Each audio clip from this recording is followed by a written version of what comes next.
Uh-oh, that didn't sound good. Hello, welcome back to Hangar 51. Alright, guys. A little surprise for you tonight. Yeah, they killed Kenny. Those bastards. So, let's see here.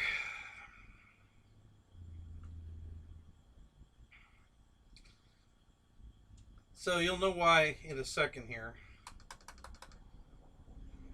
That, Alright, come on, chat. There we go. Jeff's Custom, first in the room. What's up? Wow, that's amazing. Nice to see you, Jeff.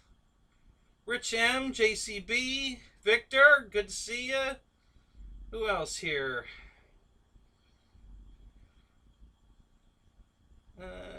Let's see here. Flying Times, what's up, Tim? Don, good to see you. EQ, Mike SSI, Rich, hey, what's going on? Let's see what else.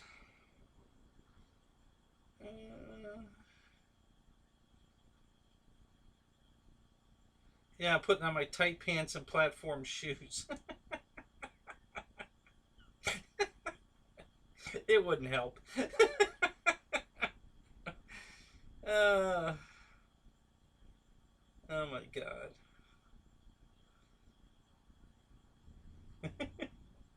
Sir Linden, how you doing tonight, man?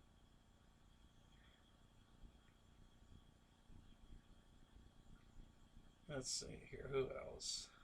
Well, Bill, what's up? George Watts. Good to see you, man.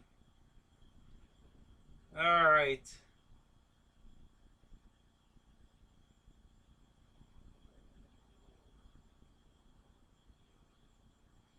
Am I zapped again? No, Jeff, Alabama. I'm okay. Didn't get zapped.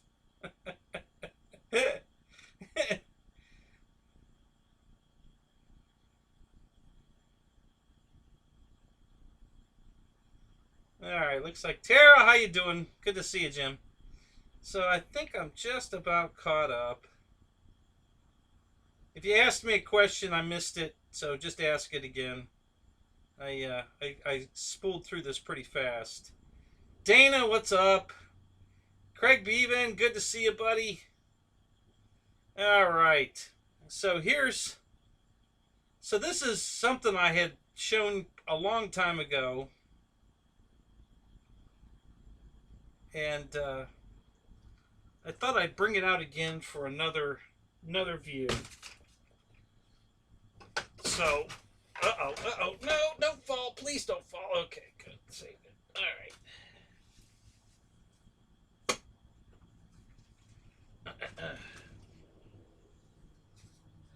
All right.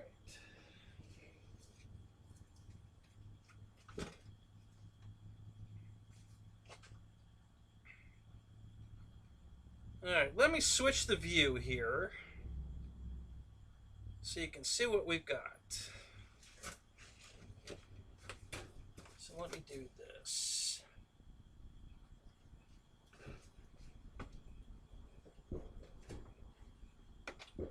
All right, so this is my PC-9,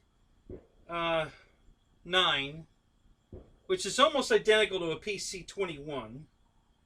There's a slight difference. I think it's the one's got the elevator sticks out past the rudder, and the other one does not. Now, other than that, they're both turboprop planes, and this is how tall this fuselage is. This is a big puppy, this thing, okay? And that's the rudder is going to stick out to here, and then I think this is the one where the elevator sticks out here. So, and you can't see that in the picture, but the elevator is going to be another 3 or 4 inches past the camera, the top of the camera here, because the camera is right at the top of the thing here. So it's a big airplane.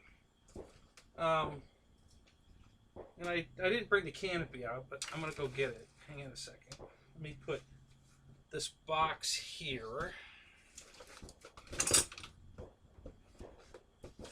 so I can set this on the box like this.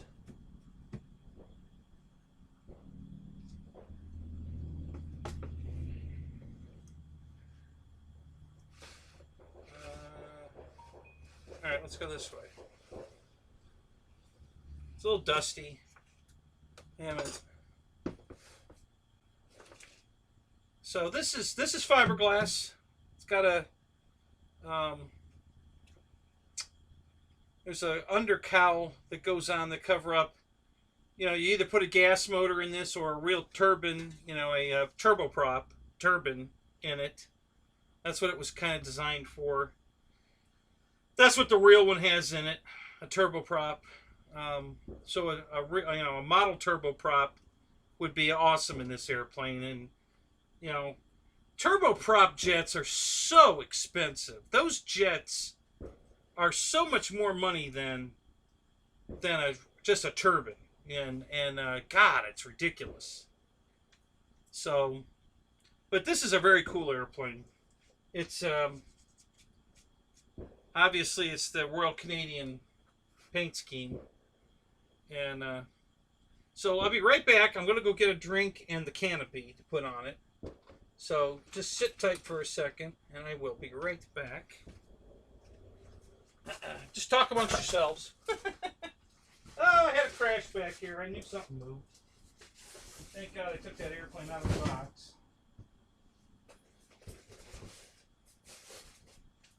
All right, that worked. Pick up this. Here.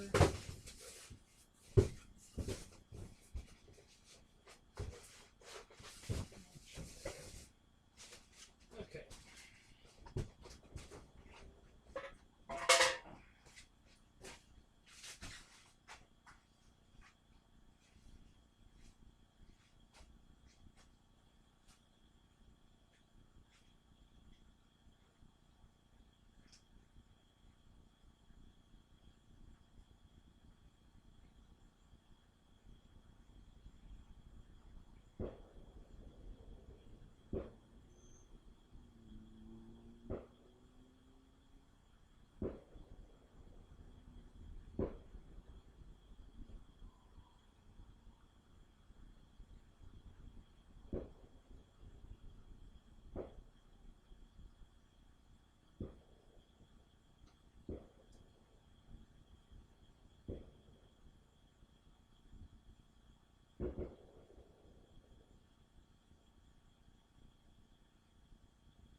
coming back.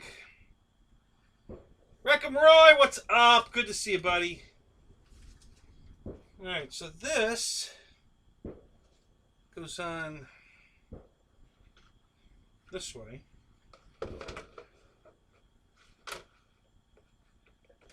Yep, just like that.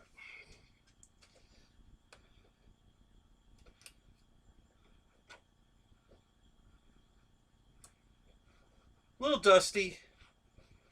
I may clean it. We'll see. So, anyway. So I thought I'd bring out something different.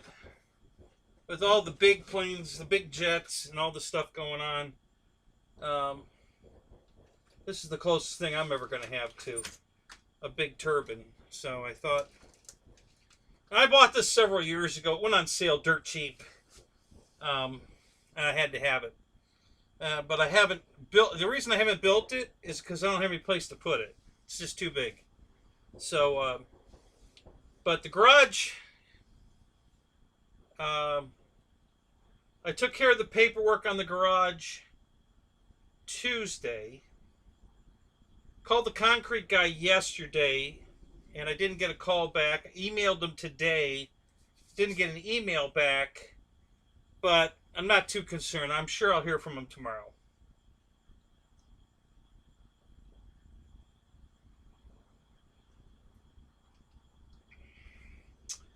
Well, yeah, of course. Well, there's nothing to see here, guys. You don't want to see me. You know, the stuff on the table is way cooler than me. You don't need to see me. Sky Blazer, that's funny. Yeah. Here I am. I'm right over here. I'm over here behind the... Yeah, there you go. There. Yeah, I'm here. So, yeah, this is way cooler than me. So, I can change that. I mean, if you guys really want to see me, I can move this. Let's see if I do this and put it this way. Alright, let's do it this way. Maybe that'll work.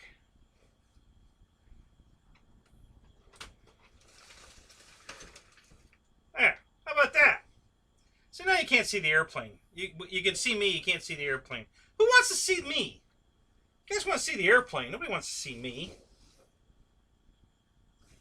But I'm too short. See, I'm the little guy. Back here, here I am. I am the...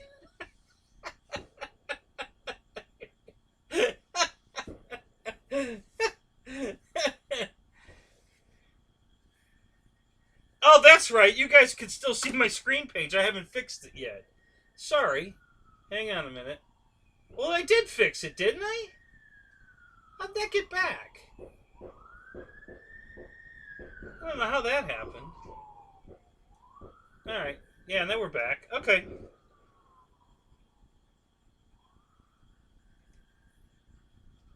Yeah, so... Right? Make damn sure I got it right this time. Yeah, alright, we're good. Alright. So, yeah, I can move it so you can see me, but what the hell... Why would you want to do that? The airplane's way cooler than me. So... Yeah, see, now you can see me. What good is that?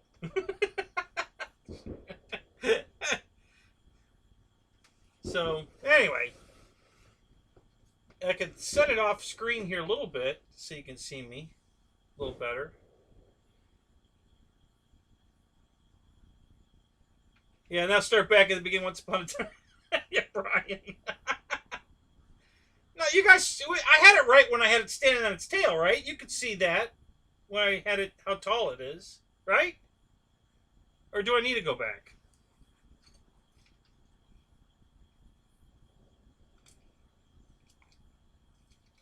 See, Dana's got it right. Dana says, "Go back to my Hangar 51 page."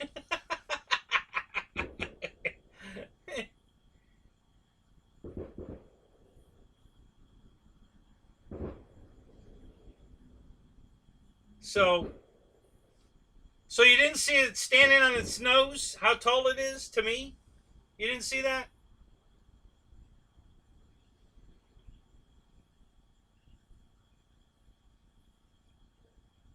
Okay. All right. Well, then here. Sorry, I could have sworn I flipped that over. But we'll fix it. Hang on a second. All right. So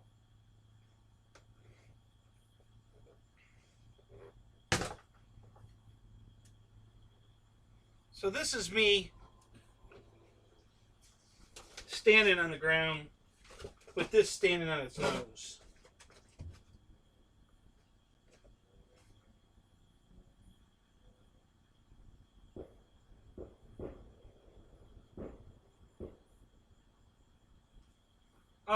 I believe, I'm not positive of the wingspan,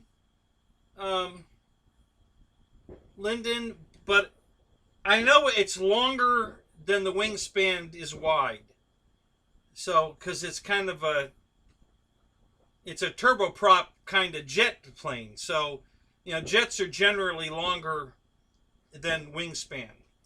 So this is, 5.5 feet, plus the elevator is going to be another 4 inches taller. So almost 6 foot long. From spinner to tail. It's just under 6 feet. Yeah, yeah, Victor. It's only 3 feet, really. If you're using the metric scale. I should say the midget scale. So I think the wingspan's probably like 60 inches, 5 feet maybe. Something like that.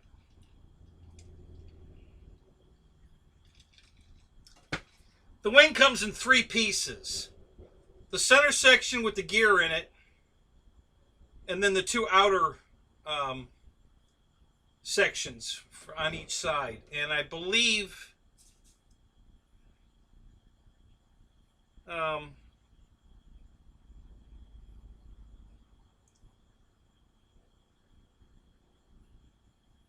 I think each panel is like 20 inches.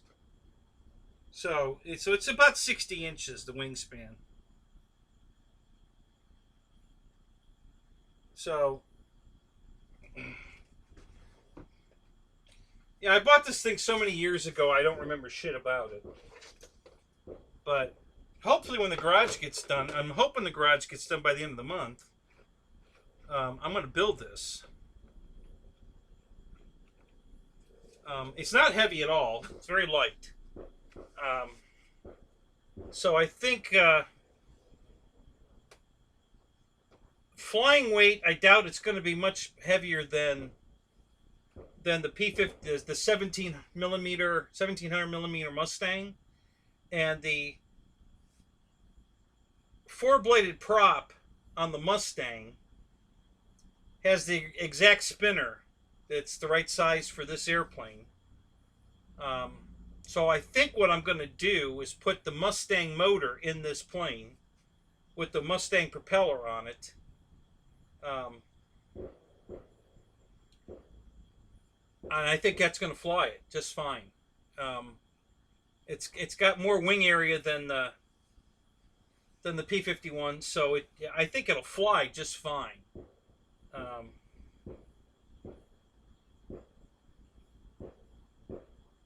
Will it take what is that, a D20cc? Yeah, I'm not going to put a gas motor in it. I'm sure there's all kinds of motors you could put in it.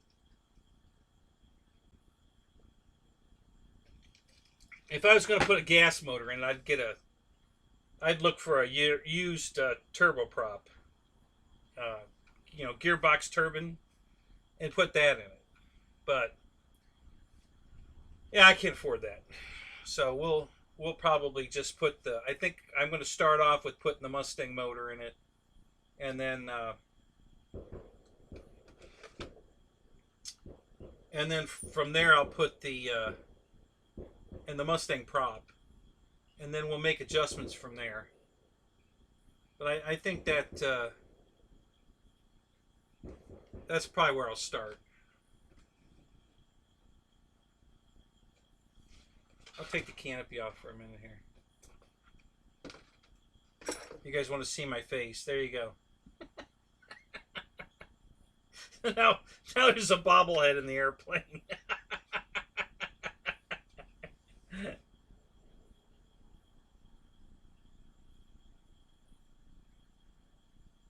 Okay, um, this was sold through Banana Hobbies, so it's an RC Blitz Works airplane. I don't remember who the manufacturer was at the time. I think I bought this like 5 years ago, and I think there's more than one of these available, and I think they're different sizes. So I'm not sure if yours is the size or not. The one you looked up, Lyndon. Maybe it is. Well, what's the length of the fuselage in the one you looked up, Lyndon?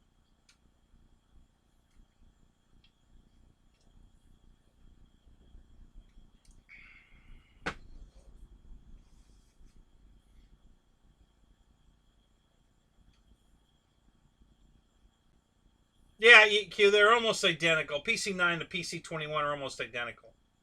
The tail feathers are just slightly different. The one has the elevator actually out past everything, and the other one, the elevator's even with the rudder. And that's really the only difference I could see in the two airplanes. Was just the tail. It's just slightly different. All of this looks exactly the same. The only difference I saw was that the elevator on the one is like even with the rudder, and on the other one, the whole elevator, just the elevator, is past the rudder. That was the only difference I could see, and I forget which one's which, honestly. But other than that, they look identical. You know, pretty close to identical. They look like the same airplane. So,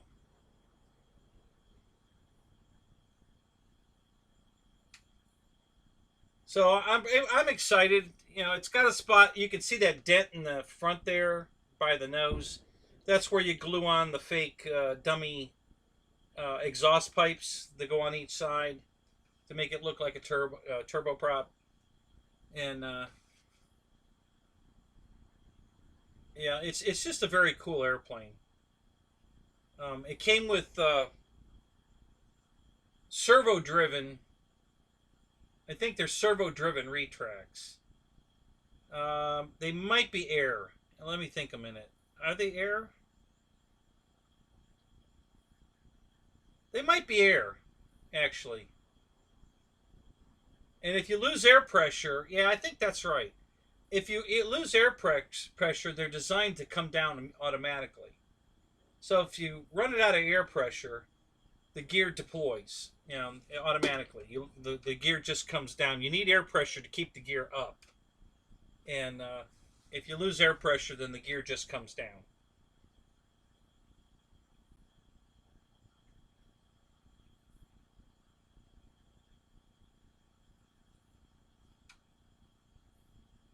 Yeah, I know, Dana. That's why I said it was sold under the Blitzworks name. I don't remember who the builder, the real people were that made it. I don't remember who it was at the time. Um, yeah, if you got a FMS plane, it'll even say it on the instructions. You know, it'll say FMS, and then it says RC Blitzworks right under it. Um, so FMS used to print their instruction book and have the Blitzworks name put on the book. They still have their name on it, but it had both names on it.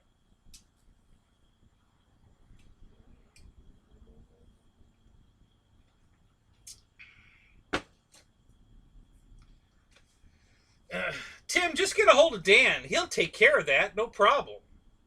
He's super. Just give him a call. Hell, you could probably call him right now. Bet you he's still there. The guy's a workaholic. He's called me back at this time of night.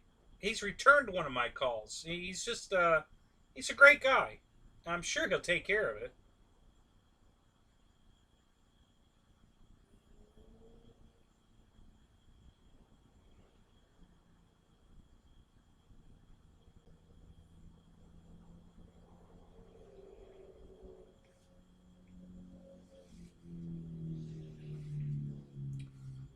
EQ, what's $26 on eBay?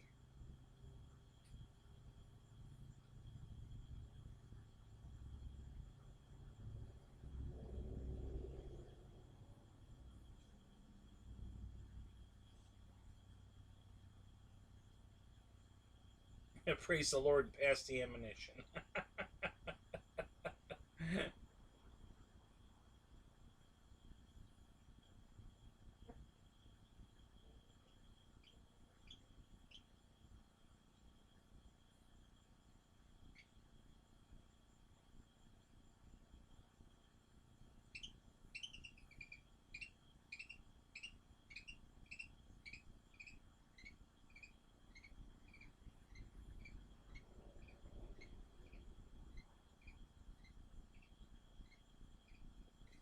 Well, I heard that they had just gotten a shipping container in, so they might be unloading, or maybe more than one. So they might be unloading a bunch of airplanes. They might be like super busy.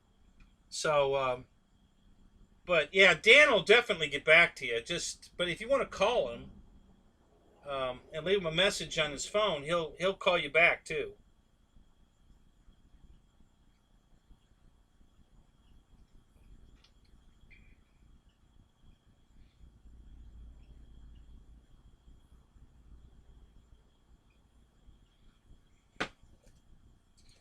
Oh, I got you, boss. You lost your canopy on your P-51. All right, now I get it.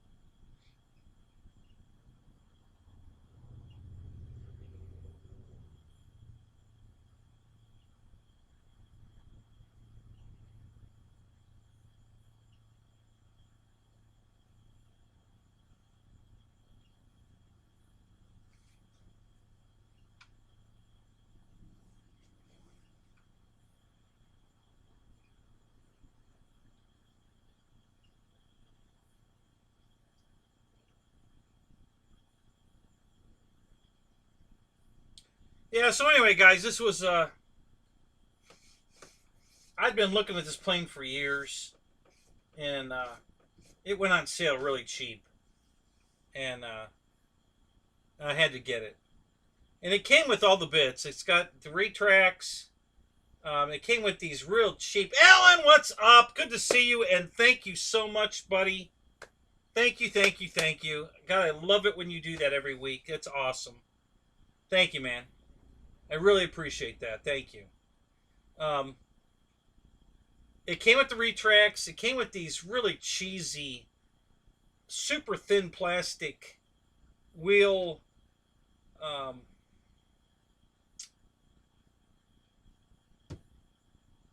the buckets that the wheels retract into. You have to cut the wing, the monocoat on the wing, and then glue these in. And one of them is already cracked from, just laying around. They were super thin. So I don't know if I'm going to use them or not. I haven't decided. Um, I'm I'll see. I don't. I mean, I could fix it and put it in there, but I'm so afraid because of how thin they are that the turbulent air running over them. Because I don't think there's any doors. There might be a half door on the leg, but I'm pretty sure there aren't any doors. So whether the gear's up or down, turbulent air is going to go up in that pocket, and I don't think that cheesy little thin plastic is going to survive. I'm probably going to need to reinforce it with something. So I could put some. I could slather a whole bunch of Gorilla Glue on the back side of it and let it foam out around the outside, and that would stiffen it up quite a bit. That's an idea.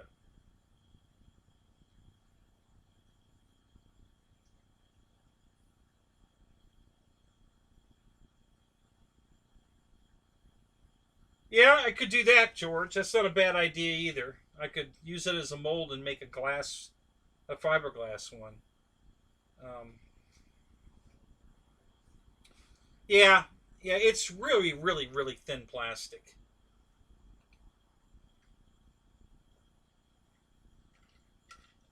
I'm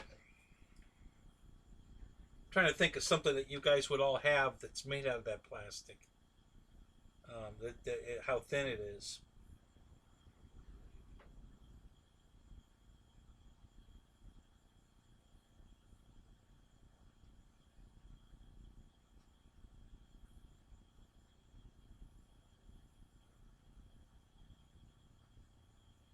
All right, Tim. Maybe we'll see you back here. Barry Campbell, what's up? Good to see you, man.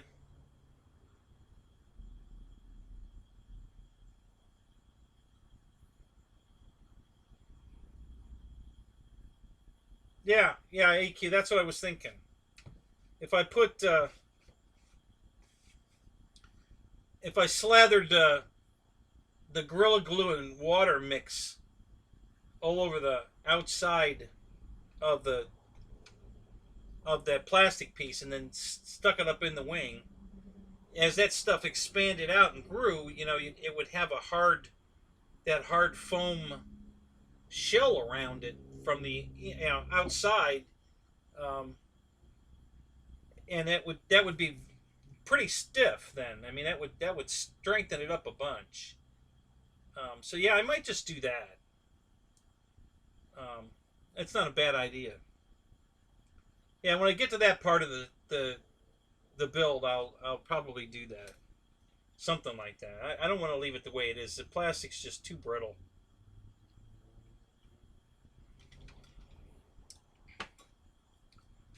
So it's got a very cool instrument panel in it. Um, a lot of gauges, a lot of screens, a lot of switches. It's just a decal, but it looks really cool. It's well done. It didn't come with pilots, so I'll have to come up with some pilots for it. I don't know what size pilots it's going to need. Some fairly big ones. Um,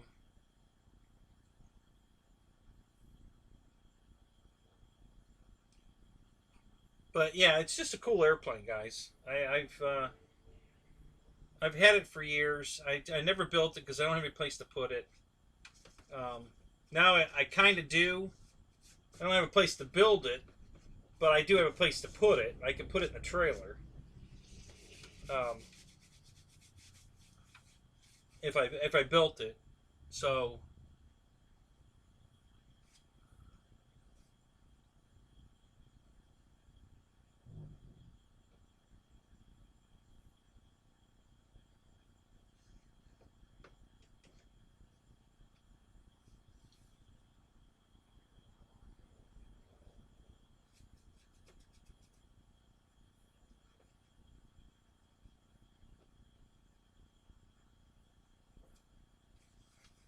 I'm thinking they hydro dipped this to. It's all paint,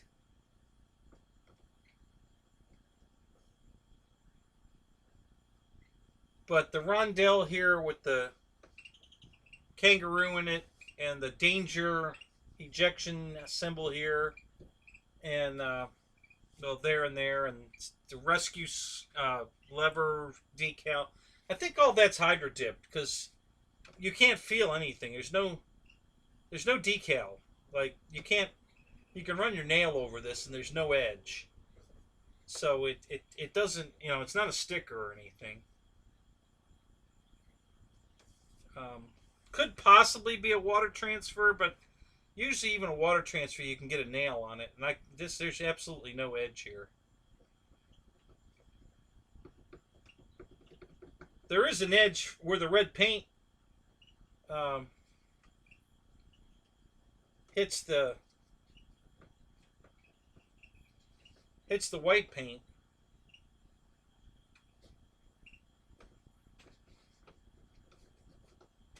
But yeah, the decals don't have any edge.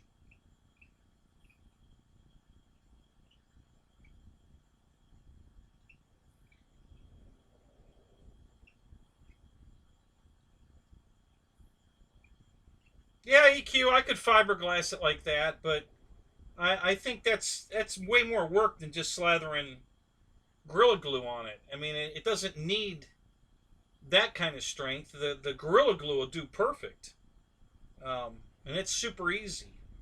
I don't want to sit here farting around laying cloth and all that. It's not necessary. It's not. It's not. It's not. If I was going to make a mold and then reproduce it, I would do that.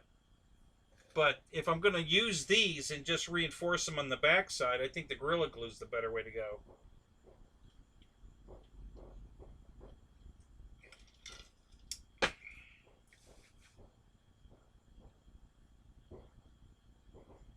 So this is the.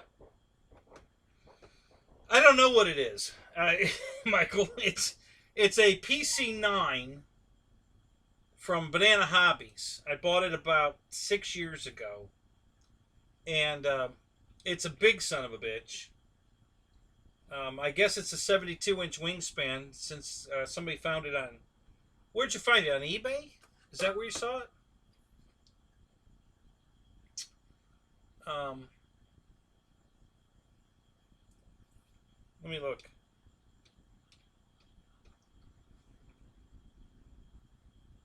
So from Banana Hobbies, everything they sell pretty much is RC Blitzworks. Sometimes they tell you who the manufacturer is. To be honest, I don't remember who. If they did say, I don't remember who it was. It's not.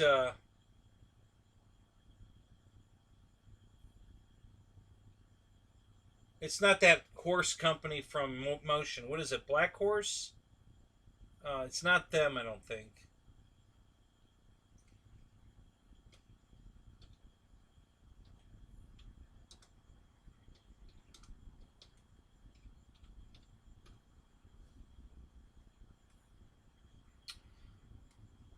There's a smaller version of this that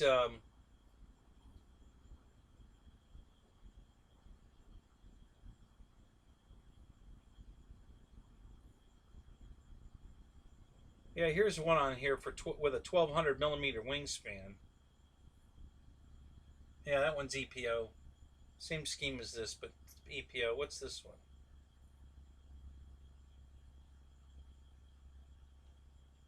Oh, yeah, I see it here. Let me. You know what? I think that is it. I think that's. I saved the box. I have the box. I'm pretty sure that's the decal that's on my box.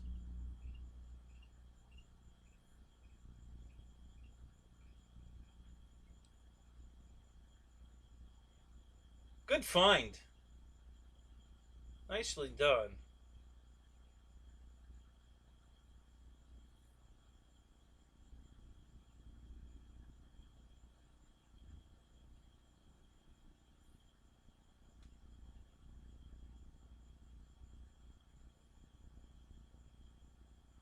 Yeah, that's it. The one that's on eBay. That's exactly it. Oh, so it's a Phoenix model. Oh, great. They make good stuff. Um,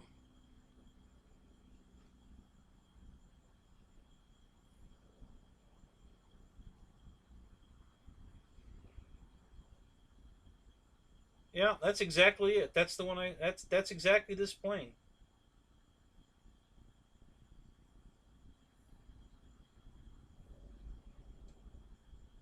So you too can have one of this. You can have this airplane. It's available on eBay right now. How much is it? 400 and something.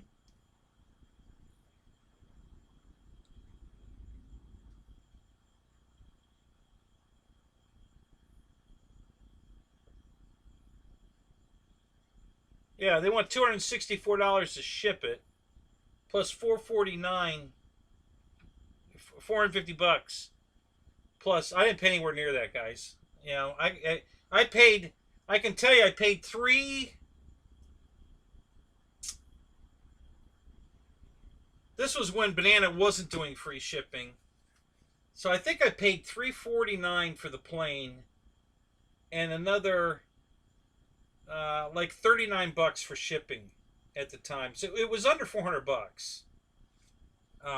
That's why I bought it. It was on sale, and at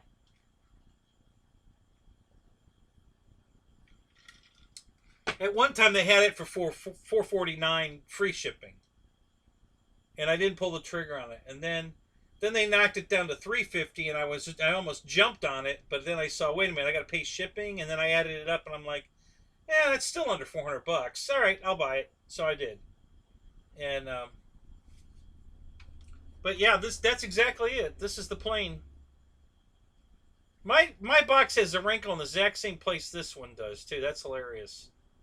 That wrinkle across the decal by the tail. Mine has the exact same wrinkle on it.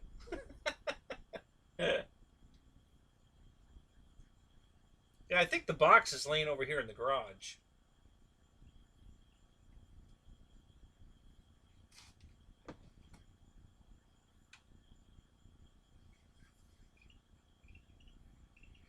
All right, let me get back in the chat here. What did I miss? What did I miss? Yeah, the FMS one's the PC-21. So this is the one that the tail sticks out past the back of the rudder. So it's the PC-9 that has the tail that sticks out past. The PC-21, the tail's even with the rudder. So that's really the only difference I saw between the planes. Honestly, they look identical other than that. Yeah, 260 bucks shipping. It's a big box. I mean, this thing is 6 feet long, right here, the fuselage, and it's one piece. There's nothing. You don't glue this together. It comes in this size, so the box is massive that this comes in. So yeah, it's a big son of a bitch.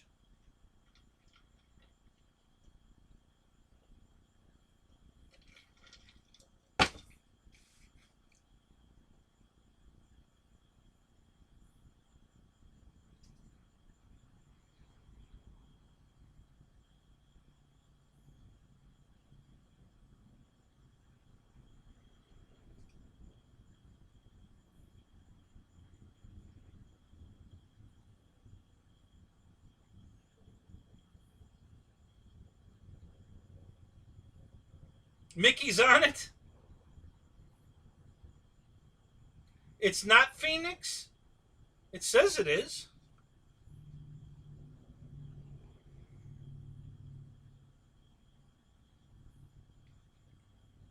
I mean, look again.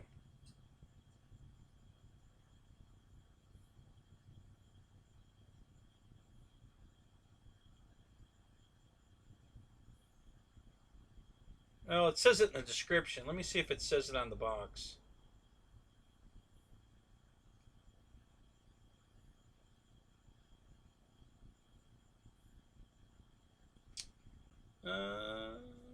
Let's look here.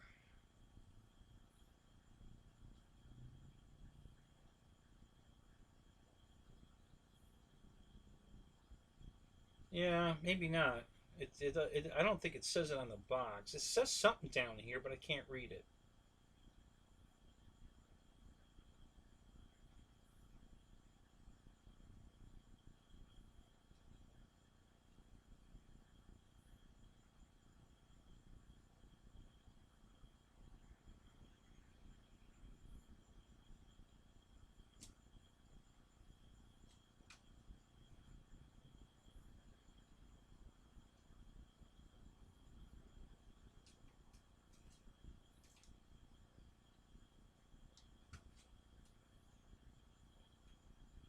Oh, they cut it off.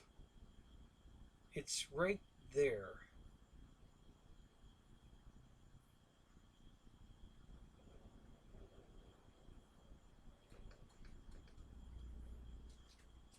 Yeah, I think the manufacturer's logo is on. I think it's the second photo. Down here, there's like a sun. I think that's the manufacturer's logo. I can't read it though; it's too small. But I think that's who makes it.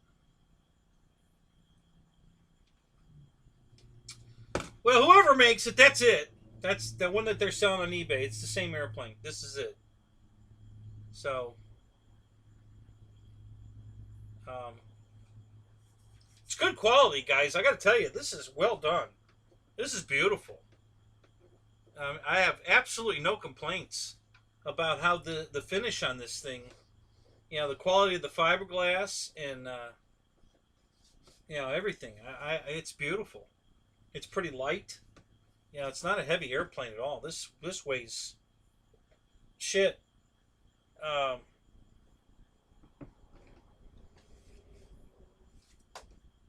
this is less than 3 pounds for sure.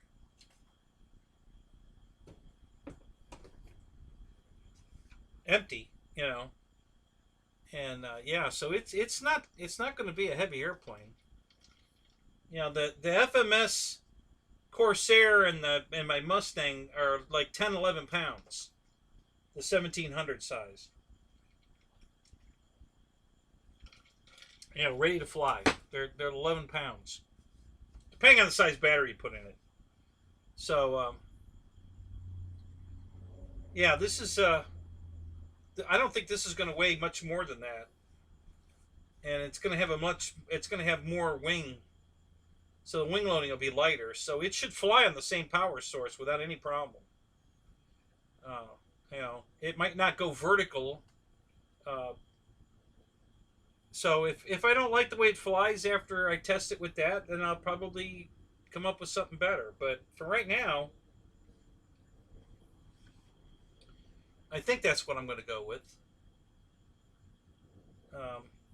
That might change. Yeah, I'm going to build the plane first.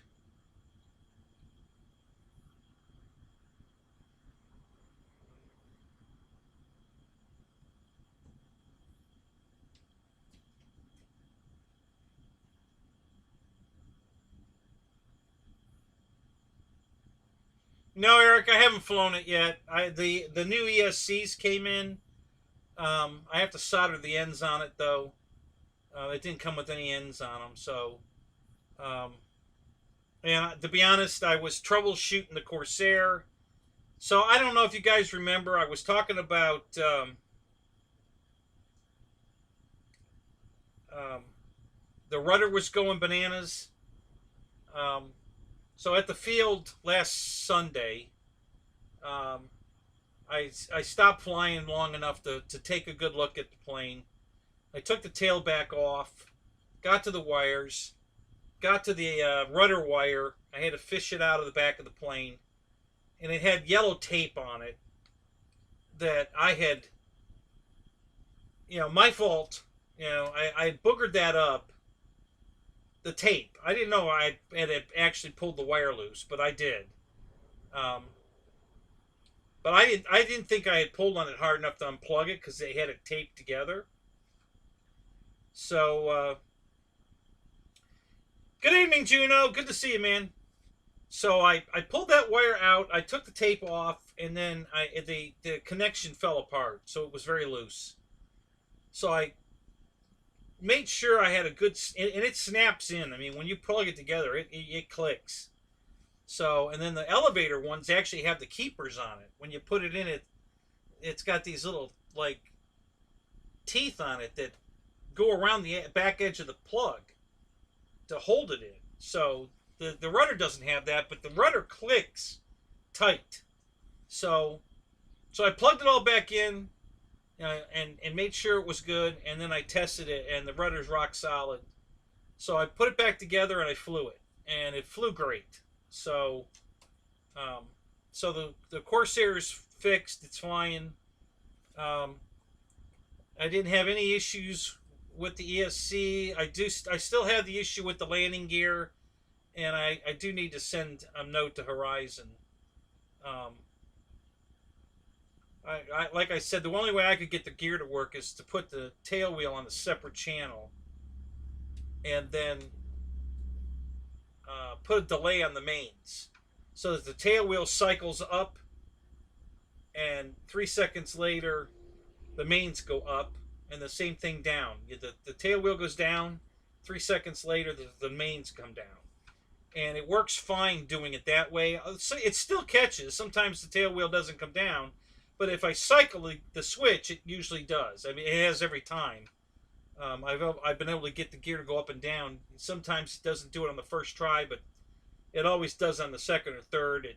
If I just flip the switch real quick, it'll come down.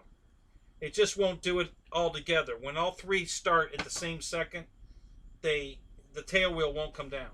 The mains are taking too much power away from the amp draw on the ESC, and it won't. The tail wheel won't come down.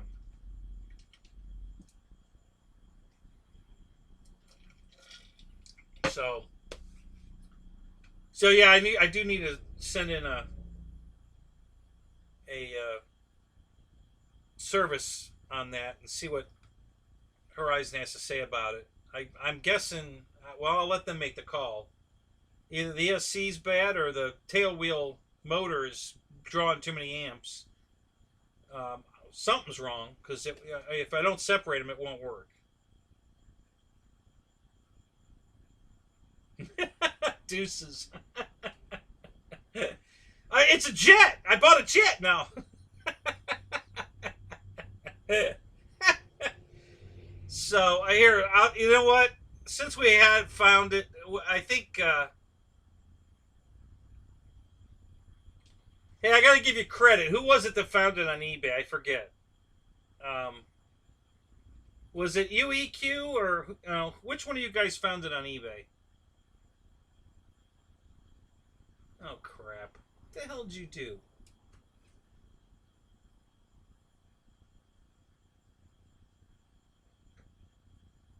I don't know how the hell it did this.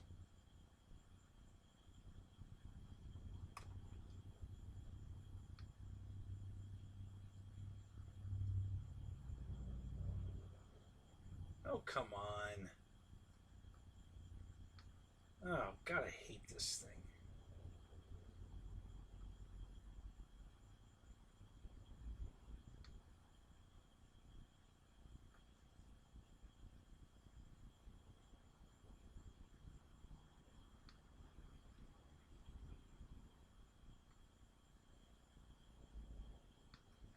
Okay. All right, so let's go here.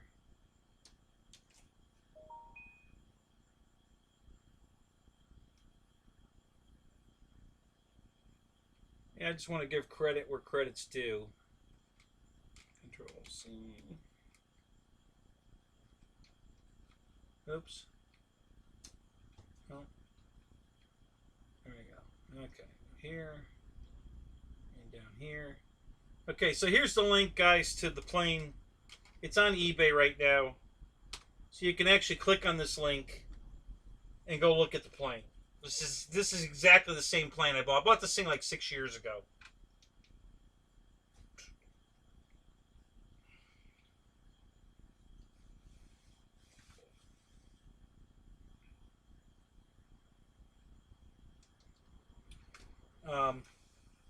So it's a PC-9 is what it is.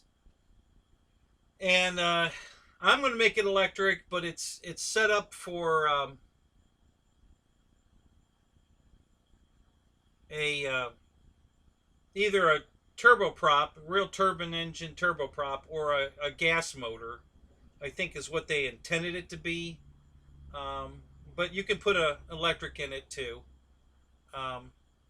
There is a hatch on the bottom, an engine cover that covers the whole bottom of the plane, and I think I can turn that into a battery bay cover.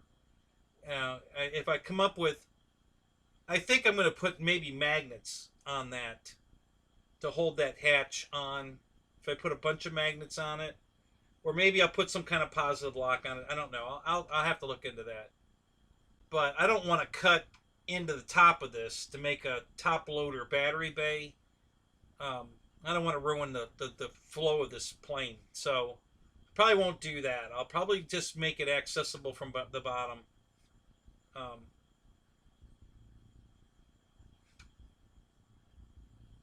Yeah, it is now, Lyndon. This plane's just 6 years old. They don't make this one anymore, or at least Banana doesn't carry it anymore.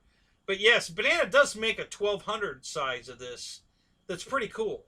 It's a foam airplane, and it looks pretty good, and it's a lot cheaper than the FMS version. Um, so yeah, it's very nice. I actually was thinking about buying it. If um,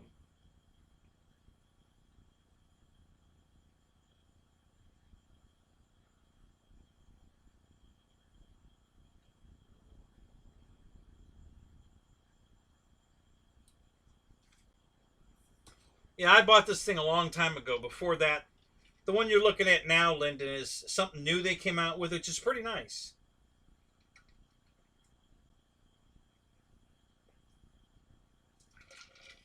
But that's a little foamy job. This is all fiberglass, one piece that didn't bolt together, so it comes in a very big box. So if you click on that link here, I'll put it up again. So if you click on this link, you can go look at it online. In the box it comes in, and read the specs. It'll tell you all about it. And yeah, it's a very cool airplane. And as soon as the garage is built, this is probably going to be one of my first projects to put together once I get the garage built, because I'll have the room I need to work on it. And so this is the top of the list for builds once the garage is built. So been wanting to build it for a long time, and now it's coming to reality. I think so. We got some cheeseburgers from David. Thank you, sir. That's hilarious. That cheeseburger thing's going to go on for an eternity.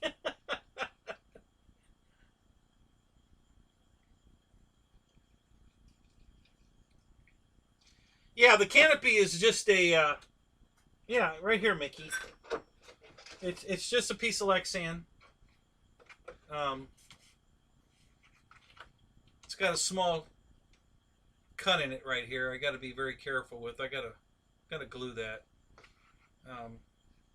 But yeah, so the canopy fits on just like this. Come on, get up there.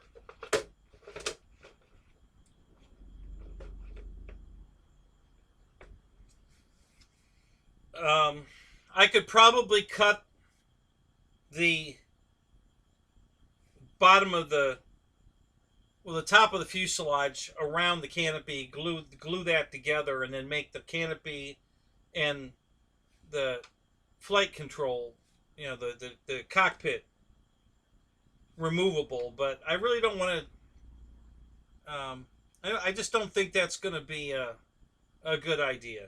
You know, it's going to be a little bit of a pain to flip it over to put a battery in it, but you know, listen, you know, when you get something this big, usually on everything I've seen this big, you don't just get a magnetic hatch kind of deal. You know, it's always involving, you know, some kind of quick fasteners or screws or some mechanical type, you know, device to get inside the airplane, whether it's gas, you know, jet, turbine, or battery. It usually requires some, you know, so flipping it over and getting the hatch off the bottom, you know, if I've got a plane stand out there, which I always do, you know, I think I can just flip it upside down and, you know, throw a battery in it pretty quick. And I don't think it's going to be that big a deal. If I do something clever with the way I hold that lower, so you see on the side of the plane there where the 60 is, you can see it's all open all the way to the nose. So there's a fiberglass chin that goes from the 60 forward that covers all that up. And I don't know if, to be honest, I don't know if I have to come up with my own mechanism to hold that on, or if they've included it in the kit. I haven't looked at this kit in 6 years, so I have to dig it out and look at all the bits and see how they want that on. But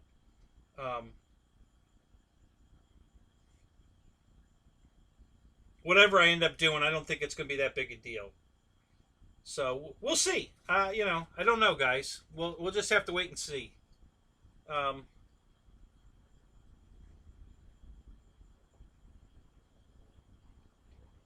Yeah, well, welcome to the shit show. How you doing, Spence?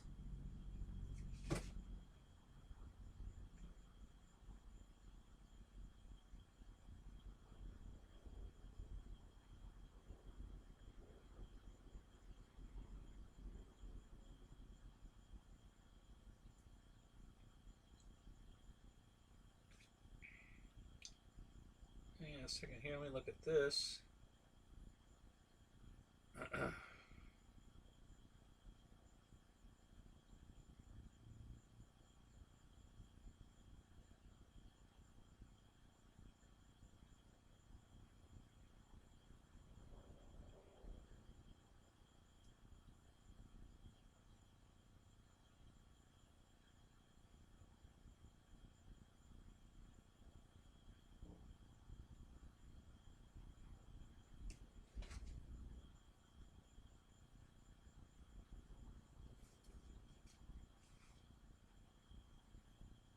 So is EQ, is that Suburban that you got?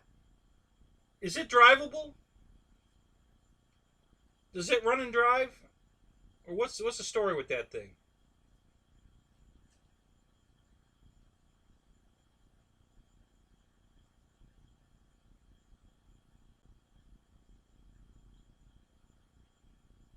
Or is it just the body?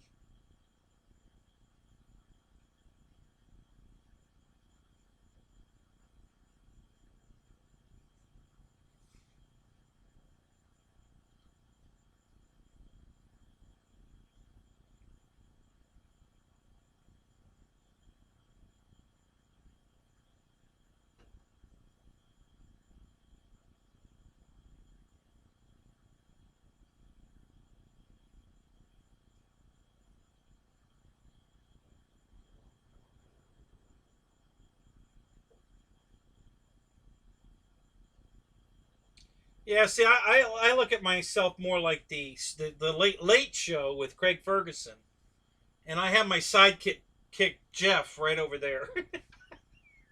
No kidding, he really is over there. I don't have a camera on him tonight. Um, I don't know that I could get a camera on him easily, but yeah, usually I have a camera pointed at him and that I could switch over to, but I don't have a camera on him tonight. The camera's in my bedroom because I did the unboxing and build video on the Corsair in my bedroom because it was raining outside, so I couldn't do it outside, and there was no room out here to do it, so I did it from my bedroom. And I haven't put it up yet. Now I got to do a little editing on it. So, but yeah, so the tripod and the camera for Jeff are in the house, and otherwise I can do rafter cam. We still have that. Let's switch over to rafter cam here for a minute.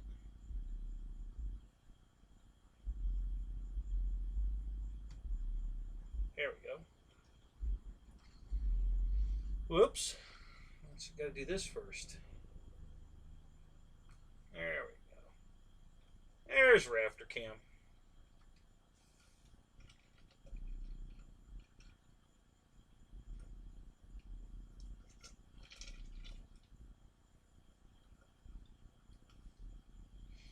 What am I bitching about tonight?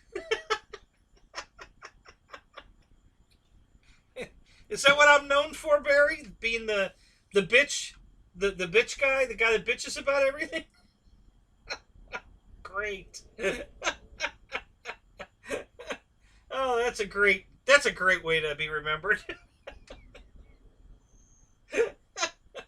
Oh God.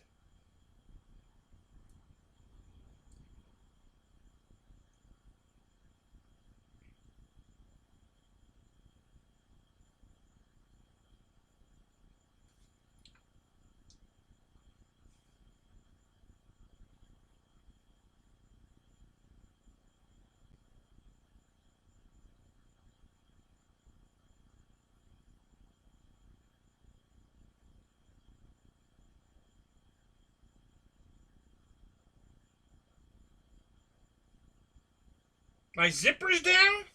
Oh no. Made me look. Oh, God, you guys are hilarious.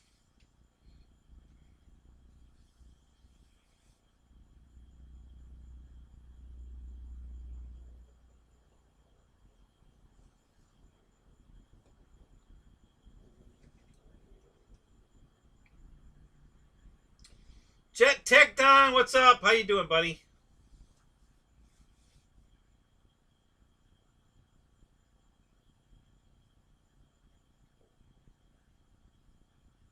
There you go, Deuces. Got a big red one. What's there to bitch about?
Hobbytown shows that canopy, guys.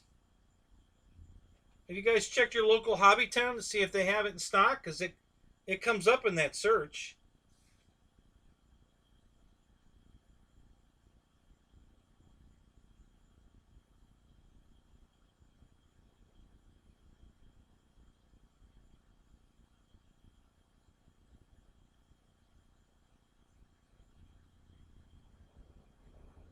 If you go to Hobbytown's website, it says in stock online. So I don't know where it would ship from.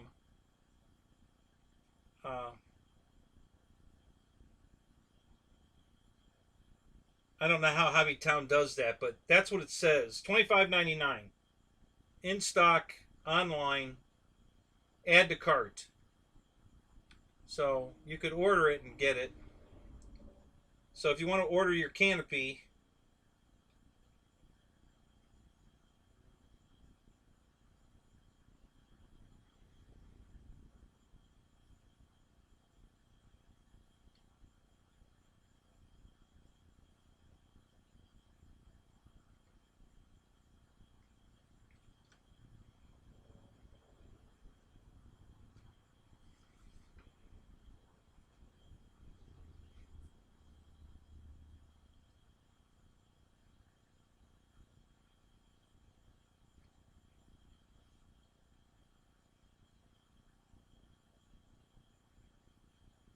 Shadow, thank you, man.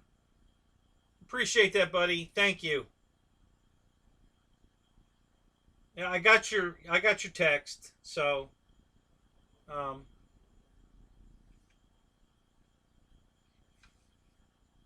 but thank you, buddy.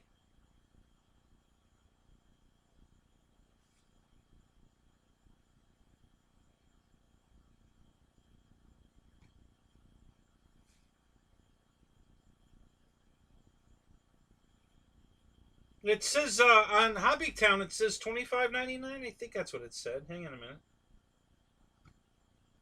Yeah, $25.99 at Hobbytown. I believe that's free shipping.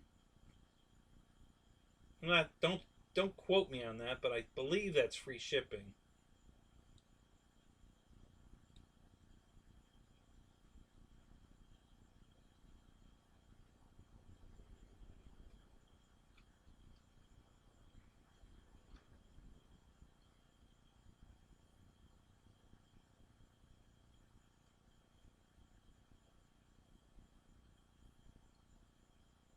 Oops. That's not what I wanted to do.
All right, Eric, that's cool. That's a good idea, actually. Why don't you do that? Yeah, you can call me and tell me all about your Suburban. Hey, did you get your Timber X out of the timber?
Did you stay at a Holiday Inn Express last night too, Barry?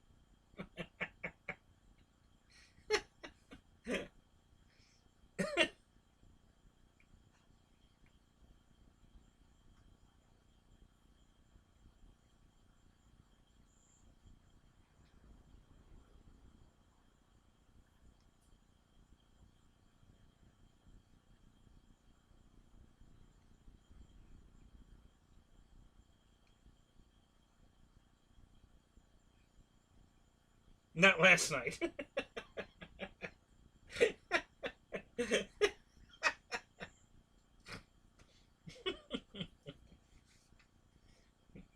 David, I am so happy that we are entertaining you for sure. I feel so bad for you, buddy. So I'm sure glad that you're laughing in our shows at least. Keeping you entertained. So that's one good thing. I'm very proud to be hosting something to keep you in good spirits. What's up, Roach? Good to see you, buddy.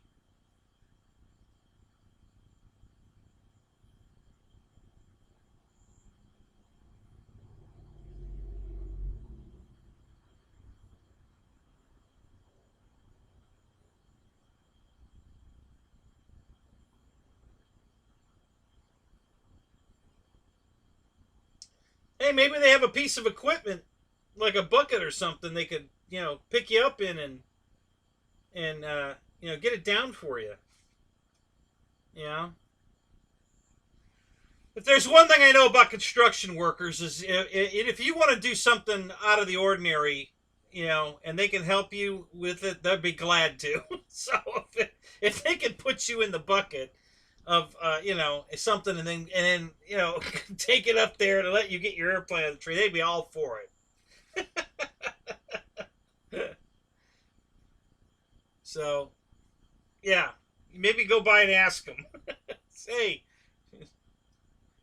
would you be willing to help me out.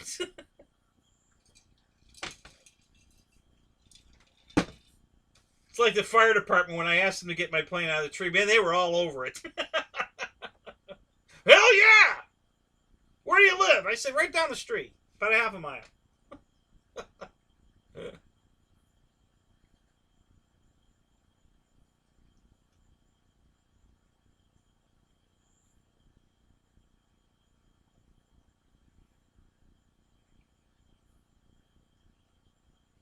Oh, come on. Be bold. Be daring. You know? Hell, I'd just do about just anything to get my airplane out of a tree. I'll be honest with you. The,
oh, yeah, Spencer, I do that all the time. I always say, I'm going to put this someplace where I won't lose it. So I'm going to put it, I don't know where I put it. Because once I do that, it's gone. I never see it again. It happens all the time. You know, I want to put it someplace special so I won't lose it. And I don't know where I put it. So, yeah, I do that all the fucking time.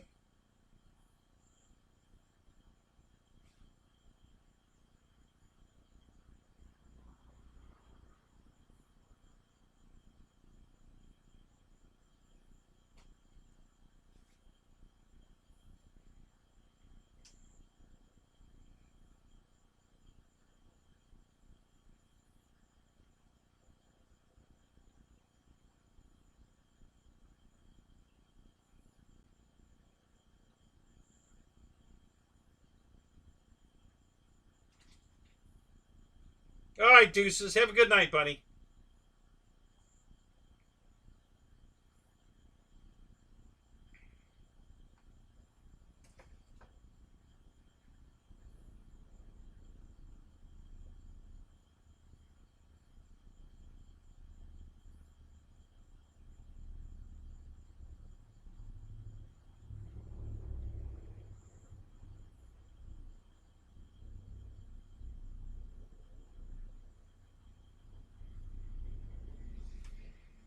Yeah, exactly, Spencer. Listen, I wanted to show you guys my single stick radio. You know, it's a 6-channel single stick. And I finally found the son of a bitch in a box of transmitters that I had put away. So I took that bitch out of that box and I put it someplace safe so I wouldn't lose it so I could put it on the show the next week. Fuck. I don't know. And it's a fucking transmitter. I mean, we're not talking about, you know, a little piece of something. I mean, it's a goddamn transmitter that I put someplace safe. Fuck. I don't know where the hell I put it, but it's fucking gone. I don't know. I can't find the son of a bitch.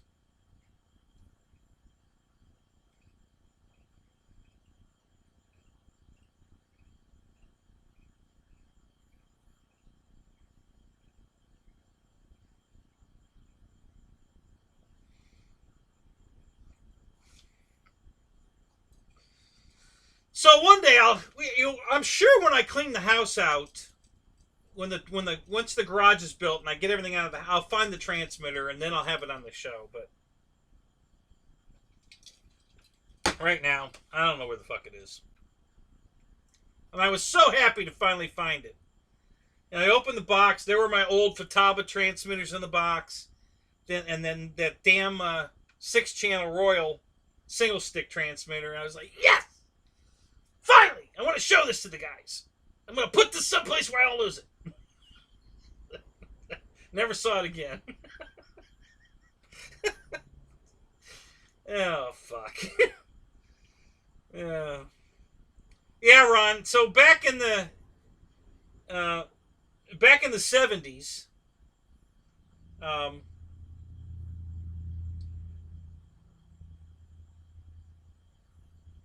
is that it on the table? No, this is can you see this transmitter on the table here?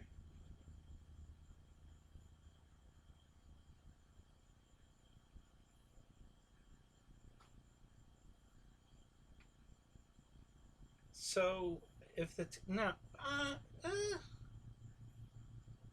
yeah, maybe you can see that. Hang on a second.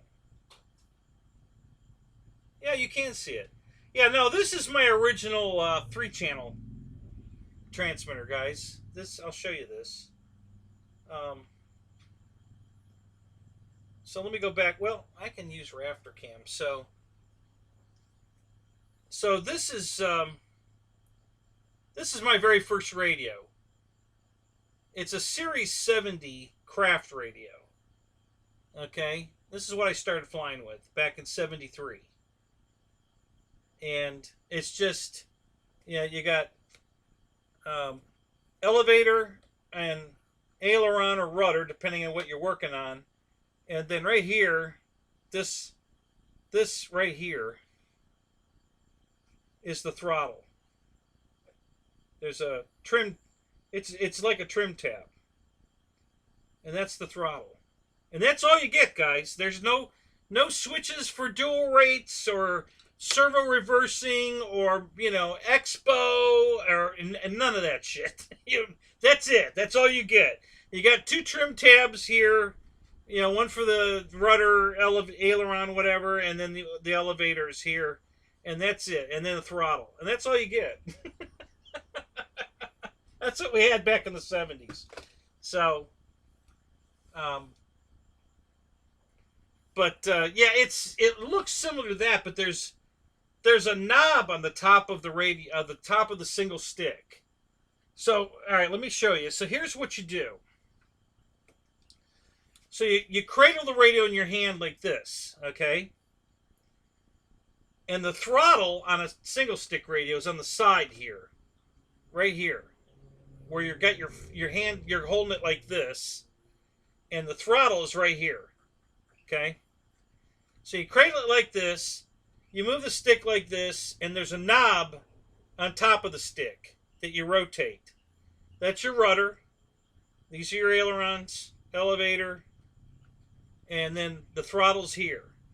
And then, of course, if you had retracts and things like that, the switches were usually up here on the top. Sometimes there were, usually if it's on the front of the radio, it's a trim tab type. They never put switches on the front of the radio back then. If it had a toggle switch, it was always on the top of the radio here. So, and that's how it worked. And I love my single stick radio. I used to love flying like that, especially the helicopter. Because back then we weren't flying with any kind of stabilization at all. There was no such thing as a gyro in the 70s. So there was no stabilization. It was just, you know, stick and rudder, man. You were on the sticks and you had to fly it. There was no kind of stabilization whatsoever. It made for you guys that fly helicopters and realize that when you're standing behind it and try to hover it, you're always going the wrong way at first because you're trying to steer the tail instead of the nose. Okay? So, you know, you want to go left and you're looking at the tail, so you turn, you know,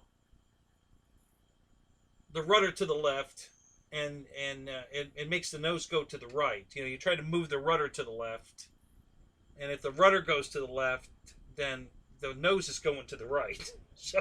So you're bass backwards. So you gotta, but when you're looking down at the knob, you know, rotating the knob the way you want the plane to rotate is really simple. It just makes better sense when you're flying a helicopter. So I used to love flying my helicopter back then with my single stick radio. But I would fly planes with it too. But for some reason they did away with it. And now they make a conversion. You can put it in your radios today. There is a company that makes a single stick conversion gimbal that you can put in your plane if you want to go back to single stick. I've seen it.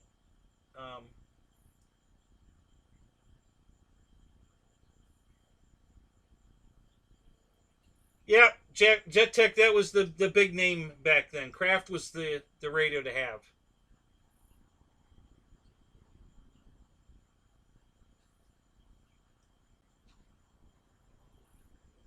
That's pre-Fataba. You know, back before Fataba,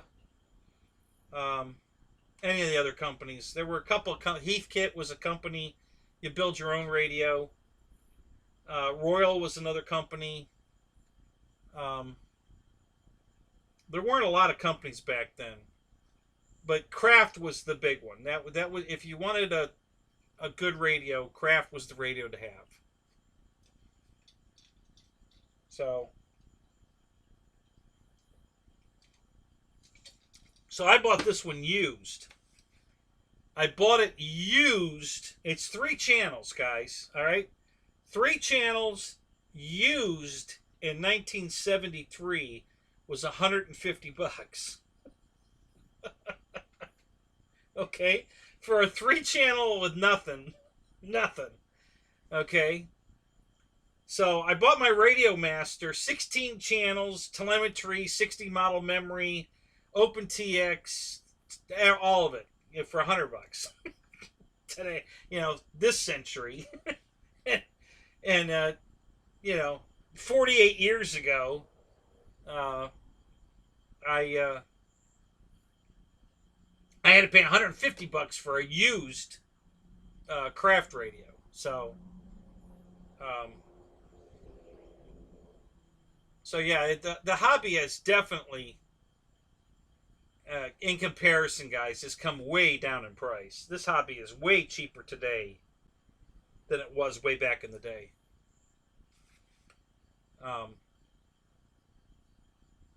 But you know, we're still bitching though when the prices go up, and you know, it is what it is. I guess the hobby is suffering right now big time. If you watch any of the other channels, you'll hear them talking about how bad sales are down, because prices have gone up. People are out of work. If they go back to work, they're not making any money to pay for the hobby. So yeah, it's, you know, we're in a situation right now where I don't think we're going to see a lot of new airplanes, and I definitely don't think we're going to see them gamble on a plane that we've been wanting. You know, they're going to keep building stuff that they know they can sell, instead of tooling up for a new something, because they just don't have the money to gamble with right now. You know, there's not enough money going around to gamble on coming up with a whole new airplane and then it not sell.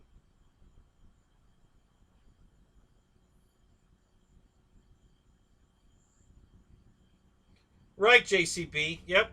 So a 4-channel was $400. So that's $100 a channel. So a 16-channel radio comparison would be $1,600, right? And I paid $100 for it. So I mean, yeah, it's amazing, you know, how much cheaper it is today than it was when I started in the hobby. Good evening, Christy. How you doing?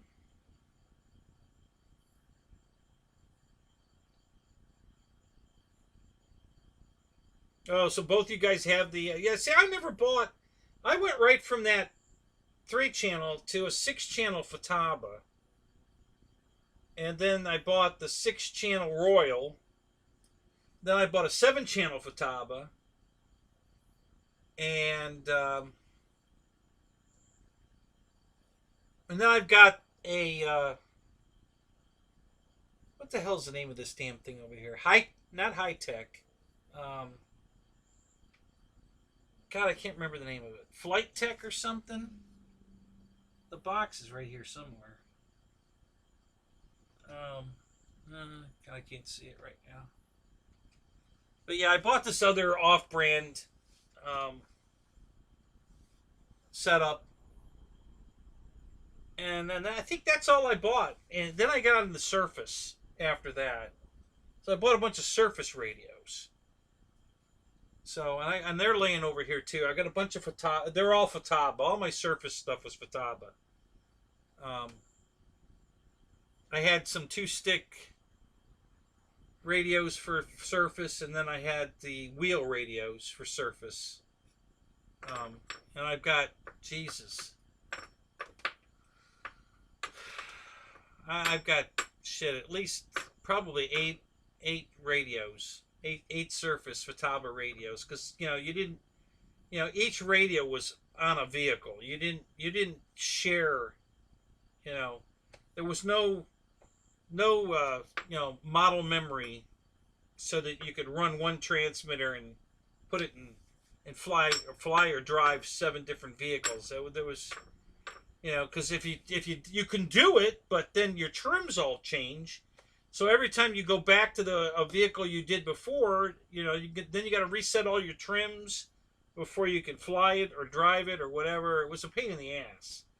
So you pretty much just would buy a radio for everything you were working with, airplane or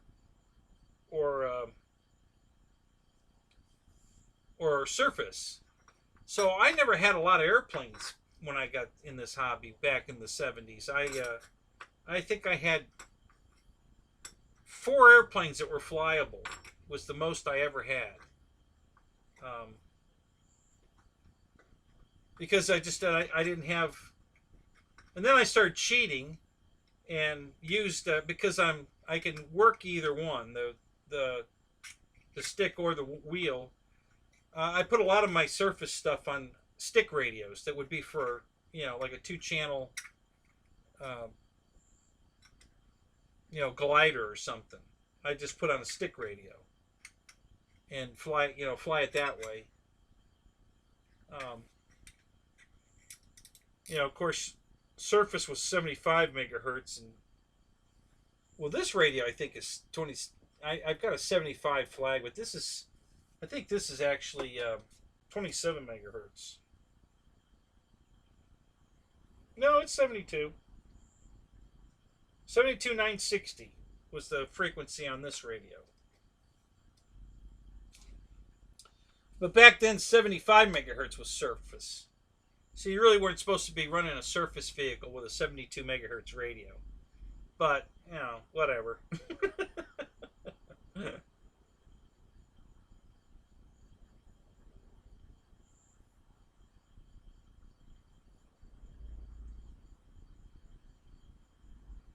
All right, Jim. Hey, I'm glad you got to fly today. That's awesome. Good for you, buddy. I've been so busy today. It's ridiculous.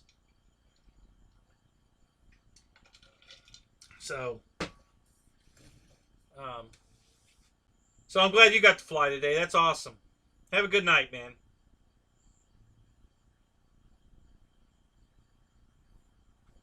Yeah, today was the first day we didn't have any rain.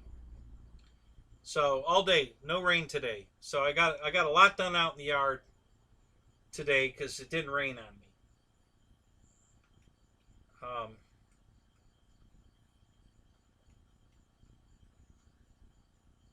You're getting drunk tonight. Oh, you want some company? I'll come over.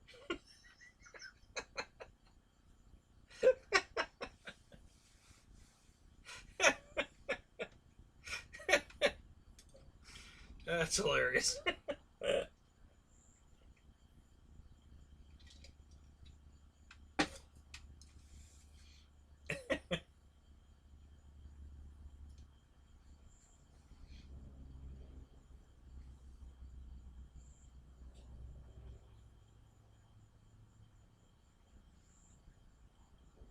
Yeah, it's a long walk for sure.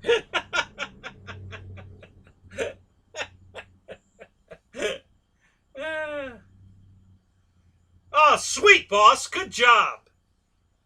So you just went online and then got it ordered, and was there any shipping charge?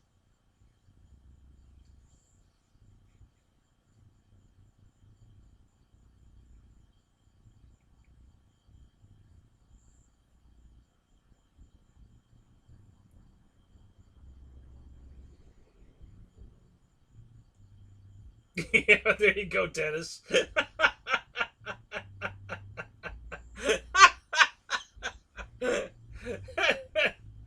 Oh God.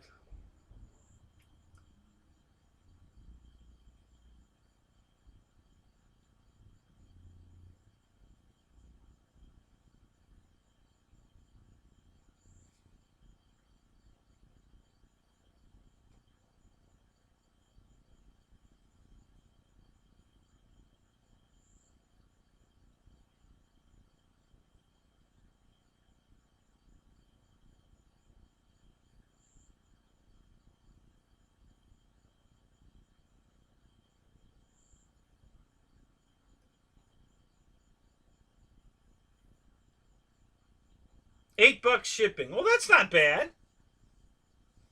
Not horrible. That's not horrible, at least. So, well, good for you, man. I'm glad you got that handle. That's great.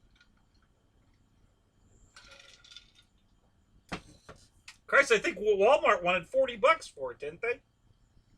So yeah, that's so 25, 26, and 8. You know, so $34. That's cheaper than the 40 from Walmart.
Is there such a thing, Paul? Can you spend too much money on RC?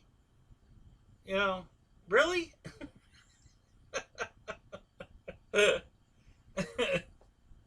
Yeah, exactly. For $1 worth of foam, that's the boss. That's so true. I mean, seriously, not even $1 worth of foam. Yeah.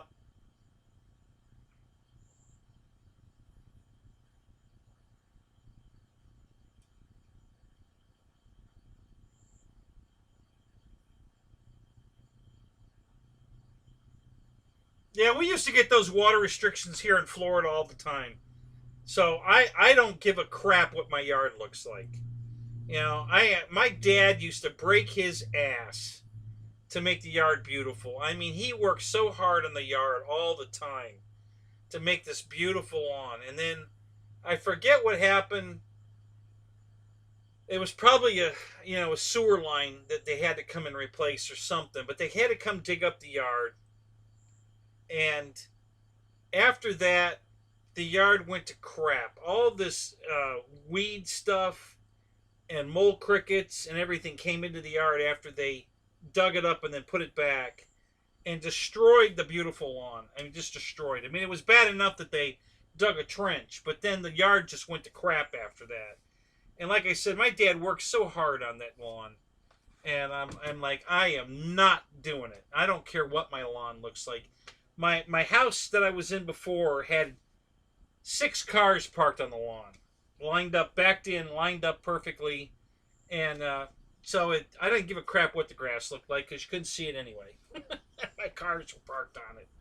But yeah, I'm not a guy that's gonna spend a dollar's worth of anything or any time on the lawn. You know, I cut it and that's it. I, you know, this whole place is, you know, made. It's got a watering system. You know, a sprinkler system all over the property. You know, to make the grass grow for the horses when they used to have horses here, so they had something to eat. And well, he had everything here. He had goats, he had horses, he had. I think they had some chickens running around. They had all kinds of freaking animals here. Um, but yeah, I that's one thing I just don't give a crap about. Is my lawn. I could care less what it looks like.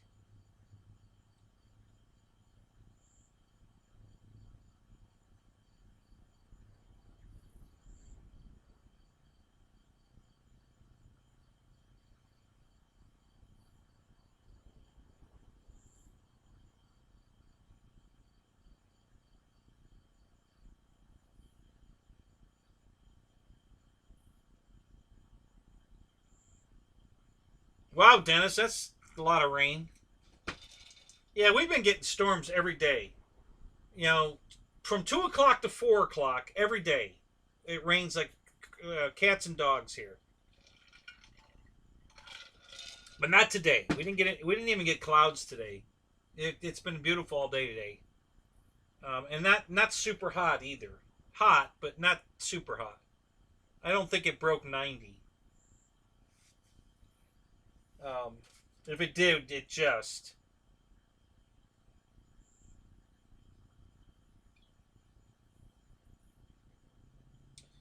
It's 85 right now. A little humid though. It's a little sticky out here. Not real bad. Not definitely not horrible.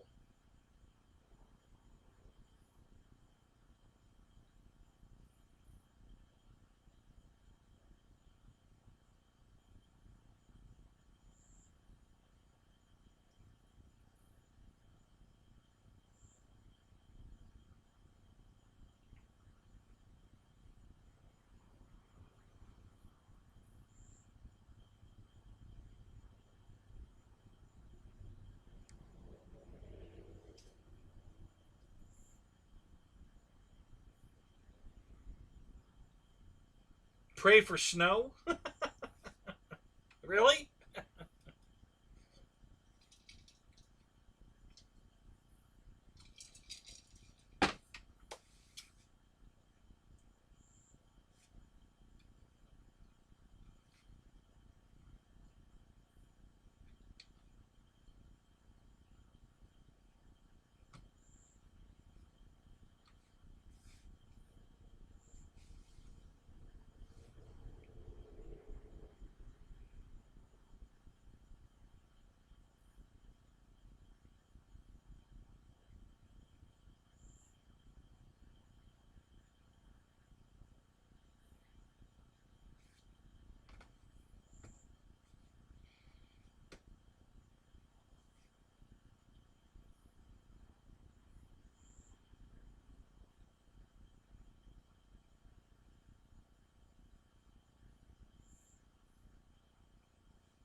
Yeah.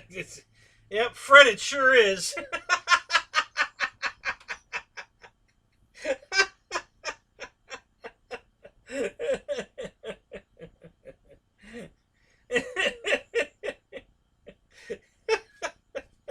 Yeah, Fred. Fred always goes for the cheap jokes.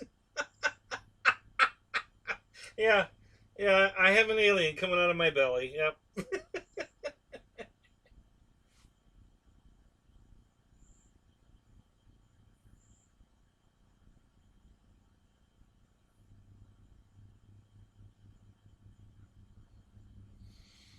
So, guys, there's a company called. I should go get the card. I don't know if you guys have seen this. There's a guy that makes a little computer screen to put in the cockpit of your airplane, and it works. It's a little screen that has a radar thing running and stuff, and it. I think you can display some stuff on it. You pick what you want, but one of the things is battery voltage. So it's a working screen with a I think it runs through a pattern. I think so. The radar screen comes up, and the little wiper goes around, and then it goes away from that screen to another screen that I think shows your battery voltage, and then it's a really cool little LCD screen, and and they're pretty cheap. I think it's like $25. And when you put it in there, and like I said, you wire it up, and then it gives you some information besides looking cool. Because when you look inside, the screen's working. You see it in there doing something, um,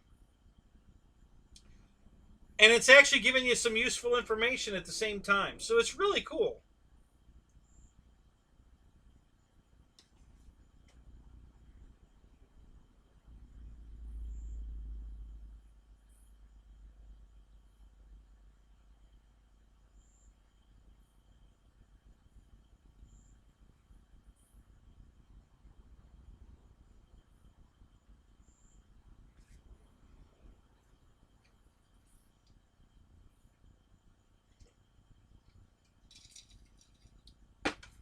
Our weather people here have been wrong every day.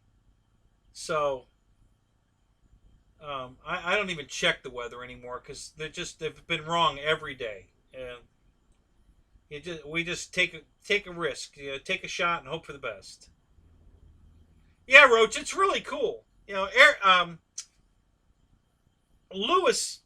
Uh, Maybe I could hang on a minute. I'm gonna look for maybe Lewis did a video on it. I'll bet he did.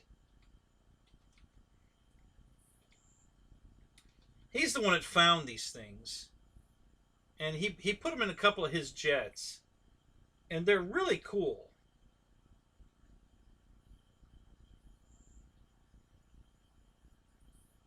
So let me cancel these screens, get them out of the way, and open another YouTube screen.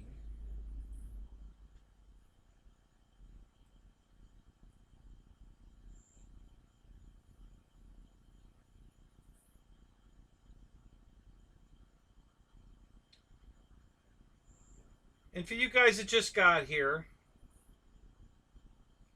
and you want to see specs on this airplane, or if you want to buy this airplane, here's the link that's on YouTube on eBay right now. So you can order this plane on eBay right now if you're interested. Because there's the exact kit that I bought is on eBay right now.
Check it! Look what we have here today. Brand new. Box just got open. Preston, why don't you open the box? Yeah, this is Lewis. Okay, let me look and see.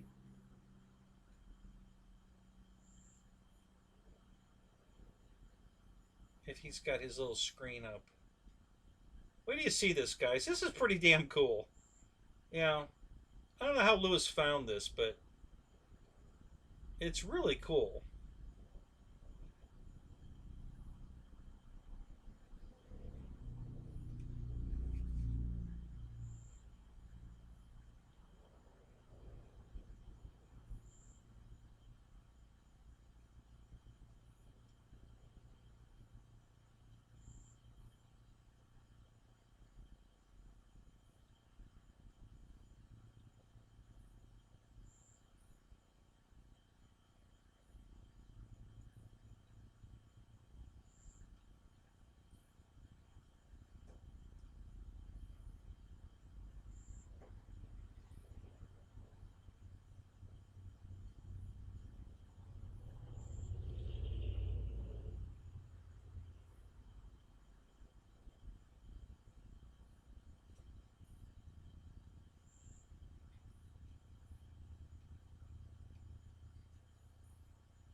Wow, I don't see it.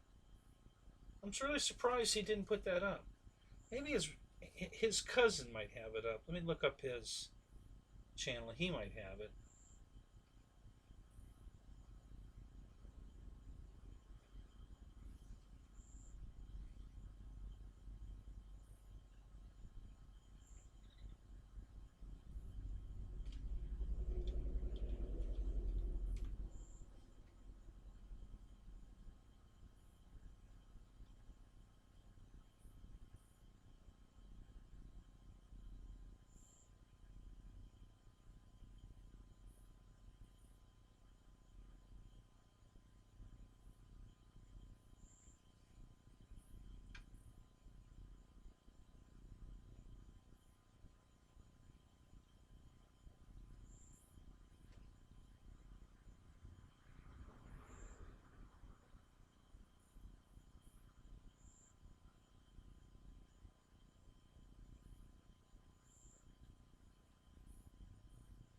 No. Ah, crap. Well,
Hey, I'll be right back, guys. If I find this, it's going to be pretty cool. You're going to really get a kick out of this if I find it. It's really cool. For as cheap it is, I mean, I know you can get high dollar shit that is available, but I'm talking about something that's actually a little bit usable, that is just super cool, you know, and it's not expensive. So I just have to see if I can find it, but it's really cool.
No, can't find it.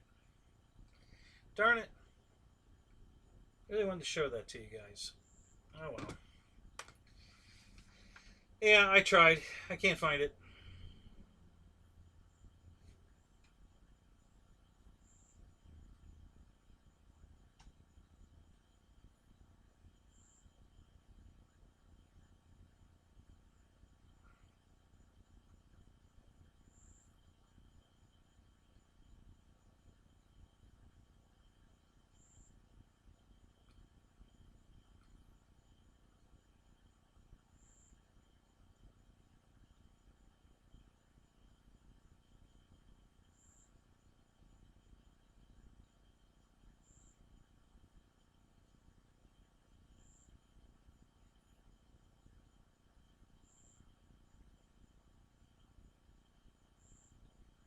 Really, Fred? Is that where you fly, in a school parking lot?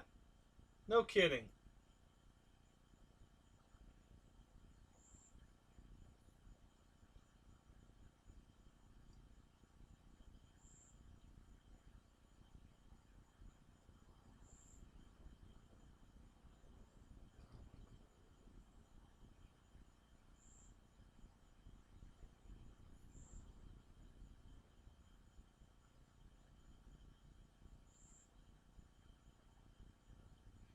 So, Paul, I saw that they just released a new Radiant. I got the old one, the one that's got flight test on it, and I love it. And all the guys love it. I mean, I was flying it the other night, and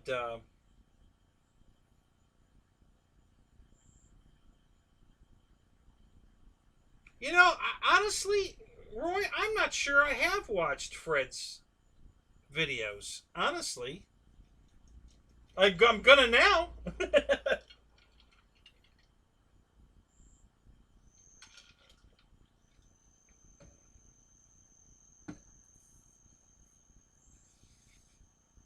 Yeah, yeah. I never have. I don't think I ever have watched one of Fred's videos, but I'm gonna go watch one now. But yeah, so the Night Radiant, yeah, I thought that was great. They brought it back. Um, the scheme's a little different, which is fine if as long as it lights up the same as it does. It's a winner because the thing is beautiful at night, especially if you've got it in the scheme I've got mine in. Well, everybody's thoughts are different on that. There's like 72 different choices, but mine's going through the whole rainbow. It starts in the middle of the plane and goes forward, backwards, and out to the wings all at the same time in this cascading color of, it just keeps rolling through all the colors, and it's just gorgeous.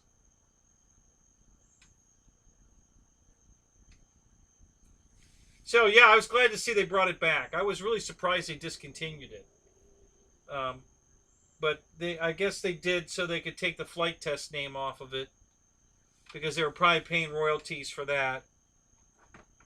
So now they won't be paying that anymore. Um,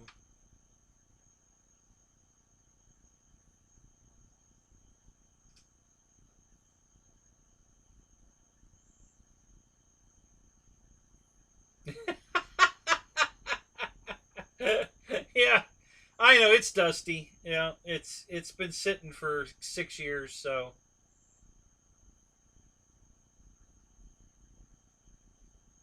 um, yeah, it's been sitting. Honestly, it's where it sits in the living room. I can't actually get to it very easily. Um, they so and I grabbed it tonight just before I came live, so I didn't wipe it off. Um, but if you guys want me to, I can. I'll go get a rag and some Windex and clean it. But yeah, it's a little dusty. Um,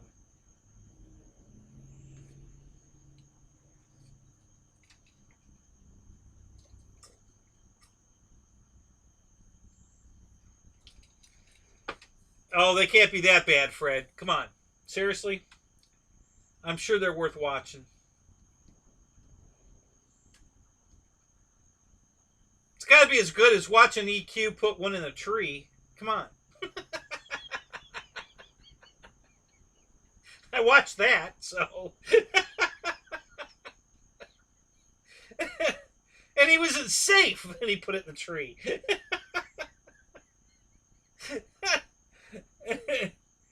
Oh, that's hilarious.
See, Chrissy's got to watch one now too.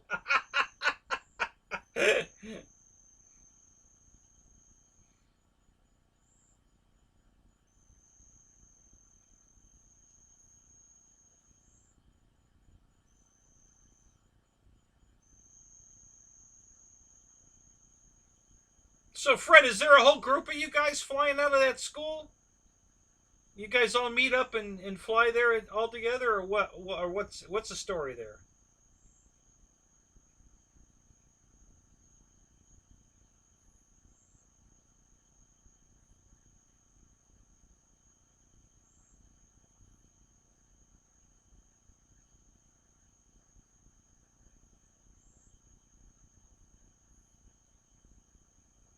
So Dana, how often are people picking fights with you? And why?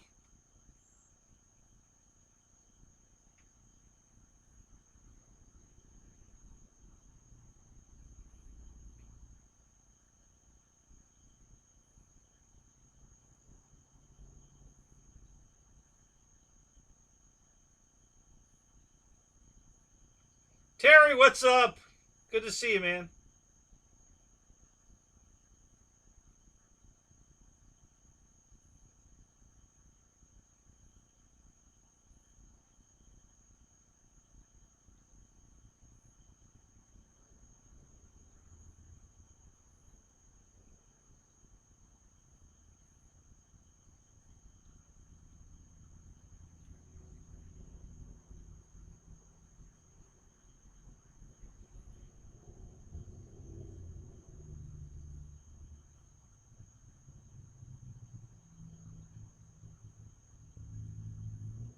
Bacon for the win.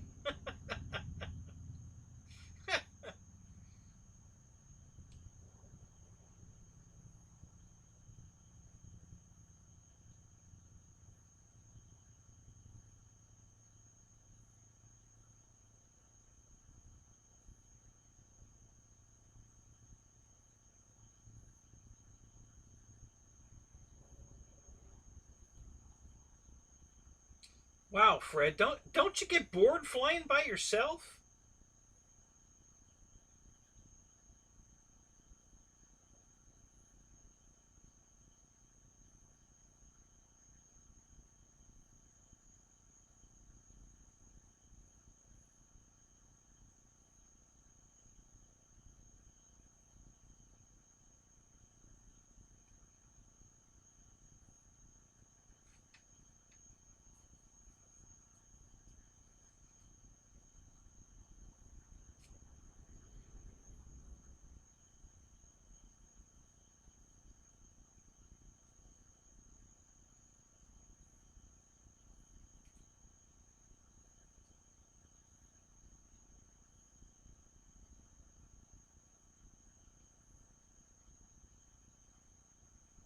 So EQ, the next time you fly your Timber X, here, I got a little advice.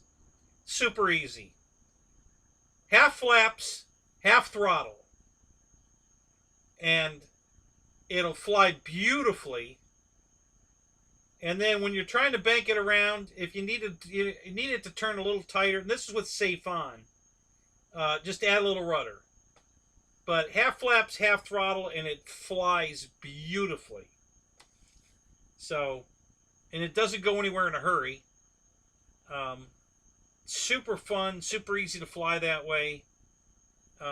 Unless you want to do rolls or fly it around inverted. But when I'm training somebody, that's the plane I use. And I put it half flaps, half throttle, and I hand them the radio. We usually sit in lounge chairs. I hand them the radio, and I just kind of say, okay, go to your right a little bit, go to your left. I never have to take the radio away from them. It's just too easy to fly. And I just talk them around, and it works great.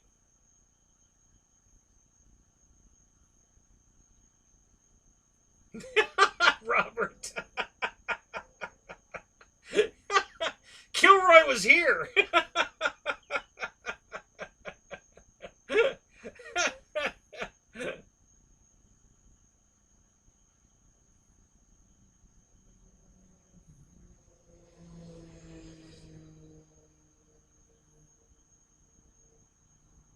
That's why you fly, because you're old and bored.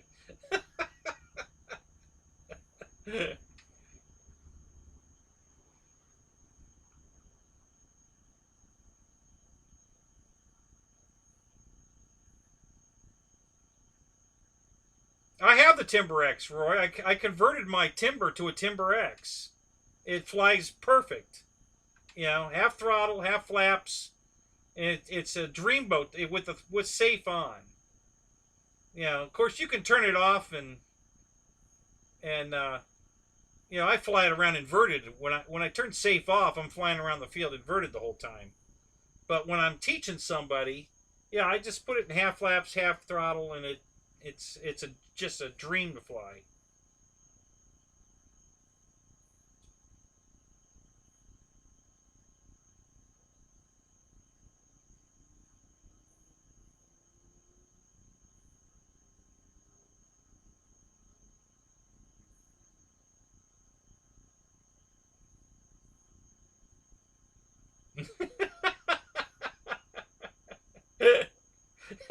Yeah, but it was only for 20 seconds, Eric.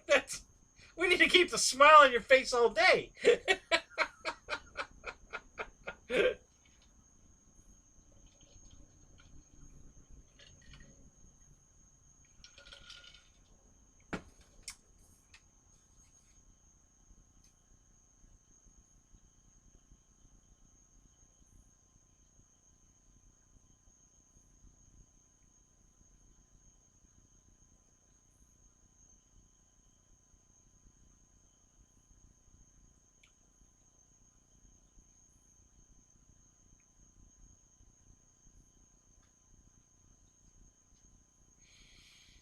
Yeah, Roy, try it. You won't believe how good that thing flies with the safe. Like I said, half flaps, half throttle, with the safe on, and the plane is.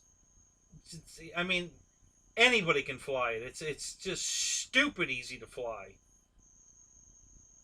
I like it better than the Apprentice. Honestly, it has so much more overall. You know, it flies every bit as good as an Apprentice. I think better. Um,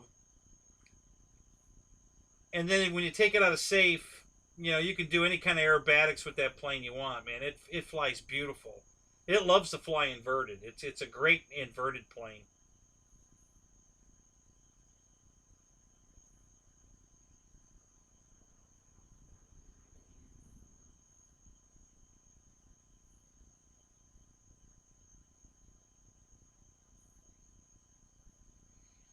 Yeah, I don't ever set up a mix, but yeah, just add a little rudder. If you want it to turn tighter, man, just add a little rudder, man. It just that's all it takes. And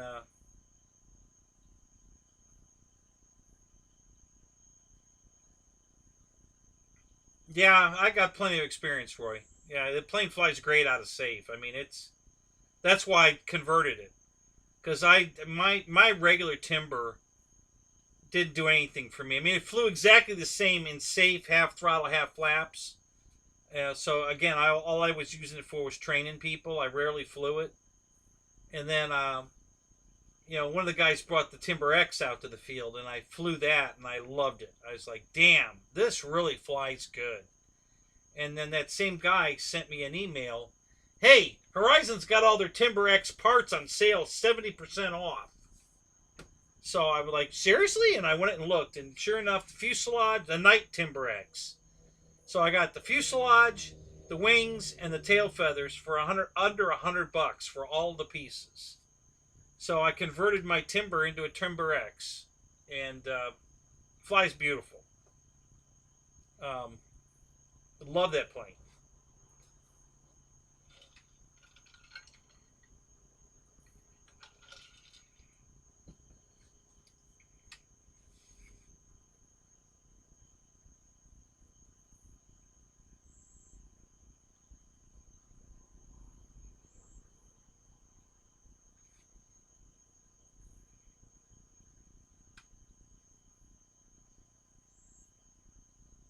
Yeah, I was doing the same thing, Roy. I'm yelling at the screen, rudder, rudder, rudder, and then I saw it go to the tree, and like, shit. Of course, the title of the video kind of already had spoken. Kind of gave it away. Timber X in the timber. And at first, I was like, Timber X. Oh, I get it. He put it in the tree. and then, yep, sure did.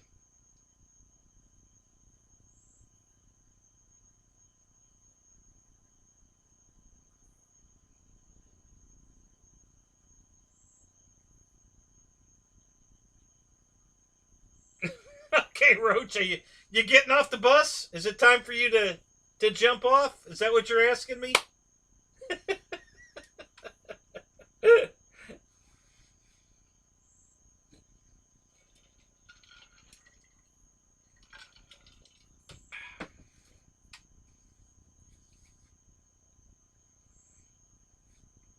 right, Roach. Let me pull this baby over.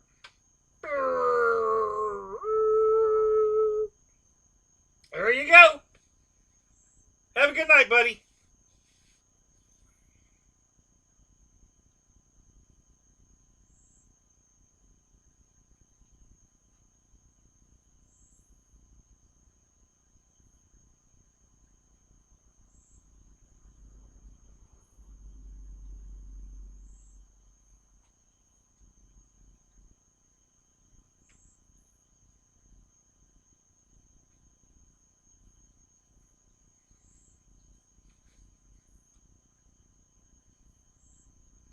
Oh yeah, Roy, it makes a huge difference in save for sure. Yeah, you can snap roll it just about with the rudder aileron rudder together. Yeah, yeah, it makes a huge difference.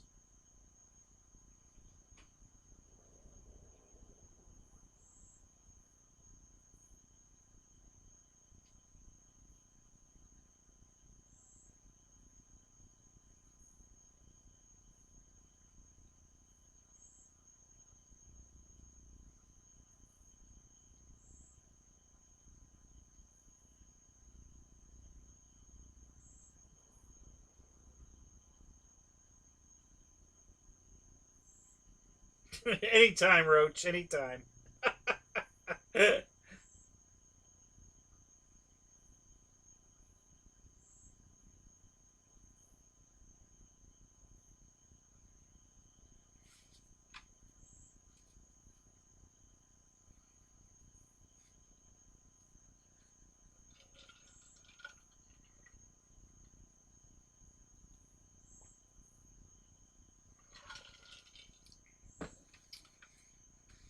Yeah, we've got a very big field, guys. It's huge. It's 40 acres. And it's 633 acres on the property, but the area that's we've got fenced off to keep the cows off the runways is 40 acres, and the only trees are on the very outer perimeter around the whole place, and then where the pit is. So we pit underneath trees so that we're in the shade. And then you walk out to the runway, and there's 40 acres out in front of you of clear land. There's not a tree anywhere unless you want to go all the way to the far edges of the property. We've got 800-foot runways, in 3 directions. Well, 6 when you count both, you know, downwind, upwind. We got 6 runways, but and guys put planes and trees there all the time, and it's usually not the ones over our heads, but sometimes, because the same thing that happened to Eric. They got it turned and it won't turn. They're in safe, and next thing you know, it's in the tree. So, tree over there, tree over there, tree over there. It's way, way, way over there. I mean, when they put them in the trees on the very far end of the field, I mean, you can't even see the airplane anymore.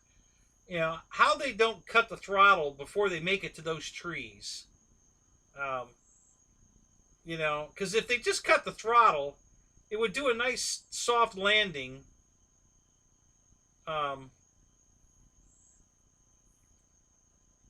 In the tall grass, and it wouldn't even hurt it. You just let go, cut the throttle, and let go of the radio, and just let it land itself in the high grass.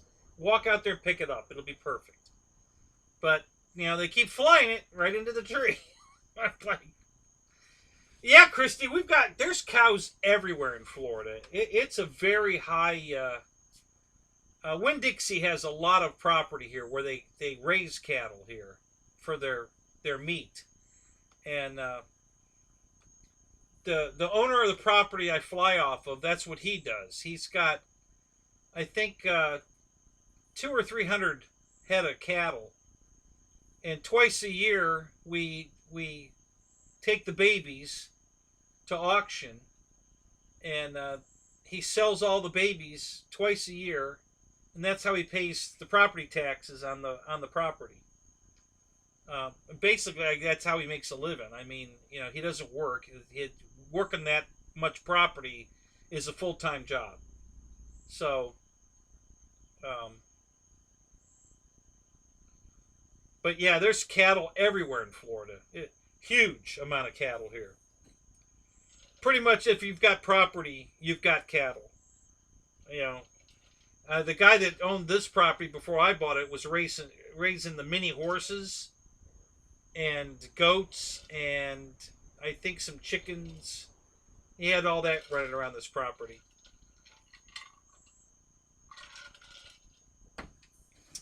But yeah, we've got a lot of cows here. You know, there's 3 flying fields close to me that are all cattle farms. You know, but you're flying off of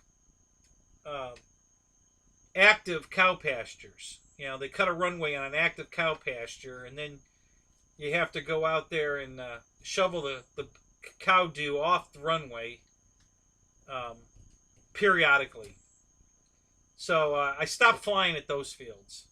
Now I fly at the one that used to be an active cow pasture, and he finally, after he rolled the runways and really made them nice, he put the cows in different pastures, got them off that pasture.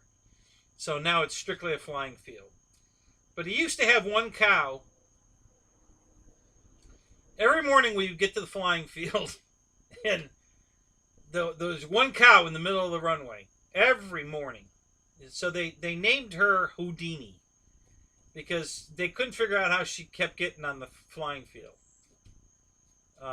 So they named her Houdini, and so we just walk her. You know, she's people friendly. So you just walk out to her, and you take her and you walk her off back. You open the gate and send her on her way back where she's supposed to be, and and it was just like.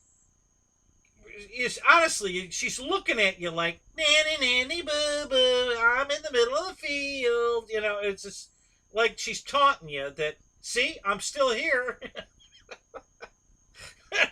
Yeah, because she's always looking right at you when you get there. She's not like minding her own business. She's standing there looking at you, like, yep, here I am. What are you gonna do about it? So he finally put her in another pasture that's not adjacent to the flying field anymore, so she hasn't been on the field anymore after that. But for a few years it was hilarious.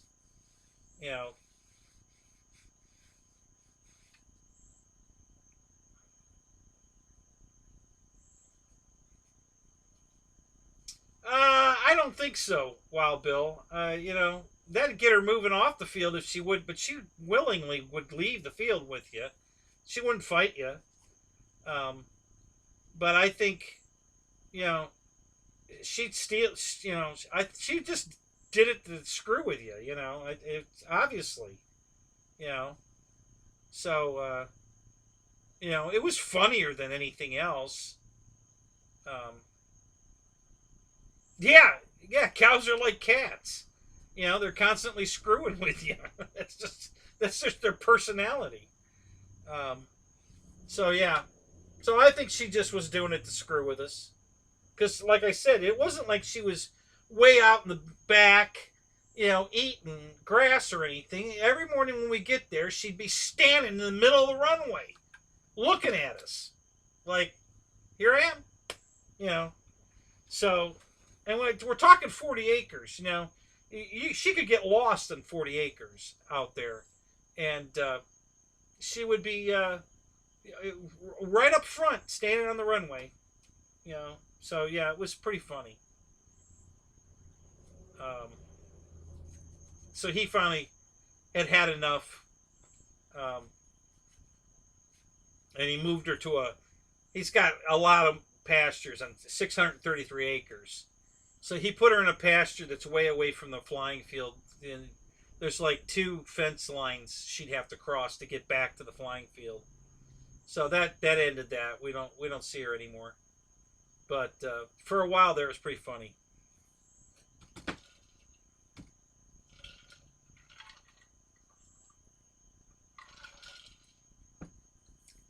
Yeah, I got tired of ripping landing gear out of airplanes. Hitting a cow patty. You know, because a fresh cow patty that gets rained on, it flattens down into the grass, so you can't see it anymore. You know, it gets flush with the grass line, and when you hit it with the landing gear, you know, on takeoff or landing, when you can't see it, it still stops the wheel dead and flips the plane over, and usually rips the landing gear out of the airplane. And I just got tired of that, you know. So I stopped flying there.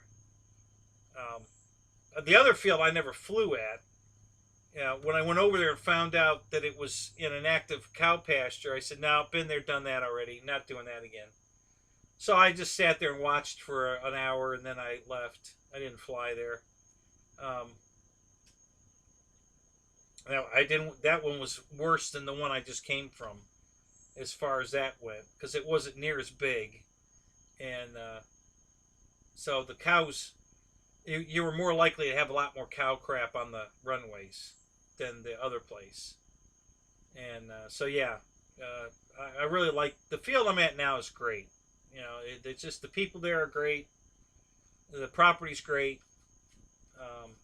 You come and go anytime you want. You know, if you want to go there at 3 in the morning and do some night flying, you know, just unlock the gate and let yourself in. So yeah, it's really nice.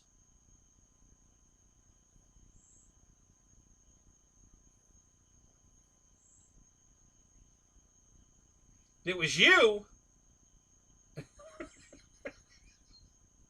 What are you doing laying down in the grass like that? Who are you hiding from?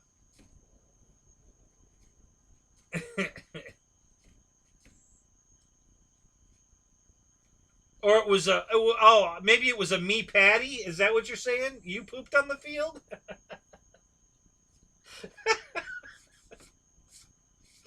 Oh my god. uh,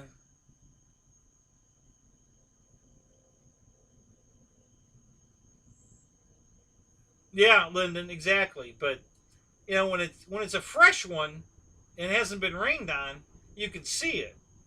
So I never hit it when I could see. It was the ones I couldn't see after it's been rained on and flattened out. You know, so you can't see it, and then you hit it. You know, those are the ones that, you know.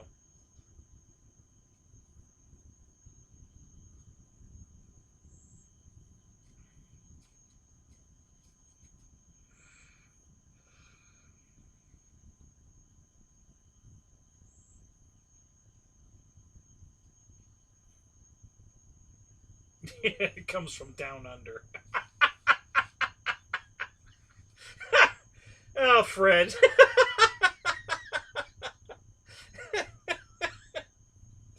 Another one of the cheap jokes, boy. I'll tell you, you're the king.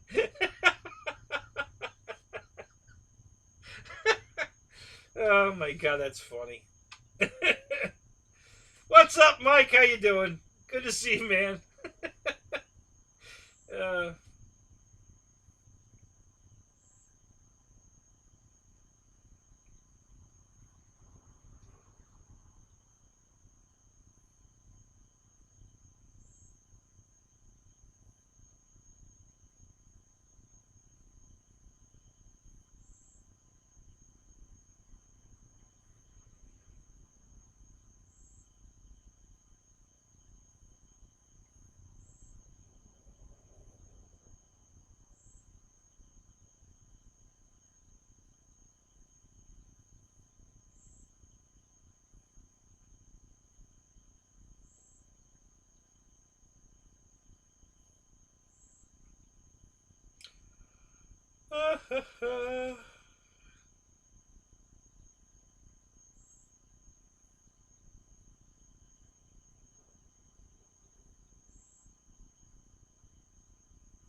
Oh, is that right, Lyndon? No kidding. Yeah, they might do it here too. I haven't asked, but um, man, you can get cow patties anywhere you want around here. Um, I mean, there are so many cow farms around here. It's ridiculous. There's just a lot of property in Florida, wide open country, and you get a big tax break if it's agricultural. You can get your property zoned agricultural and get a big tax break. And so a lot of people put 3, 4, 5 cows on the property just to be able to claim the agricultural um, status. And they're not really raising them to breed them and sell them. They just put them on the property so they can claim agricultural. My buddy tried to do that, but he only put 1 cow on his property, and they wouldn't give it to him for 1 cow. So I don't know if he ever went after it more, like got a couple more cows or not. I don't know. He works out of town all the time. He runs like a Magnaflux um, it's not a radar, it's like an X-ray machine, and he goes to like um, Lockheed Martin or Boeing or one of those places, and he has to check the wing to make sure there aren't any imperfections in it. No cracks or whatever on aircrafts and stuff. So he's always out of town, running around um, all over the country. So yeah, I rarely see him. Um,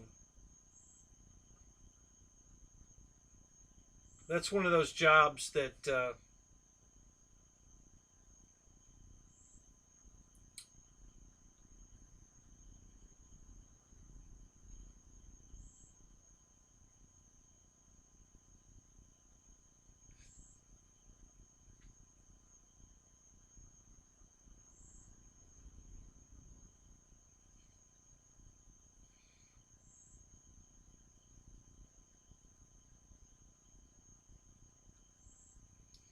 Mike Keller, what's up? Good to see you, man. So this is a PC-9. Um, I don't remember who makes it. There's an ad. This ad on eBay. If you click that, you can see it talks about it. It says it's from Phoenix Models, but Mickey says it's not. I bought it from Banana Hobby, so it was a RC Blitzworks. So I really didn't know who made it back then. It's about 6 years old. Um, and yeah, it's just a monster. Um, be perfect for a turboprop. If you wanted to buy a turboprop jet engine to put in this thing, it'd be perfect. Um, I'm not going to do that because I can't afford it. Those things are expensive. But that would be really cool to put one of those in this airplane.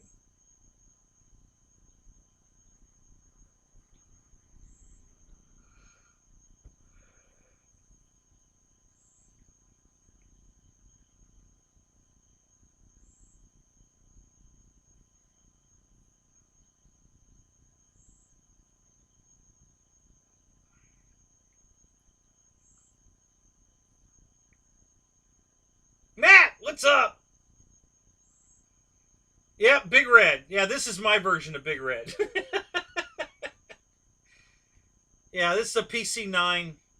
Here, if you wanna look it up, there's one for sale on eBay right now. Exact same plane. I bought this like 6 years ago, and I haven't put it together because I don't have any room to put it anywhere if I put it together. But now that the garage is getting ready here, I'm going to put it together here shortly. Probably, well, I'm hoping to find out tomorrow when they're going to start on the garage. Um, so I'm hoping by the end of the month it's done, but if not, it'll definitely be done by next month. And then I'm going to put this bitch together because I've been wanting to put this thing together for a long time.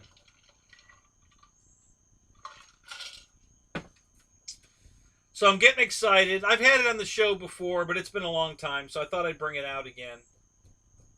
And by the way, Matt, I had so much fun the other night when we were playing in the real flight. God, that was a blast. I opened a room, and I'm going to be honest with you guys. I'm thinking about opening the room every night and just leave it open. So if you guys want to get into you guys that have real flight, if you want to get into a fly,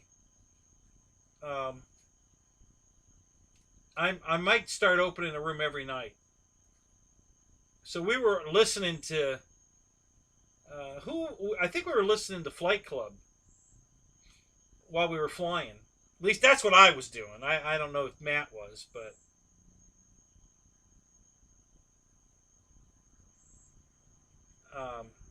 Matt and I were in the room flying, and we did the game mode where every it's like every 10 minutes it changes to a new field and a new mission. So we were dogfighting, and then we were ribbon cutting, and then we were running through a course of rings, and you had to fly through the rings, and it kept changing the fields we're at, so the obstacles kept changing. It was a lot of fun.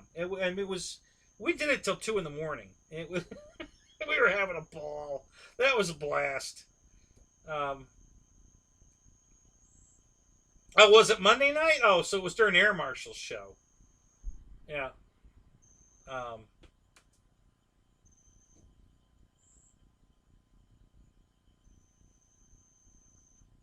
yeah, so I was just listening to Dave's show.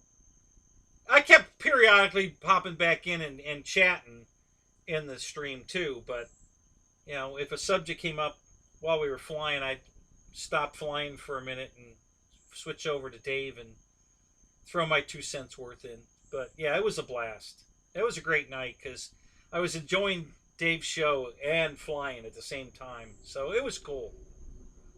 Um,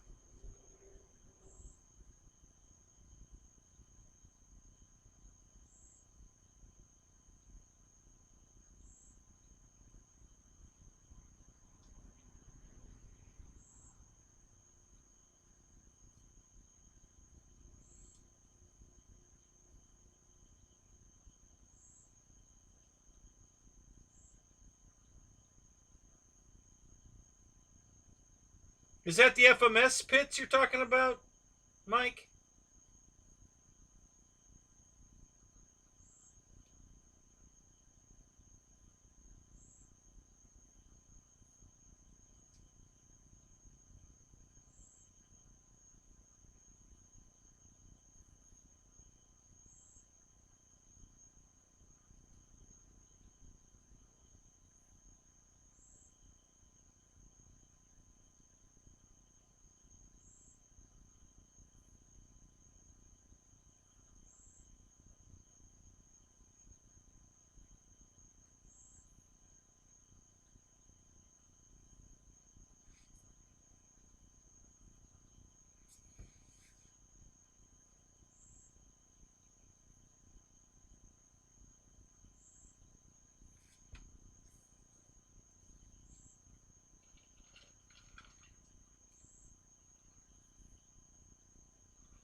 listen to Farmer Fred here. He knows all about growing stuff. Look at this.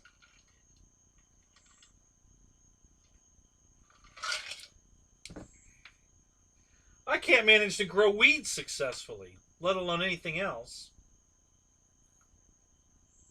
If you want it dead, just leave it with me. I'll kill it for you.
So, Fred, when were you living in Ohio?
You were living in Ohio from 57 to 77? No shit, really?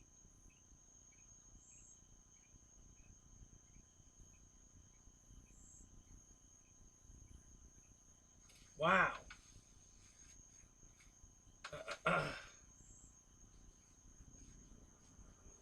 Yeah, I lived in Ohio from 60 to 83. And then I moved to Florida. So yeah, we lived in Ohio at the same time. I was up in East Cleveland, a town called Willoughby. What part of Ohio were you in, Fred?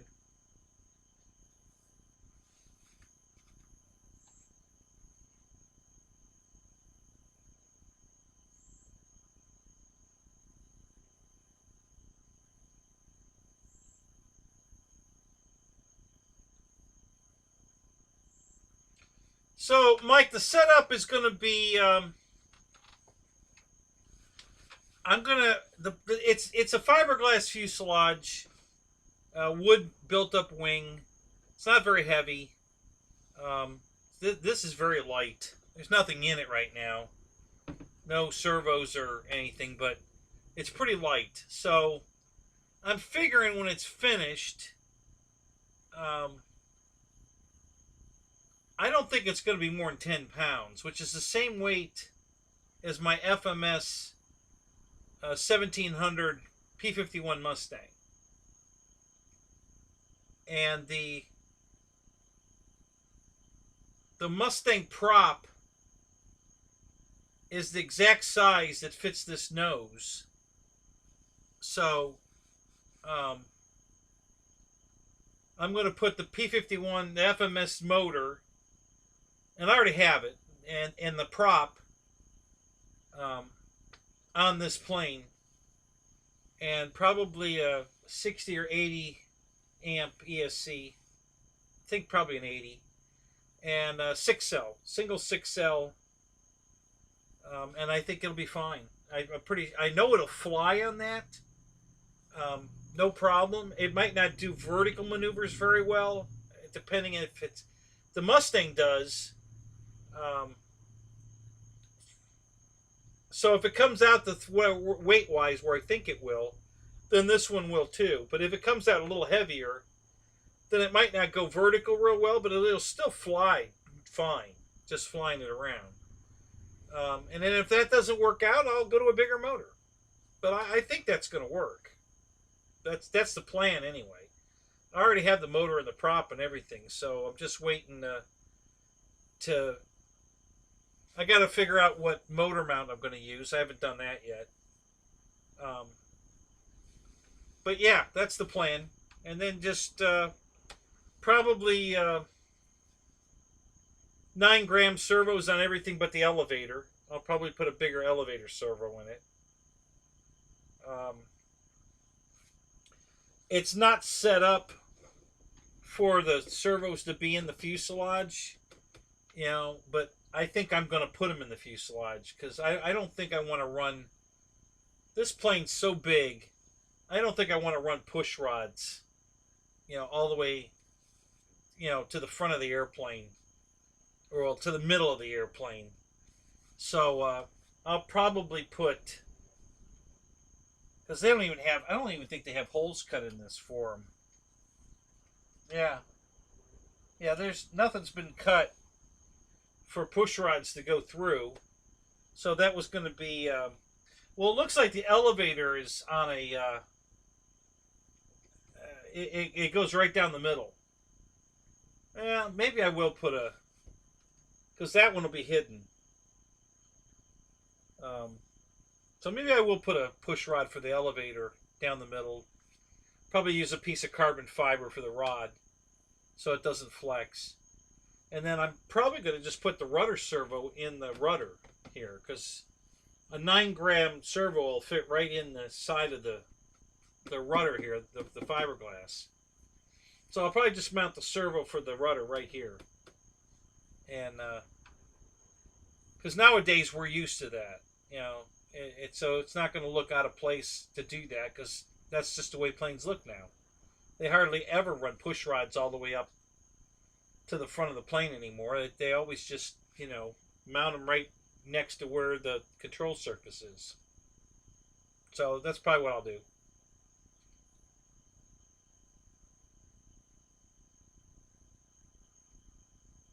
Right, Lyndon. Yep, exactly. So, yeah, the 10-pound, and the Draco prop looks the same size as my Mustang prop. So they're probably using similar power systems. And it works great. So I know the plane will fly. It just might, maybe I'm going to want it a little faster. Maybe I'm going to want a little more vertical. I don't know. We'll have to wait and see.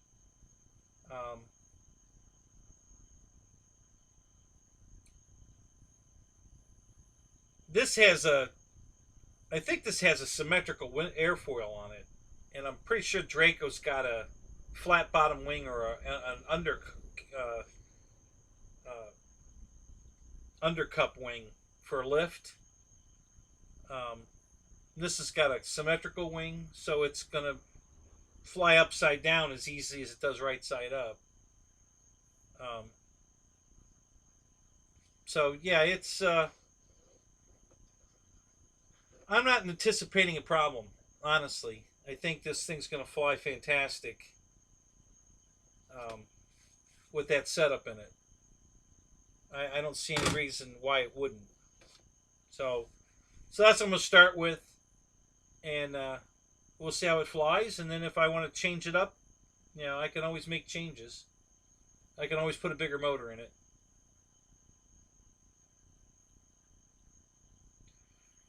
Yeah, Mick, I'm not going to have a problem with 9-gram servos in this. It'll fly fine with that. It's not that much smaller than the 1700 Mustang in it, and I'm pretty sure that's got 9-gram servos in it. I'm not going to use a 9-gram on the elevator. I'll probably use a 25 on the elevator, but the rudder doesn't get used very much in the air, so and the very little rudder movement anyway. And then the ailerons, it's one servo per aileron, so you're not double loading it. It's not like in the old days where you put the servo in the middle of the wing and it's moving both ailerons off of one servo that sits in the middle. Now they mount them out, outboard, and one servo per control surface. So I don't foresee that being a problem. It should be fine. We'll see. I may change my mind. I don't think I will, but I haven't had all the planes I fly. I haven't had any kind of stalling out a servo in flight. I don't fly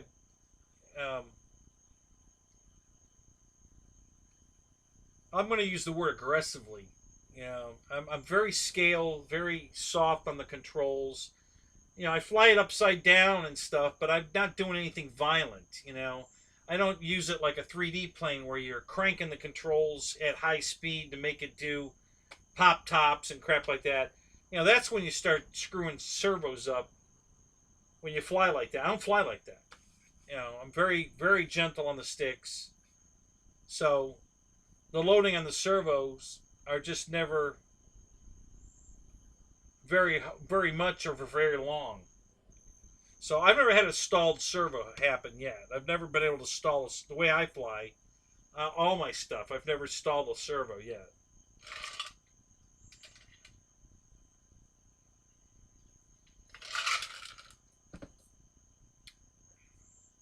But I don't know. That could change. We'll see. Once I get building it, I might decide, well, okay, this... Because I don't remember, honestly, I don't remember how big the ailerons are on this plane. So if it's a really big aileron, well, then maybe I'll go to a bigger servo. I don't know. I certainly am not going to use it on the elevator for sure, but I don't know. On the ailerons and the flaps, I don't see why a 9, because like I said, it's only one servo per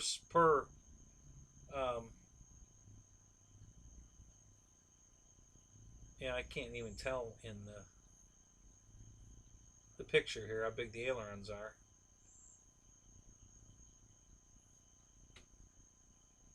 So yeah,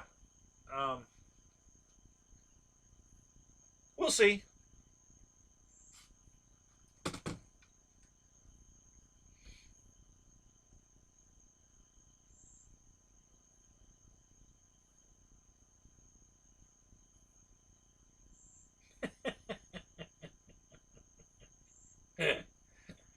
I'm very vanilla on the sticks. GB will appreciate that one if he's still in here.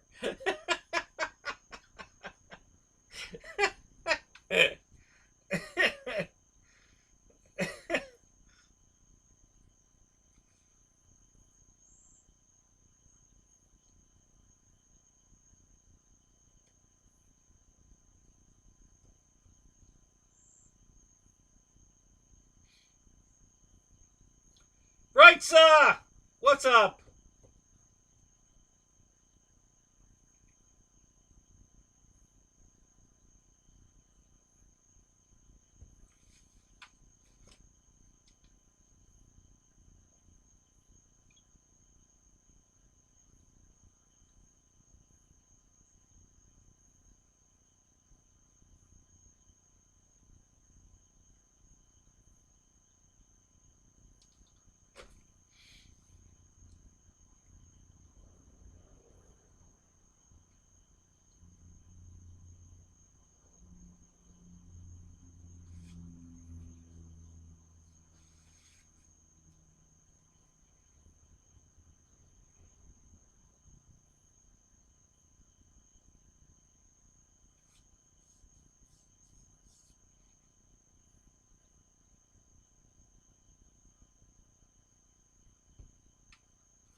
Jermaine, what's up?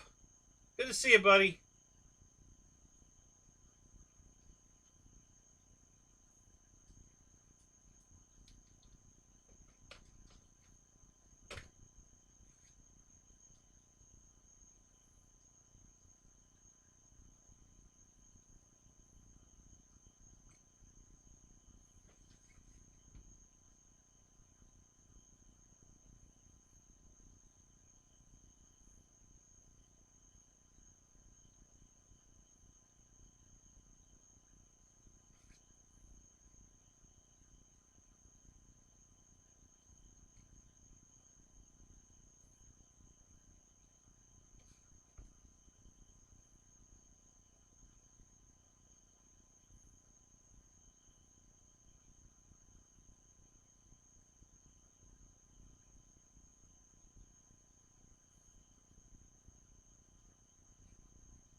Lyndon, you're still looking at the wrong airplane.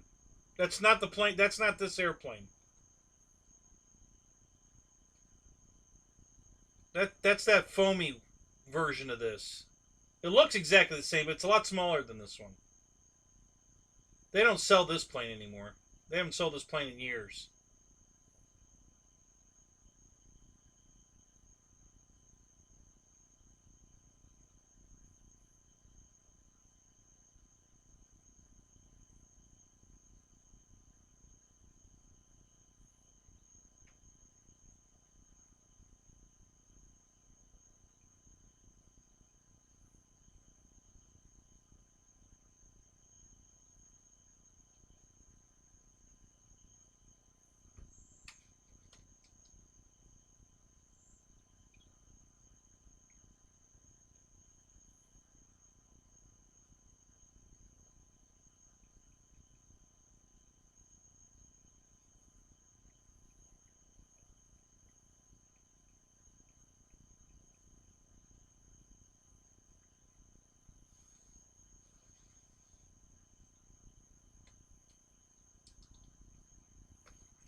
If you look on the box on eBay,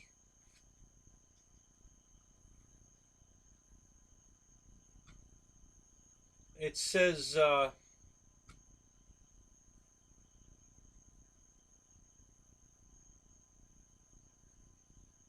4,900 to 5,200 grams. So that's between 10 and 11 and a half pounds, roughly. So, yeah, so it's like I said, it's going to be about a 10-pound airplane, just like my Mustang.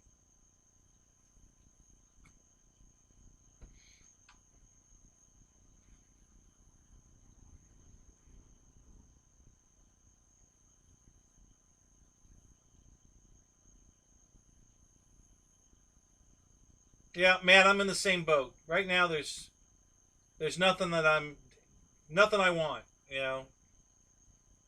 I probably won't buy any more planes this year. Unless somebody comes out with something, you know, remarkable, and I'm seriously doubting that's going to happen. So, yeah, I probably won't buy another airplane this year. I've got too many other I've got this one to put together, and I got several other planes to build. So I'm going to concentrate all my efforts on the planes I already have after the garage is built. And yeah, I don't think I'll be buying anything else this year. Even if they come out with something awesome, I probably won't buy it this year. Maybe at the end of the year, like November, Black Friday, maybe. Um, I seriously doubt I'll buy anything before Black Friday. You know, I mean, unless somebody runs a super sale on something that I gotta have, or they come out with some crazy airplane. Even if they come out with something that I really want bad, I probably won't buy it until they've gone through. I'm not going to do another pre-order on anything. You still haven't made the F-22? Wow.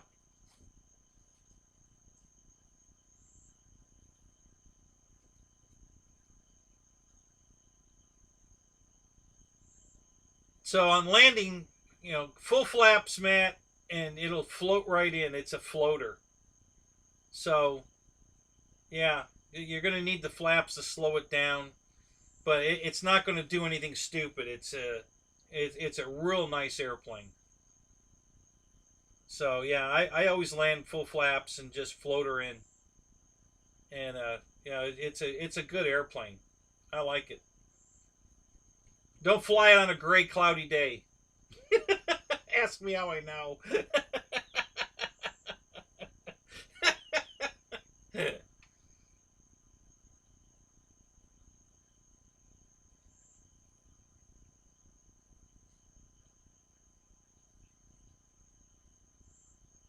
No, no kidding. Really, Matt? Wow. Has the weather just been that bad over there? Or are you guys busy doing something else?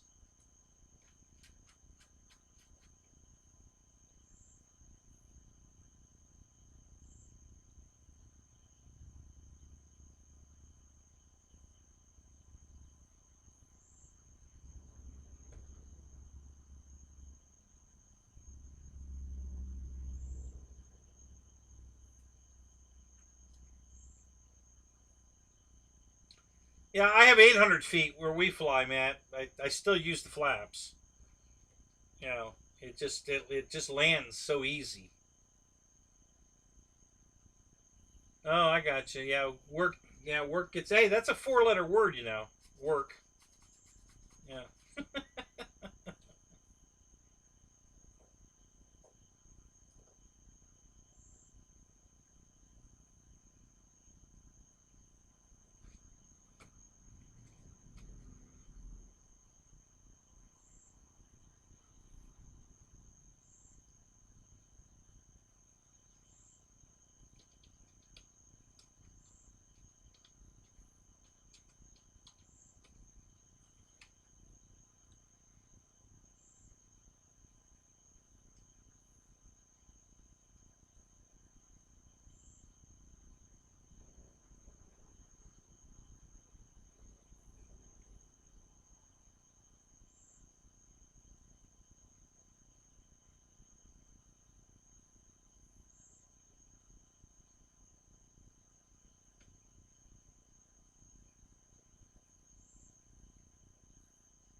Yeah, Christy, we all do.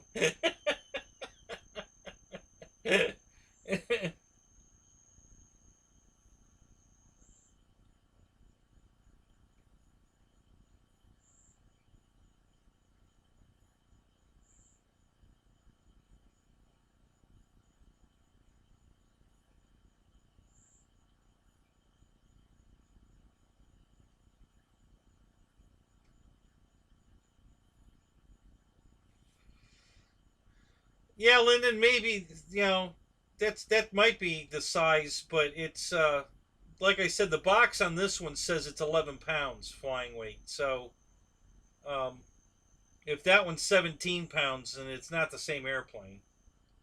I don't. Maybe it's heavier construction, or I don't know what the differences are, but yeah, this one says 4,900 grams to 5,200 grams. So 5,000 grams is 11 pounds, just over 11 pounds. So, um,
Which plane are you talking about, Fred? I have to read the description. What are you talking about? I missed something. I must have missed something above the chat.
Real flight during Zoom? Well, we could try it. That might be fun.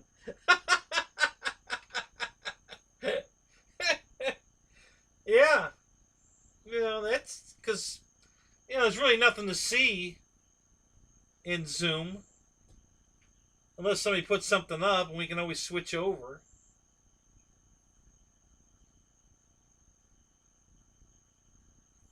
I'm comfortable flying anything, Lyndon. It does. I fly it all. Gas, electric, helicopters, quadcopters, whatever. It doesn't matter. I fly it all. I like it all. The only reason I like the gas more now is I'm just spoiled. I'm so used to having to clean my airplane up back in the days when I flew gas, nitro. Um, cleaning the oily mess up. Even a gas plane, you still get some exhaust on the plane you got to wipe off. And I'm just spoiled now. Electric plane, you take off the field and it's absolutely clean. You don't have to do anything to it. So I really like that. My planes get dirtier going to the field in the back of the trailer because the seal on the back door I got to replace the seal on the back door. So the back door is not super tight sealed. There's little air gaps here and there. So dust off the road gets sucked up into the door and then all over the air. So the planes basically almost look as bad as the dust on this when I get to the field. So, now I'm clean, but it's dry dust. So you can just fly the plane and most of it blows off just in flight. And then after a flight, if it still has some on it, I'll usually spray a little Windex on my paper towel and then kind of wipe the plane down real quick. But it's pretty easy. So, and there's no dead sticks. I run telemetry, so I always know where my battery voltages are. So I never have a dead stick landing. It's just, I just love these electric planes. I ever since they came out with this stuff, man, I was sold on this electric stuff. I really like it. I have several gas planes here, gas motor. Hell, I got a gas motor right here. This is from a car, but it's the only difference is the head. This has got a big cooling fin head for the car, but I've got bunches of motors and planes that have gas motors in them, but I just can't bring myself to fly them anymore. I'm just not really that interested. Fuel's gotten so expensive, it's ridiculous.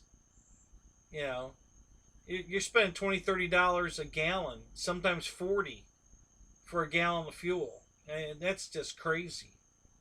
Um, so yeah, I'm perfectly happy now flying the electric, but it's, I think they all fly the same. I really don't notice, you know, any difference, uh, the way they fly. Uh, I don't even notice a difference between the foam and the balsa planes. My balsa beaver flies exactly the same as my foam beaver. I don't notice any difference. They fly great. Um, yeah, I really don't. I just been doing it so long. I don't struggle with flying anything. It's just, I just fly the crap out of them.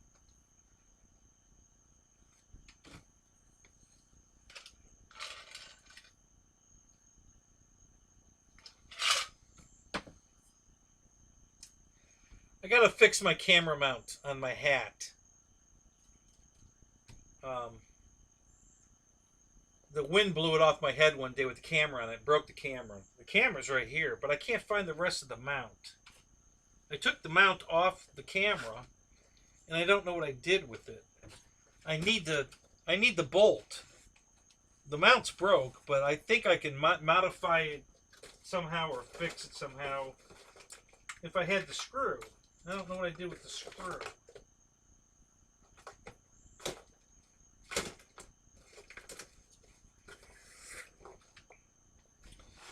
Here's the camera. And I think the camera still works. It broke the screen off. This is supposed to fold on a hinge right here. Close. And it snapped off. So I don't know. But I think the camera still works.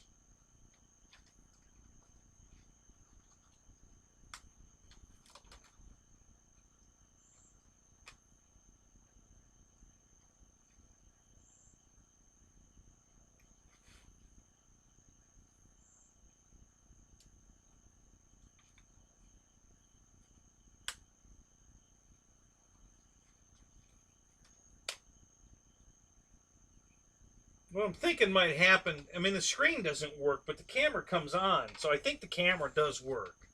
I haven't tested it yet, but the screen doesn't work. So, but I think it might have just come unplugged inside the housing here.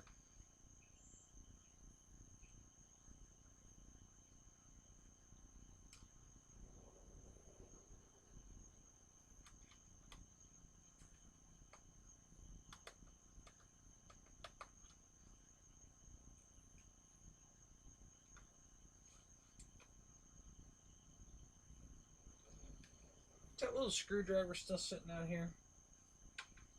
Now I'm interested. I think I want to take this apart and look. Ooh, good catch. I almost did that. I almost lost that. Yeah, right here. Let me unscrew this real quick.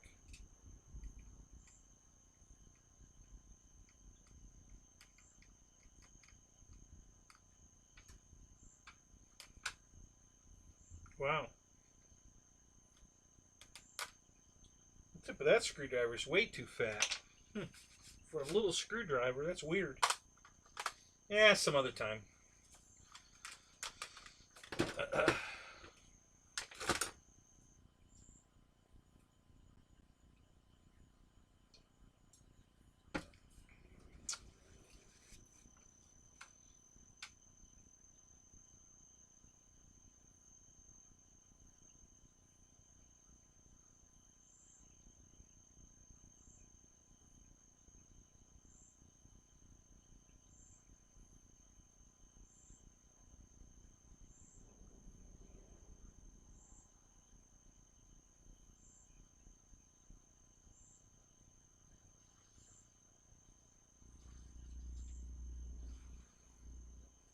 Yeah, Fred, I didn't buy a Cox um, control line plane until after I was already flying RC. Um, and I got goaded into it. Oh, you got to do our control line. It's awesome. And I'm like, how can flying around in a circle compare to flying a radio control plane that can do loops and rolls and fly all over the place and any pattern you want to do, and you know, and the other one, all you can do is go around in circles one way, and if you want to get crazy and fly it inverted, you got to go around the other way. But I mean, but I went out and bought the Miss America uh, Cox 049 Mustang just because it was beautiful, and I figured, if I decide not to fly it anymore, because I kind of feel like I'm not going to like it, at least beautiful, and I can just set it on a shelf. And that's exactly what happened. I flew it once, and I was so bored. It's like, I don't know. Once you go RC, why would you ever go back to control line? And so that's what I did. I put it. I didn't crash it. It flew fine. It's just all you do is go around in circles. I'm like, yeah, this isn't for me. So so I just put it in the house on the shelf, and never flew it again. It just it looked cool as hell though. The thing was beautiful. So I started flying RC very young, and just never got into control line. I just couldn't do it. I just could not get into the control line. It just bored me to tears. We used to have a couple guys come out to the field every once in a while. We have a separate control line area. He mows a big circle for control line flyers if they want to fly. And we used to have a couple guys that used to come out and do it, but I haven't seen them in years. The last time I saw anybody use the control line area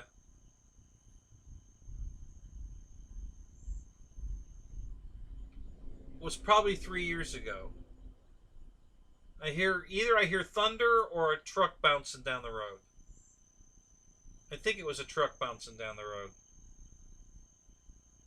I'll get back to you in a second if I hear any more thunder.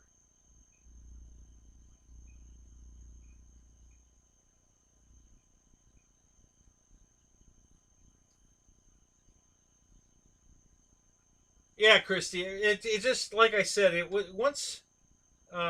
It's like these guys that are nuts about slot car racing. When you got a radio control car, you can go racing, and you can put it anywhere on the track you want. You don't have to stay in your lane. You don't, And I just really couldn't get into the slot car racing either. Once I started racing RC, it was like, why would I want to go?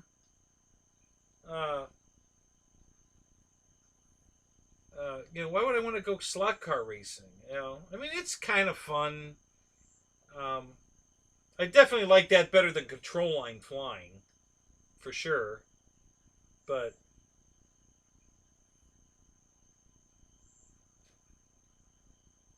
no, GB, I did. Do you want me to? You want me to clean it? I can get a paper towel and wipe it off if that'll make you happy. I'll be glad to do it.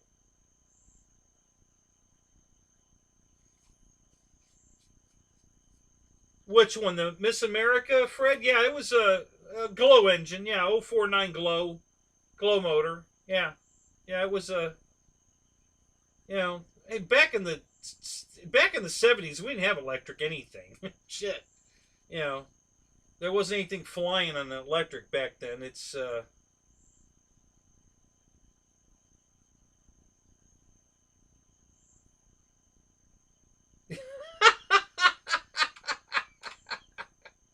Oh, Christy, is my dusty airplane making you wheezy? Oh, well, goddamn then. Let me get something to clean this thing with. Hang on a minute.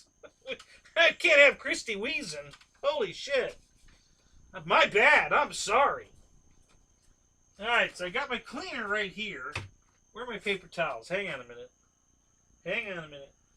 There's got to be a roll of paper towels here somewhere.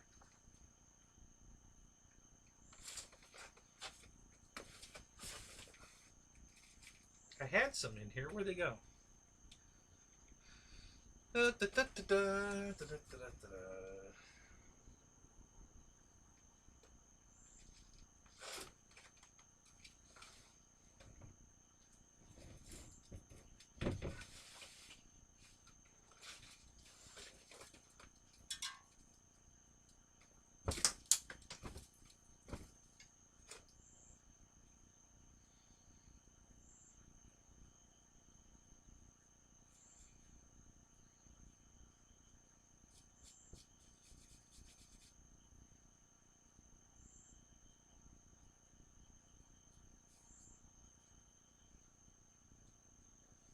All right, here we go.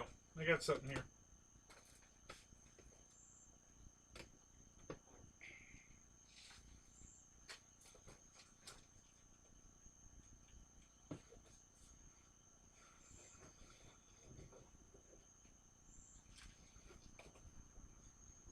Yeah, Juno, I'm getting classy. Yeah. No, we can't have Christy wheezing. Oh my God. I had no idea. I mean, we gotta fix this.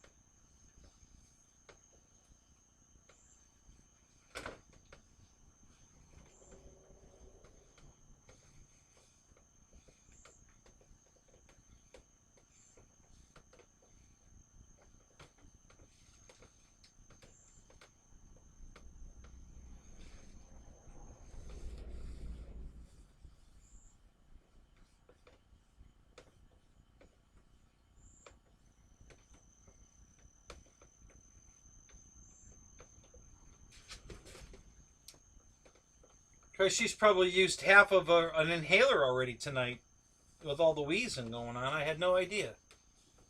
I'm sorry. I'm very sorry. We'll fix you right up here.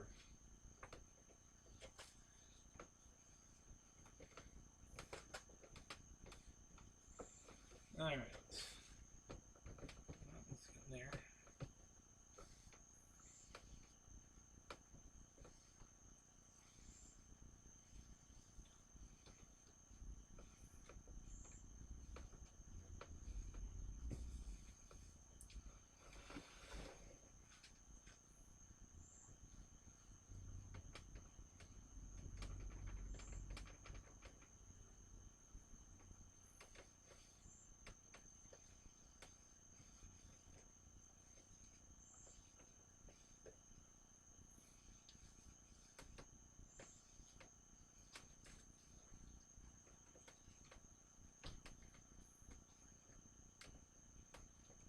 All right.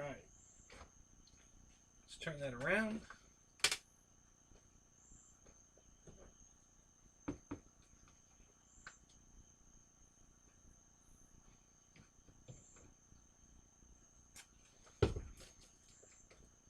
There we go. How's that look? Better?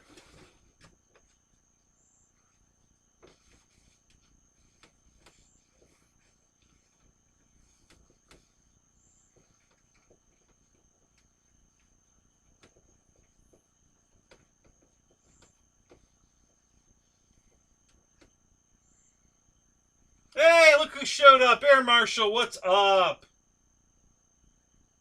Good to see you, man.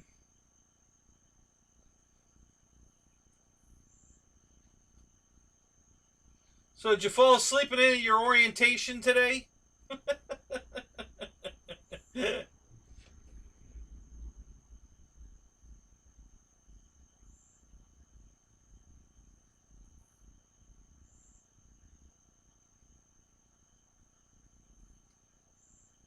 Yep.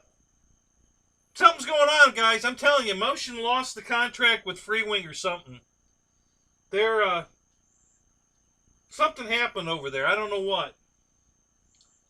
But, you know, they're not going to come out with anything. I think they're in some kind of trouble. I don't know what happened. Either they lost the factory went out of business, they had a fire. I don't know what happened. But, yeah, there's, Alpha just said it. There ain't nothing coming out of motion. So, I don't know what the hell happened, but I've been saying it for a while now that, obviously something happened, because there's no way they'd go this long without releasing something. There's just no way. So,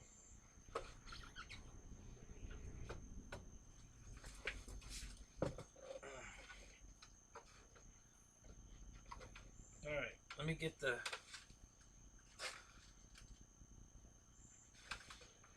canopy here.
That's the best I can do on the canopy. It needs a washing with soap, not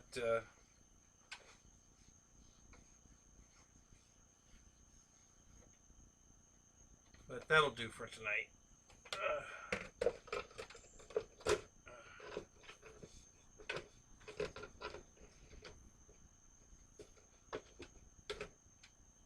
Whoops.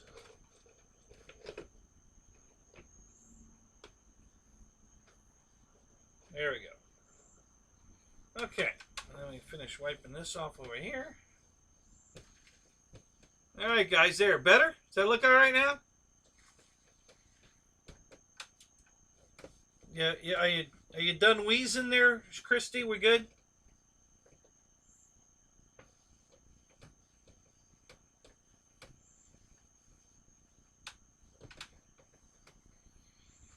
All right, it was a hell of a lot prettier now, guys.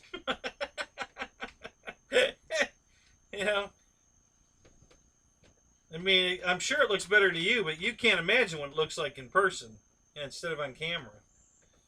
This is just a beautiful airplane. All right, let's put it this way now and see how that looks.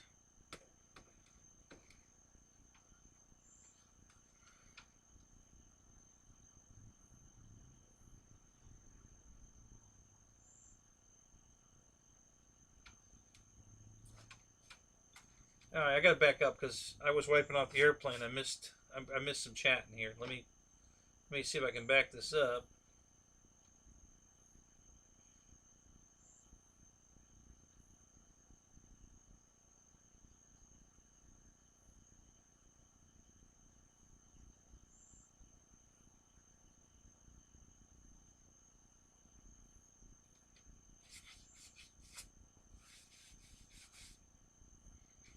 Yeah, partly clean.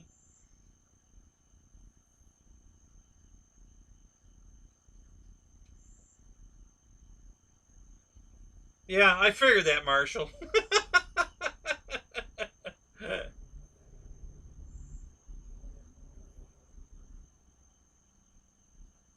Yeah, Paul, that's one way of putting it. My appendage.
Well, I was just gonna stay quiet for a while, Ryan. See if you noticed. Yeah.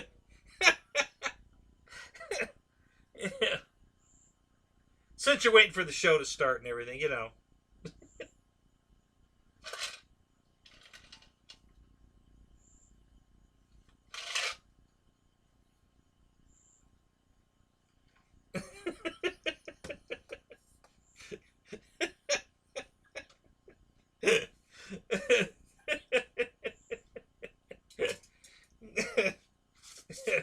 What can I say, Roy? You know.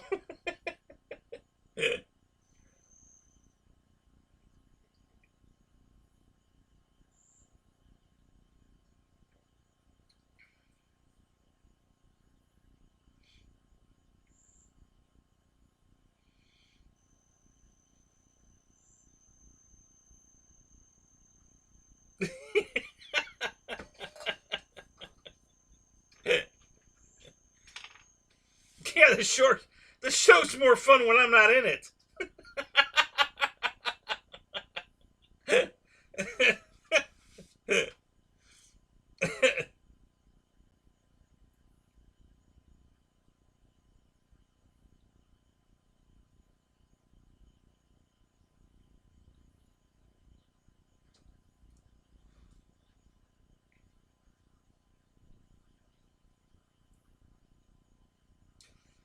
You think so, Roy? You think they're going to come out with a 1500 P-47?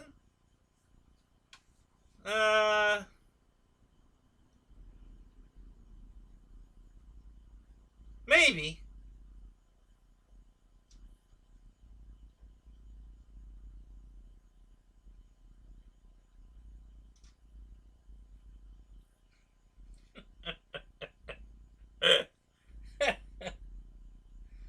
Oh my god, you guys are hilarious.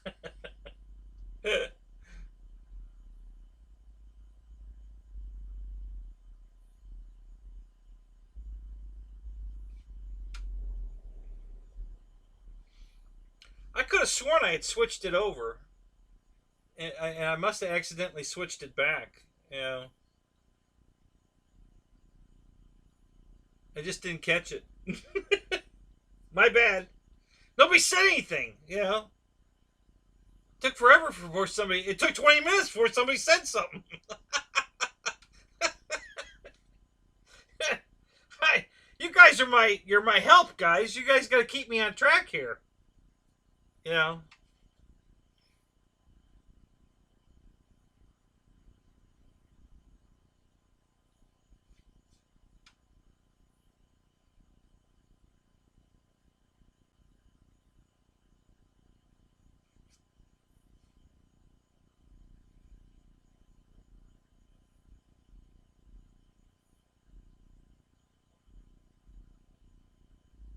Oh, is that right? There's another Facebook ad out there for the E-Flight 90mm Viper for 89 bucks. No shit. Did you order one? You should have ordered two at that price, Mike. Come on. Doesn't get any better than that.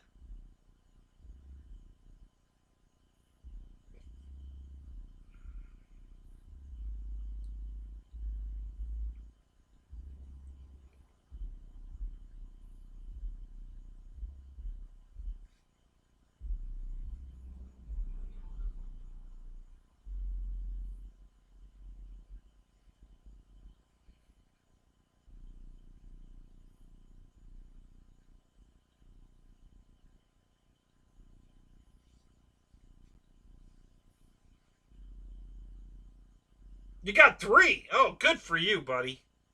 Good job.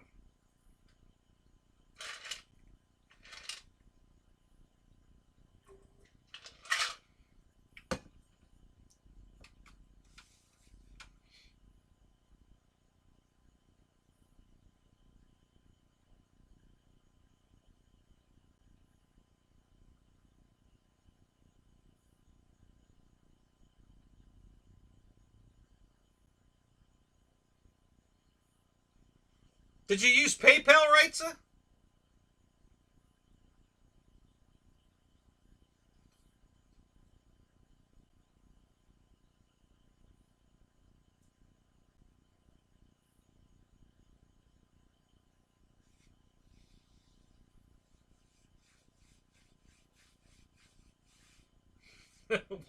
A Dynam P-47 with a V1200 power. I can hear the wings snapping already.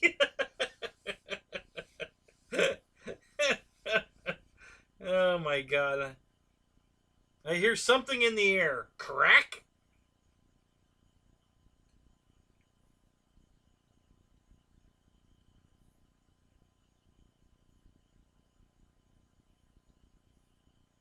Nice. That's cool. Can't wait to see him.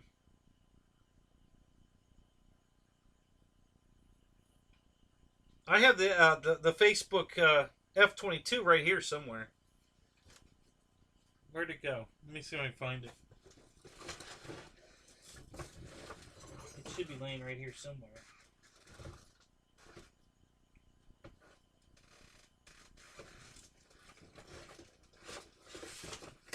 It's sweet. Man, I'm telling you. What a sweet airplane.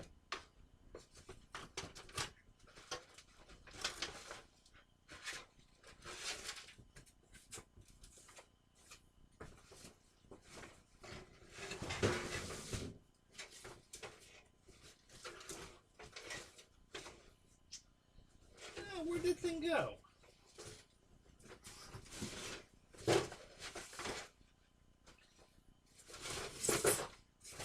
Up there. Huh. I don't know what I did with it. I thought it was right here somewhere, but I don't see it.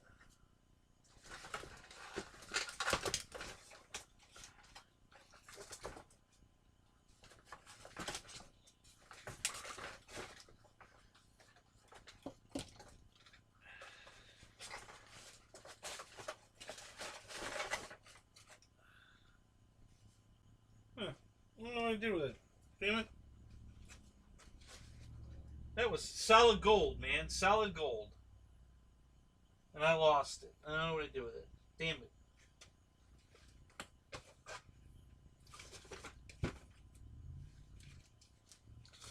Alright, I gotta do a potty break. Talk amongst yourselves. I'll be right back.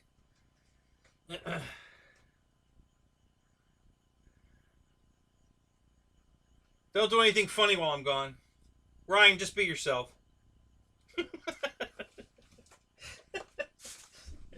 Be right back. Ooh, big spider.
Alright, I'm back. You can stop talking about me now. Wow, this thing looks so good now that it's clean. Wow, look at this. Woohoo! Pretty. Woohoo! Wow.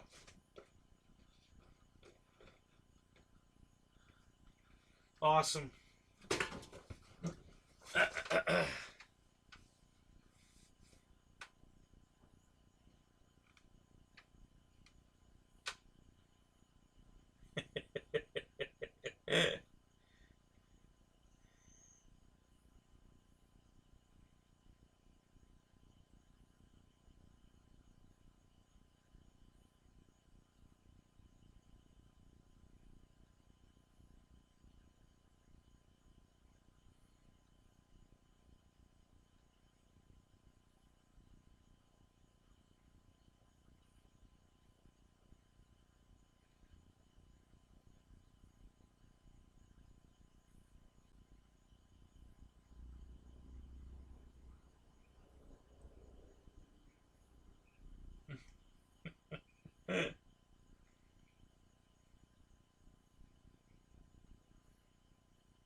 Yeah, that could be, Matt. Yeah, they probably came and recovered it so they could sell it again.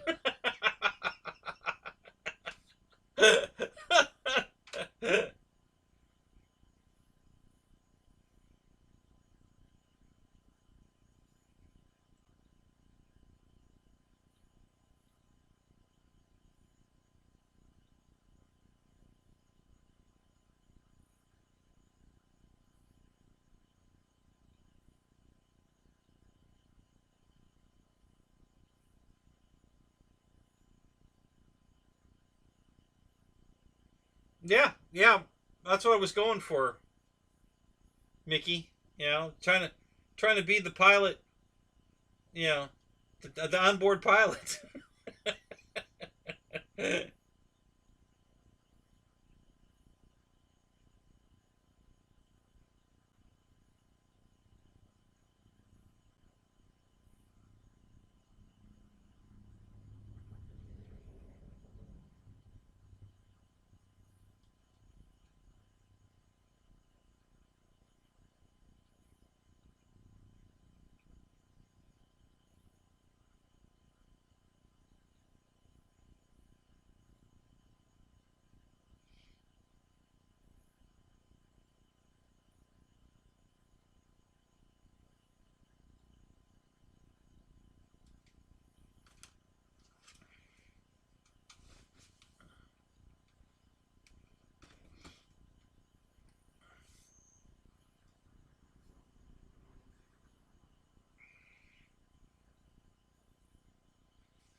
Huh.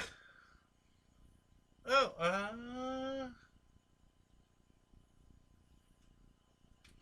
don't think that's it. I may have found it. Hang on a minute. I don't think that's it, but let me look. Let me look.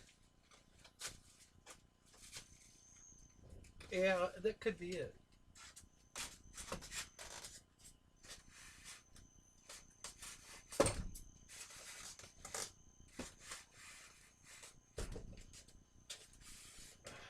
Oh no, that's a radio. One of my old. So here's one, guys. Here's a brand new in the box Futaba Surface radio. 75 megahertz. Brand new in the box. Look at that.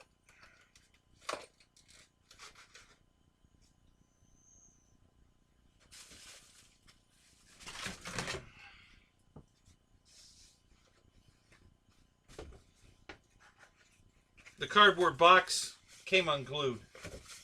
That's why it's out of the cardboard. But yeah, look at that.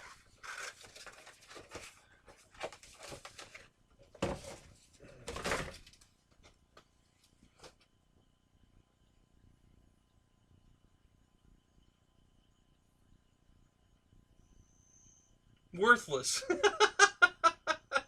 Not really. You could. It still works. Hell, it'll work. You know. So I'm certainly not going to get shot. You know, shot down by a 2.4 gigahertz radio. So yeah, I'm good. Nobody else will be running one. Yeah.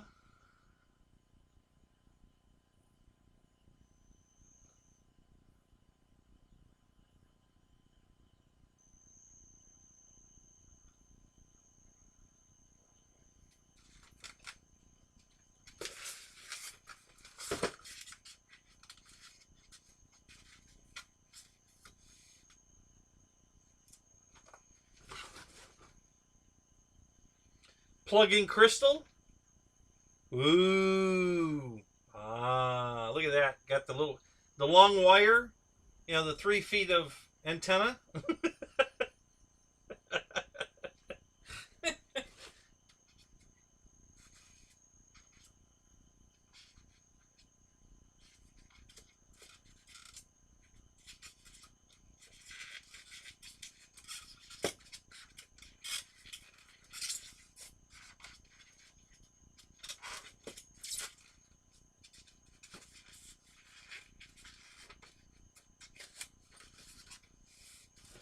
The high-tech 8 battery holder. Look at that, huh? What? Right? Look at that. Right?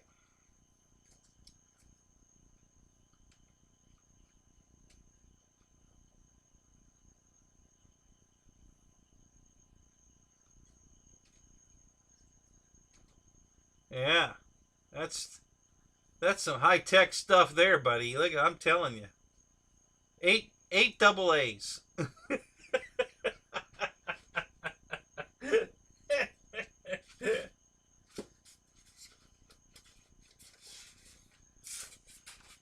I'll have to put this in the Wild Willie.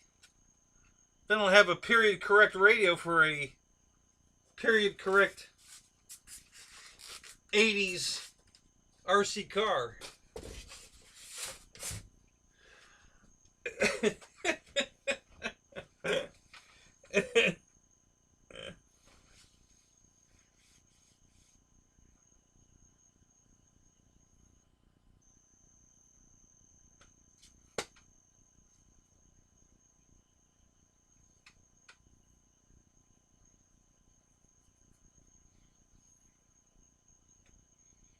That's too many batteries. Yeah. Yeah, I don't think any of the radios today take 8 batteries. I think they're all 4 battery systems. Mostly, I think. Yeah.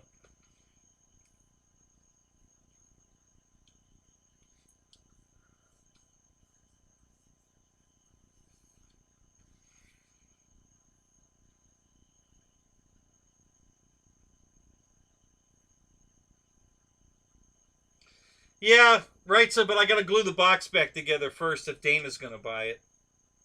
So I got to repair the box. I don't even have to set him the radio. You know, just put put a couple of rocks wrapped in a cloth in the box. Send him the box. He'll be fine. He'll put it on the shelf with all the rest of his boxes.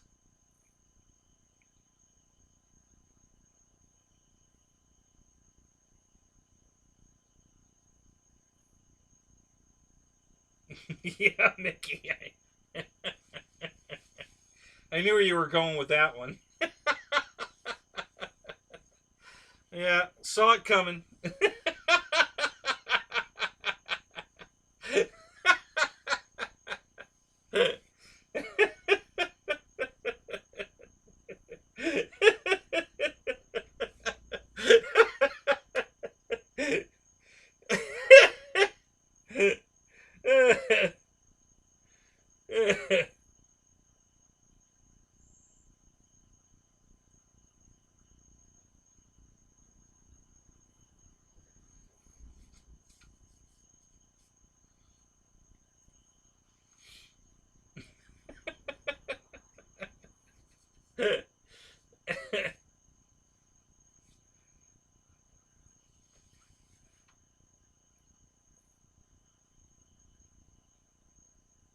Roy's like, it wasn't me this time.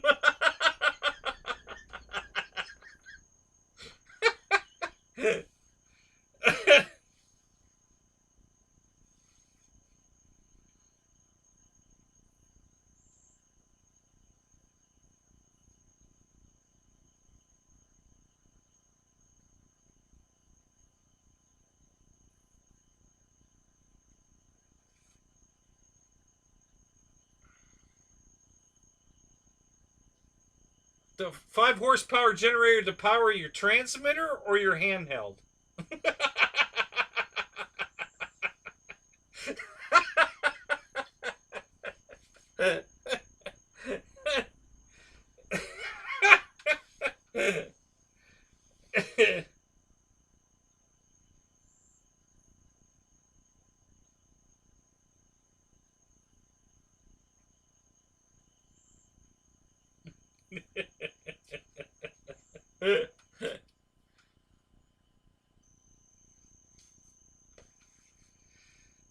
Yeah, Mickey likes it rough.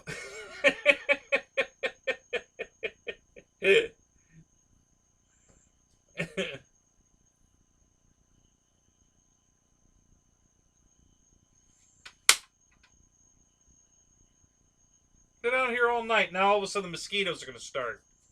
What the hell? Little shits.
Oh, you did? You got it booked for next year, Miko? Awesome, buddy. That'll be cool. Now, what do you do for airplanes? Are you shipping anything over? If you don't, I got shit you can fly.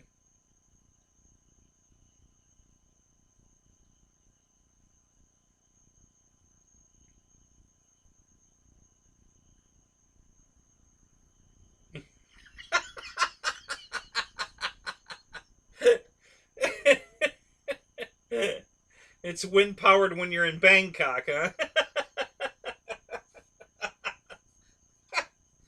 Oh my god.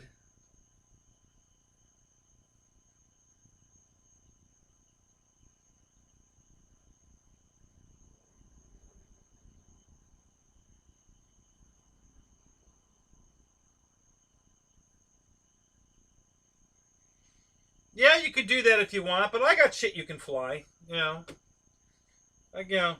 I got way too many shit. I got way too many airplanes, so don't worry. You'll have something to fly, no problem.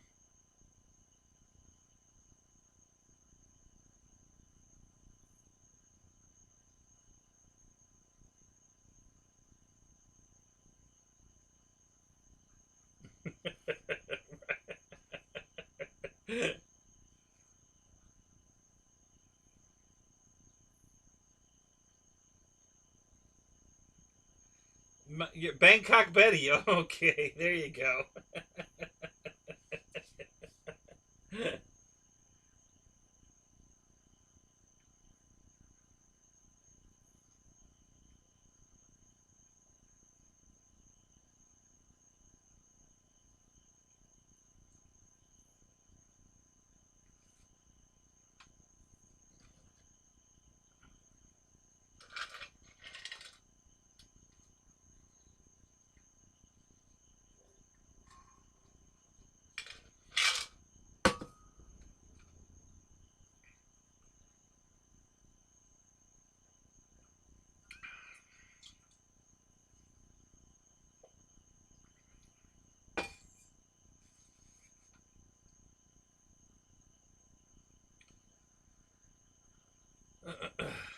All right, guys. So let me know. I have to go stoke a fire outside. I'm burning about 200 pine cones. Um, so I got to go throw a bunch more on the fire. You want me to leave this running? I'll probably be gone 30 minutes. Um, Maybe not quite that long. So I can either leave it running and come back, or I can cut it off. Whichever way you guys want to do it, I'm fine with. So if you want to leave it run, that's fine. I'll be back. I want to go get this. I want to get the rest of these pine cones on the fire before it goes out. So let me know what you guys want to do.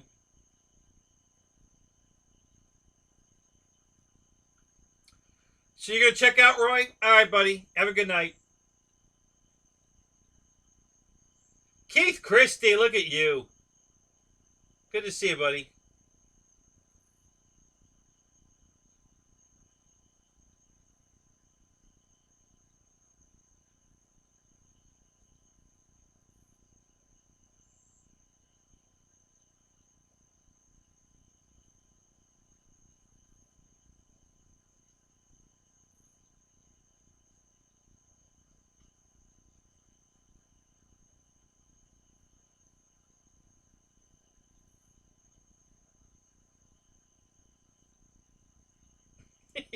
That's true.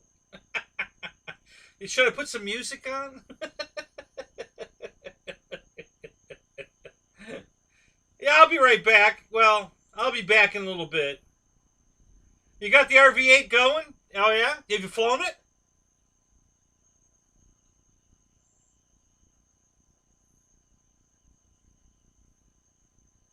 So, Don says leave it on. Okay.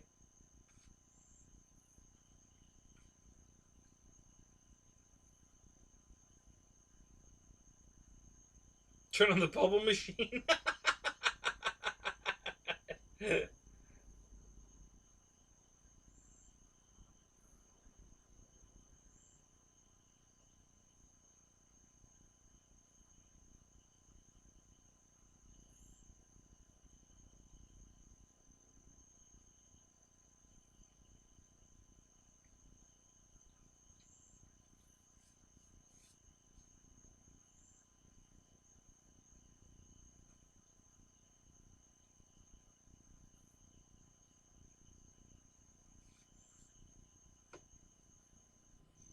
You crack the canopy pulling it off, or pulling it on, or putting it on. How the hell did you do that?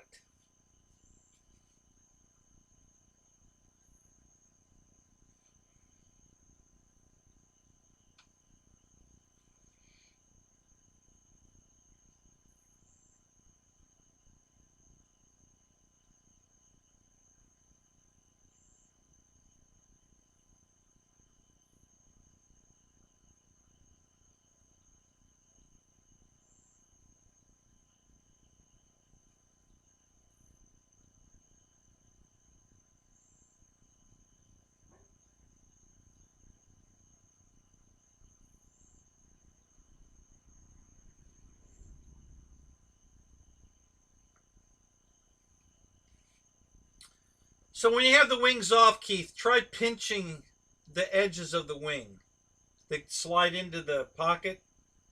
Just run your fingers down, pinch them a little bit, and just give them a little squish, you know, and then it should slide in easier. Give that a try and see if that doesn't help. Um, yeah, that sucks that you cracked the canopy. That's weird.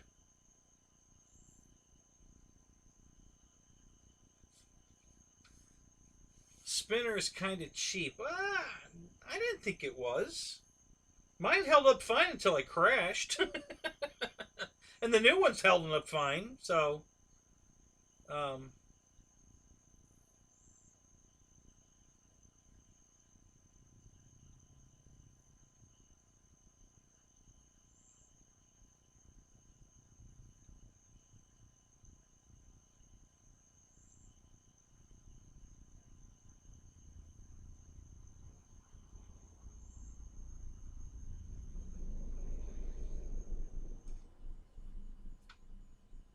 oh, really? Yours is out of round in the. Well, call them up. They'll send you another one. Yeah, that shouldn't be a problem. I mean, I haven't had that problem on two of them, so that's unusual. Give them a call. Yeah, I know the canopy's expensive. Thank God that's the only piece of my fuselage I didn't have to replace. Well, that and the tail feathers. I had to replace the whole fuselage, the the nose cowl, propeller, um, the spinner, the wheel pants,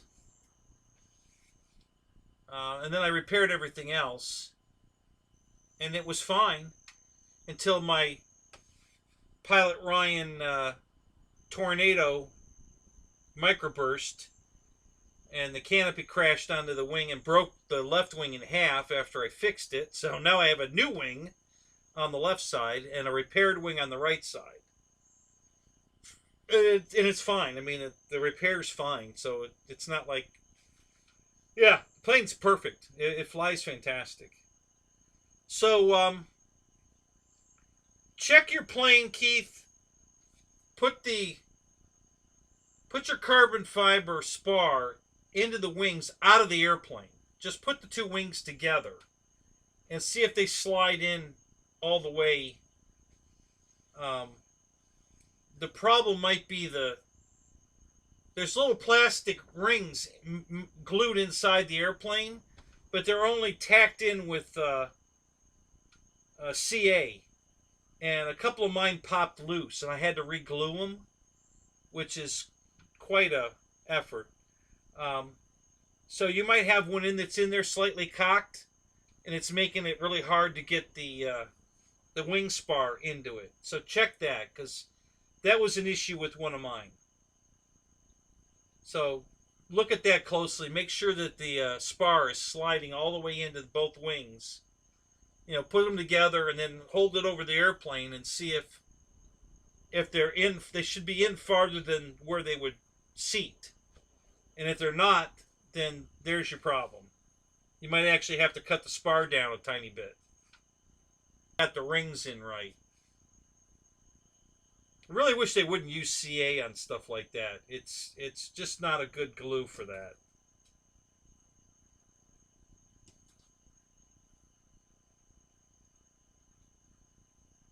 Yeah, I had that problem, so it could be an issue. Just check that out. All right, I'll be right back, guys. Let me go get some more pine cones burning, and I'll be right back.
back.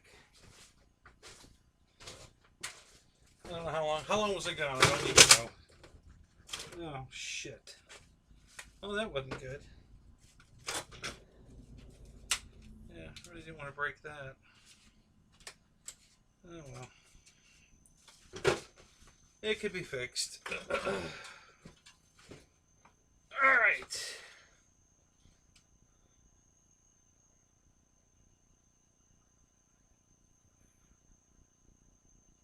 What'd I miss? Da, da, da, da.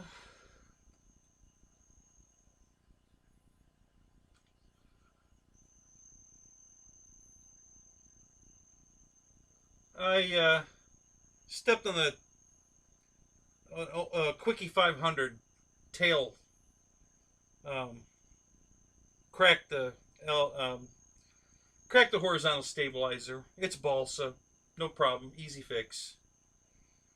Hell, I could just wick some CA into it and it'll be perfect. No big deal. I tripped over. I got a light on the floor over here. I tripped on. So.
Alright, guys, I'm just catching up on the chat. Hang on a minute. Let me get caught up.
Keith, the spotlights on the tail are pointable. You can adjust them up and down and turn them.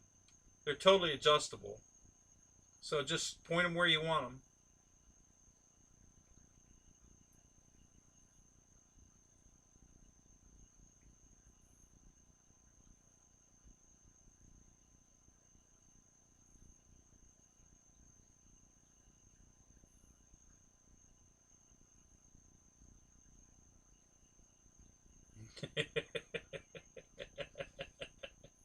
Right. So. Going wabbit hunting. Be very, very quiet.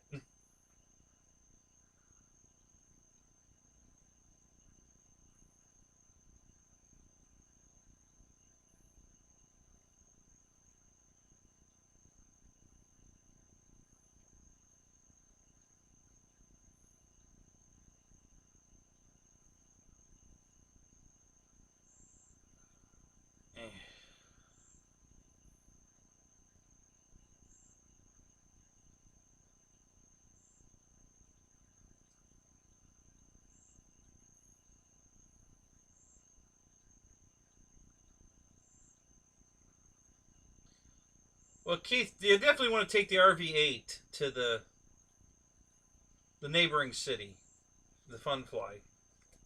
Now, I would take that for sure.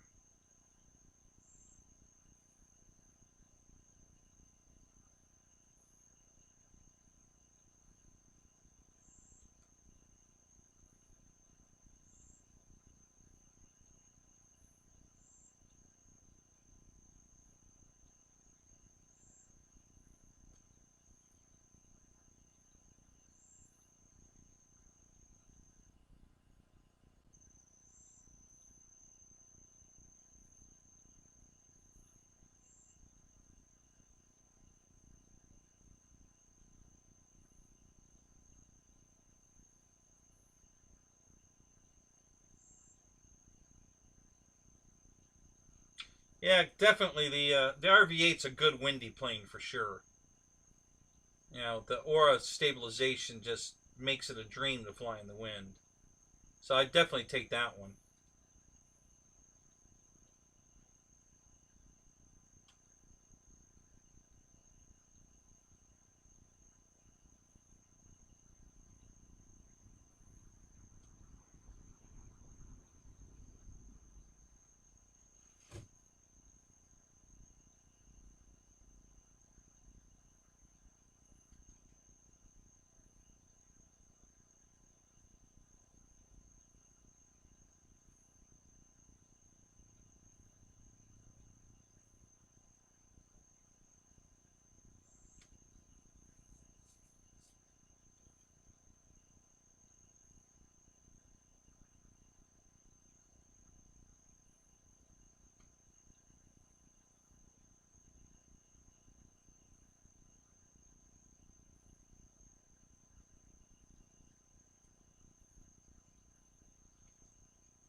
Oh, well, yeah, he might have. Um, yeah, crap, I don't know. If he did, he probably CA'd him, so you could try some, the unbonding stuff to try to get them loose. You know, they feel kind of loose when you touch them, but normally, but they stay put wherever you point them. They stay there. I haven't had any problems with the lights. They've stayed put everywhere. When I originally set them, I just set them where I wanted them, and they've never been. I've never had to move them again. They stay put.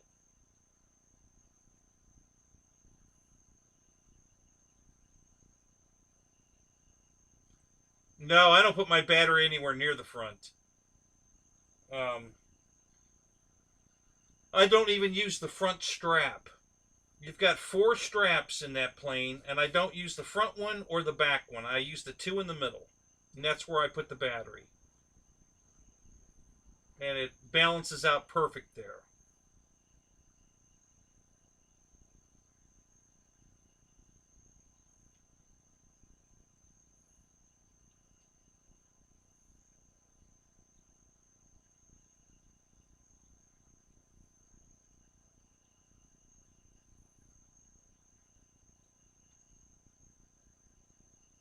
Yeah, the guy that had it before you must have glued them. Yeah, because they're not that hard to move. So yeah, maybe buy some debonder and try that. See if you can get them to move. Um, they're not that expensive. You can replace them. I bought an extra set of them to put on my QQ. I haven't put them on yet, but um,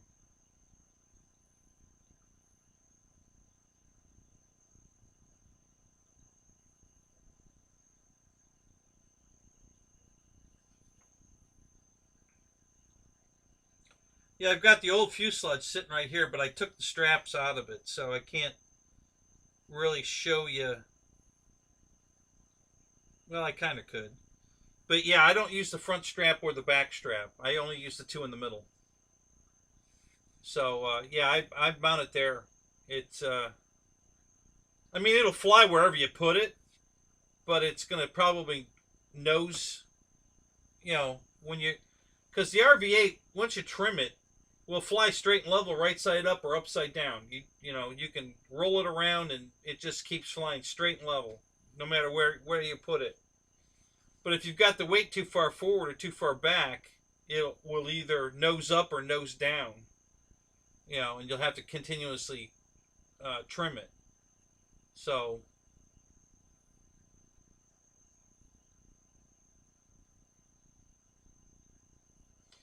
yeah, I think it only goes in one way, but it rotates. When the base is glued in, the the the light itself is on a pin that will rotate about 90 degrees at least. I don't know if it'll go all the way around, but it'll point anywhere from the very leading edge of the rudder to all the way back at the back of the rudder. So so you can adjust it where you want, and then it also pitches up and down, so you can rotate it and pitch it to get the maximum.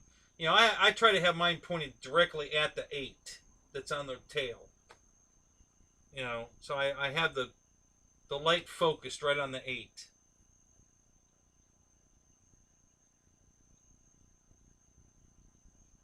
Yeah, it comes already glued into the surface. Yeah, you don't have. Well, you know what? I don't know because I didn't build mine originally. Like I say, we've got a guy at the field that works at Flex.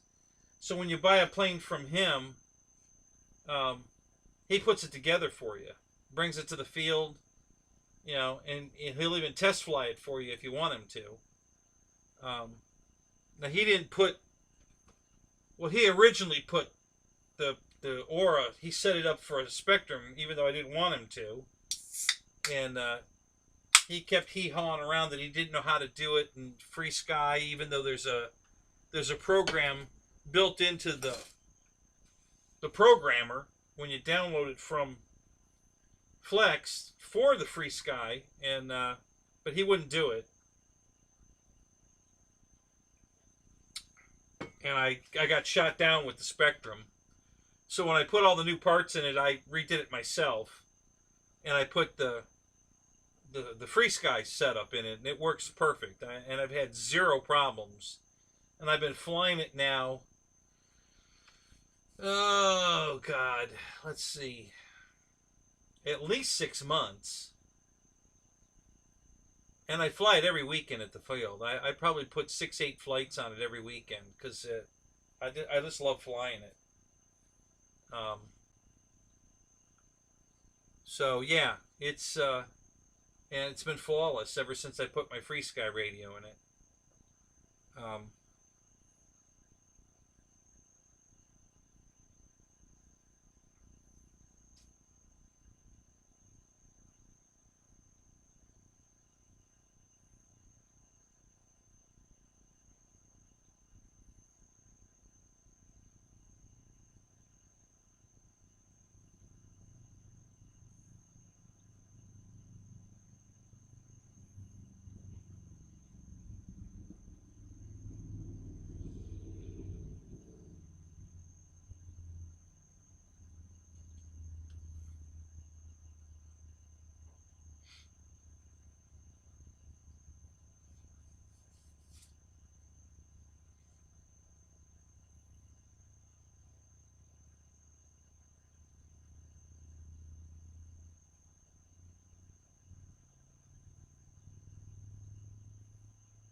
Does the plane make you nervous, Keith? I mean, does it fly funny, or does it do exactly what you tell it to?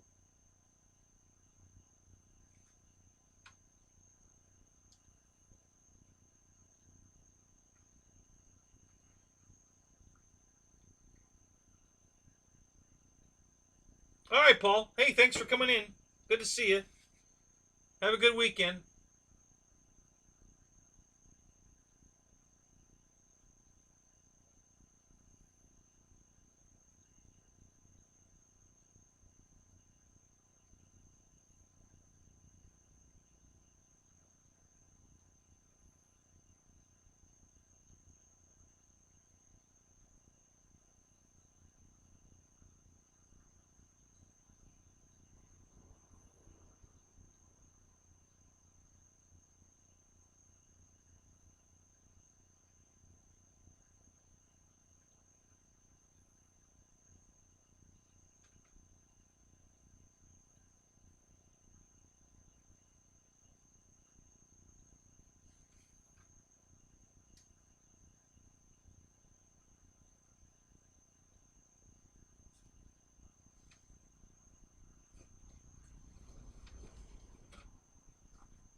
Yeah, yeah. You need to back the battery up. Just center it right on the two straps in the middle. You'll be fine. Um, it's it's not real sensitive to. Um, so you got a lot of grace area to move the battery forward back a little bit. No problem. It's not that critical. But yeah, just put it in on the two middle straps, and you'll be fine. Um, yeah, it's an awesome flyer.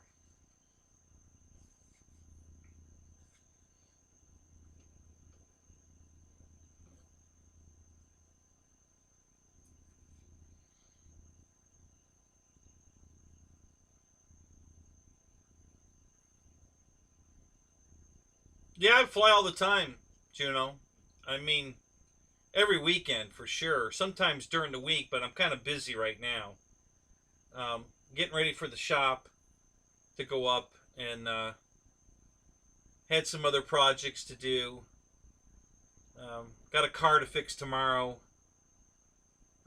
So yeah, it's I've had a busy week this week.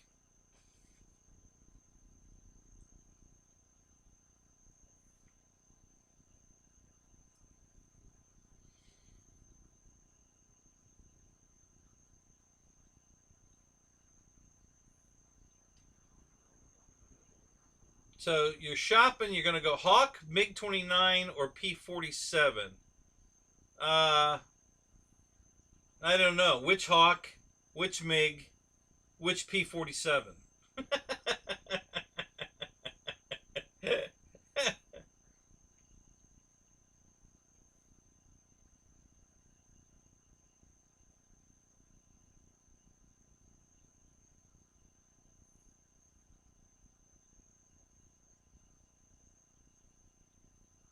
All right, Keith.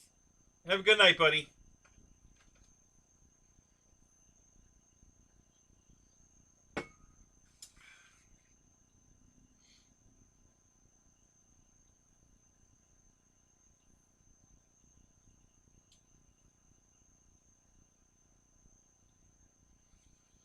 Yeah, we've been having a lot of rain, but it didn't rain today at all. If I wasn't so damn busy today, I would have gone flying. Would have loved to have gone flying today. Um, but I should be able to go flying all weekend if I get this car done tomorrow. So,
So are you talking?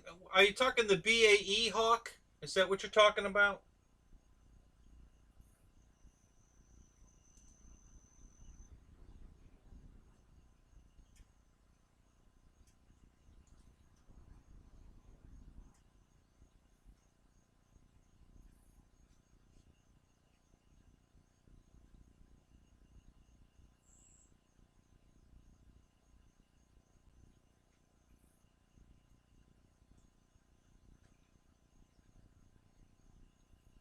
I definitely would. If you're going with the Hawk, you got to get the FMS one. Do not buy the free wing one.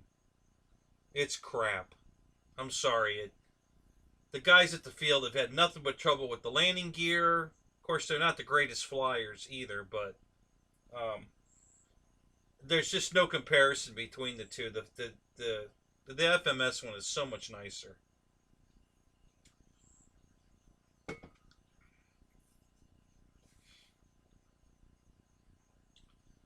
Yeah, so I don't know. You want a jet or you want a propeller plane?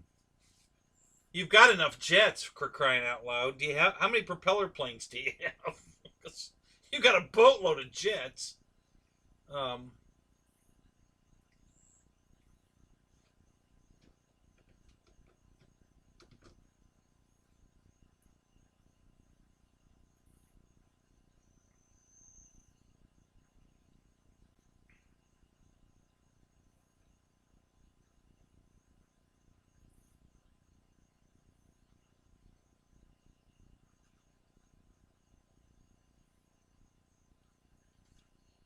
yeah, a lot of people love the MiG 21. I hear great things about it, but um, you got to land that pretty fast, don't you? You really got to keep the airspeed up to land that thing. It seems like to me. I haven't flown one, so I don't know. But watching it, it seems like it comes in pretty hot.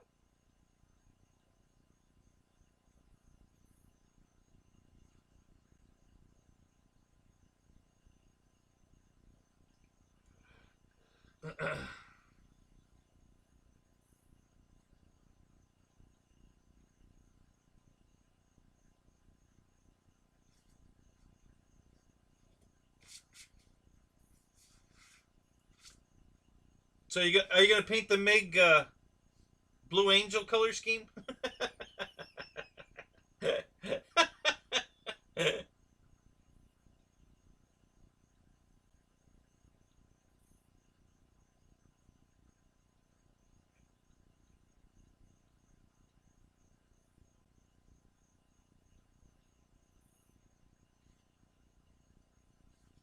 It's funny you say that, Mickey.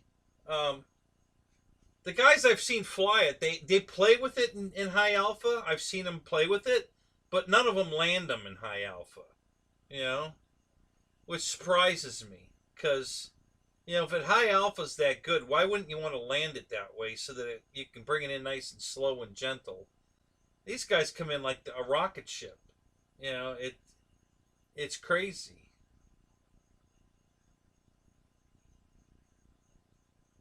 Yeah, Matt, but how many jets have you got? 12, 15?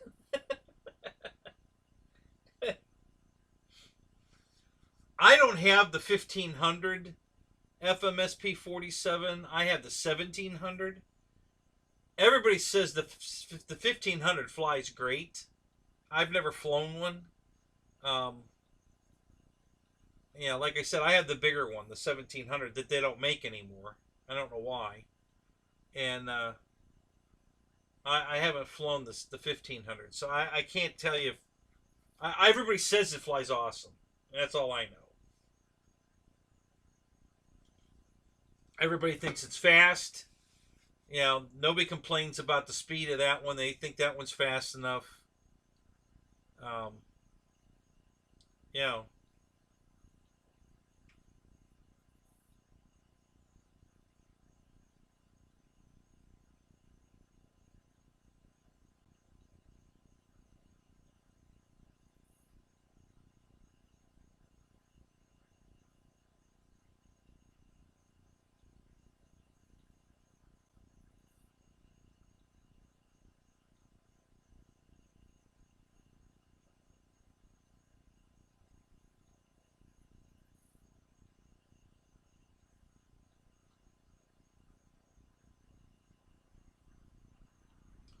You know, man, I feel the same way.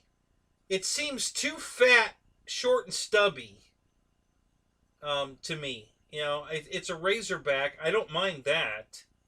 But yeah, it looks too fat, short, and stubby to me. Like they just got it wrong. And then the invasion stripes are wrong.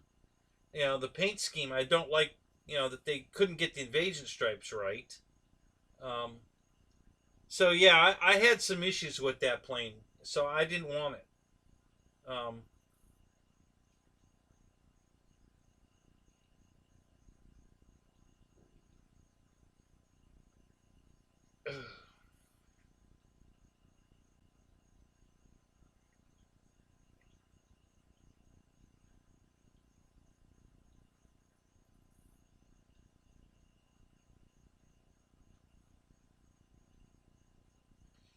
a red and white checkerboard scheme. Really? Is there a real one that looks like that? I don't think I've ever seen a MiG-21 with a red and white checkerboard.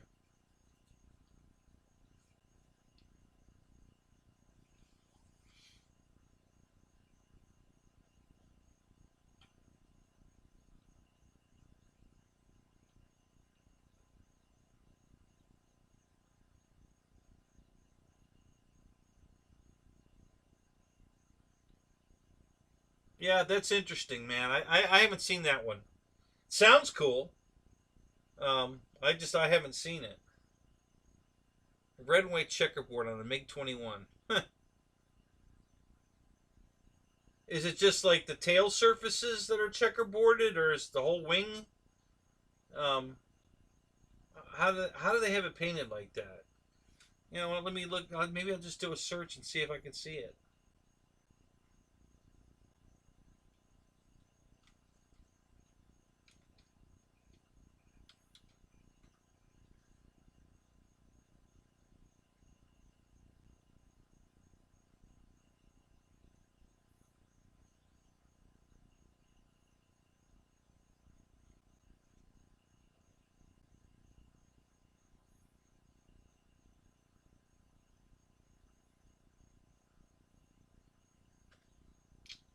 Red and white checkerboard.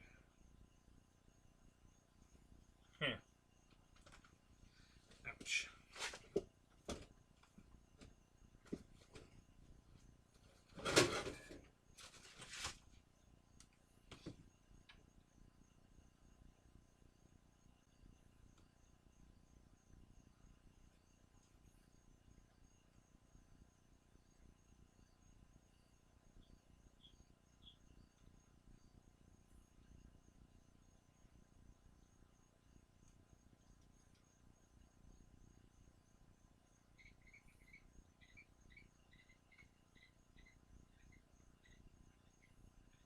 Oh, there it is. Oh, wow. That's crazy looking. Holy shit. Wow, I've never seen that before. Holy moly, that's crazy looking.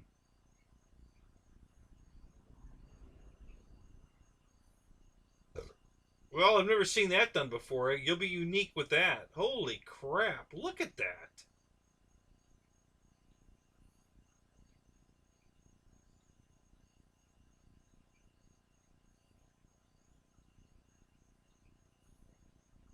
Wow. Yeah, that's pretty crazy.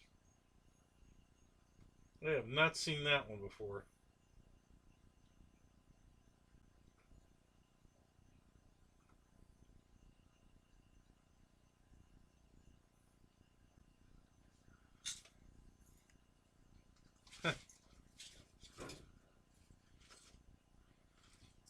Wow, interesting. Yeah, that'll be unique for sure. I've never seen that one before. John, how you doing, man? Good morning. How you doing this morning?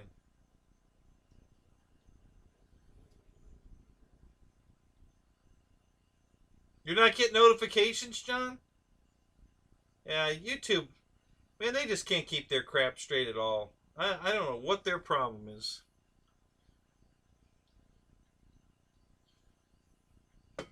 Maybe unsubscribe and resubscribe. Maybe that'll fix it. I don't know. It's weird. I have the same problem. The funny thing I think is hilarious is I've unsubscribed to a couple of shows that I no longer want to watch. And I keep getting notifications on those, even though I unsubscribed to them. I'm like, you idiots. I canceled my subscription to that show. Why are you still sending me, notifications? Weird.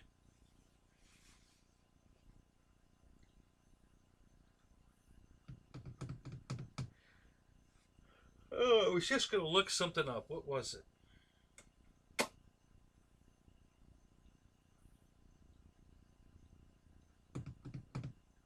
Damn.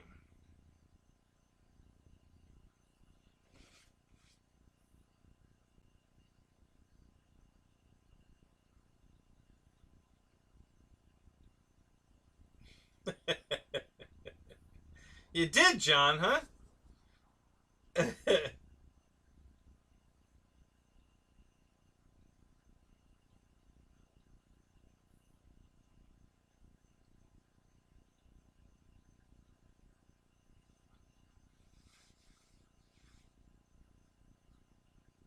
So, what was I just going to do a search for?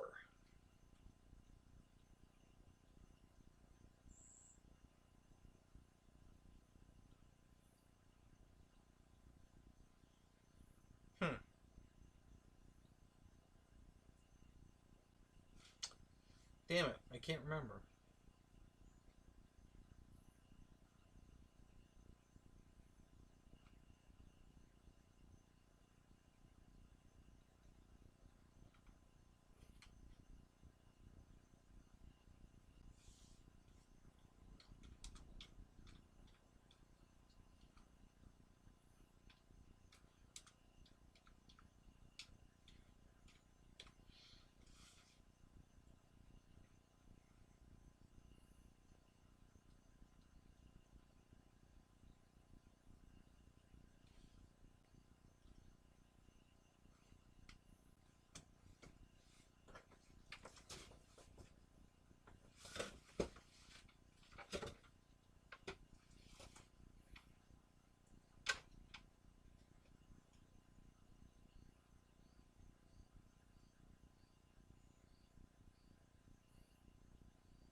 So, John, this is the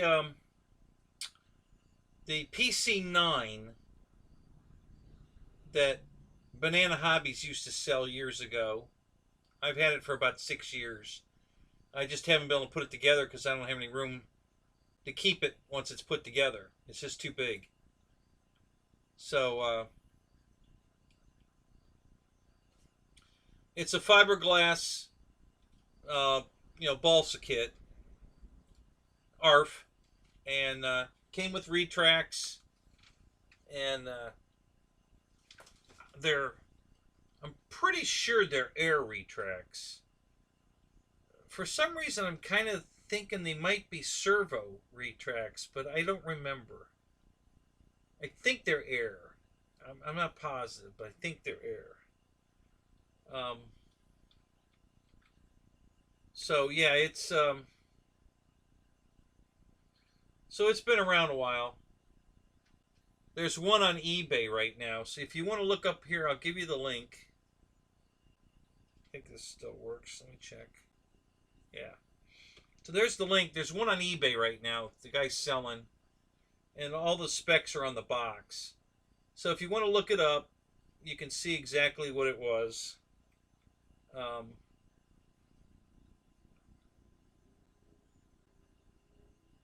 It's good quality. It's very nice. It's a good looking airplane. So yeah, I when the garage gets built, I'm looking forward to putting it together. I just didn't have room for it. This is probably, yeah, this is the biggest airplane I own.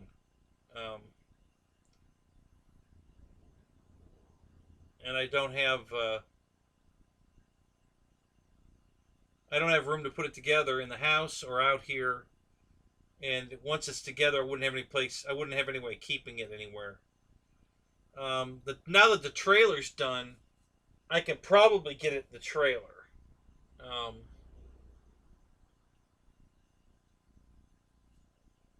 Well, then I got to take something else out of the trailer, and yeah, it's just we're just not quite ready for it yet.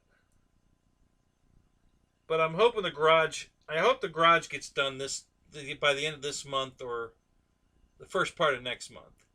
Is what I'm hoping for. So if that happens, I'll be real happy.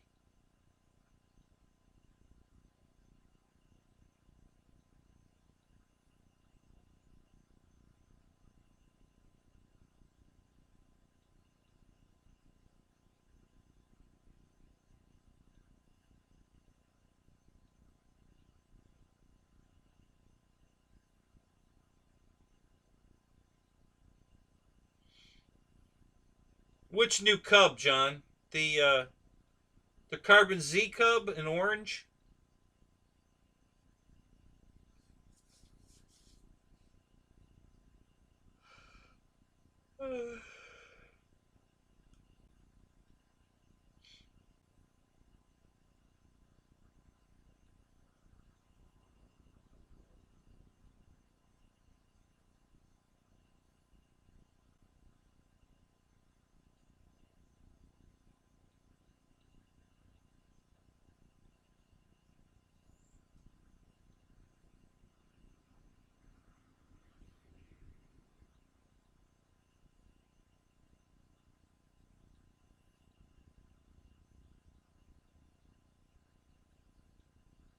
Yeah, I would never put a two-stroke in it.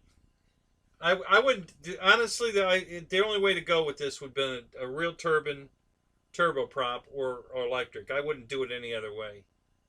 Um, I would love to do it turboprop just for the coolness of that.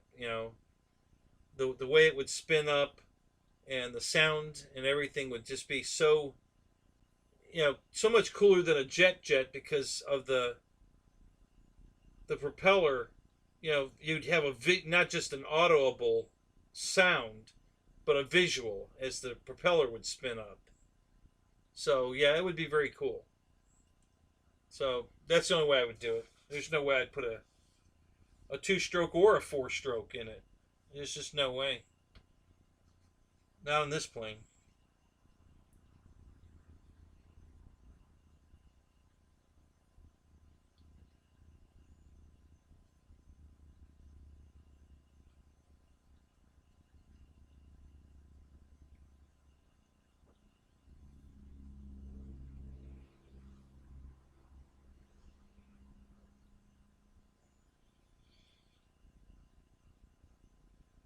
the one that Ryan had a Swiss Cub.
I have a SIG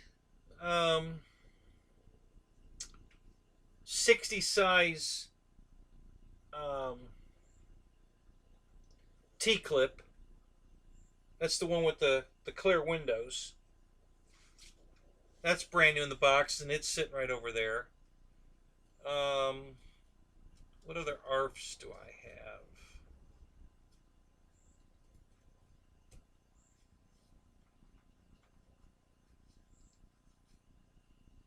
I think that's the only other ARF, wooden ARF. And then I've got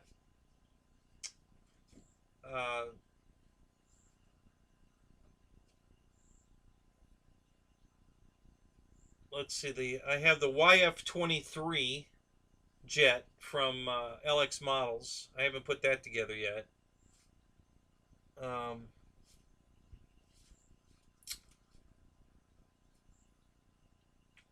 I've got a couple of like duplicate planes.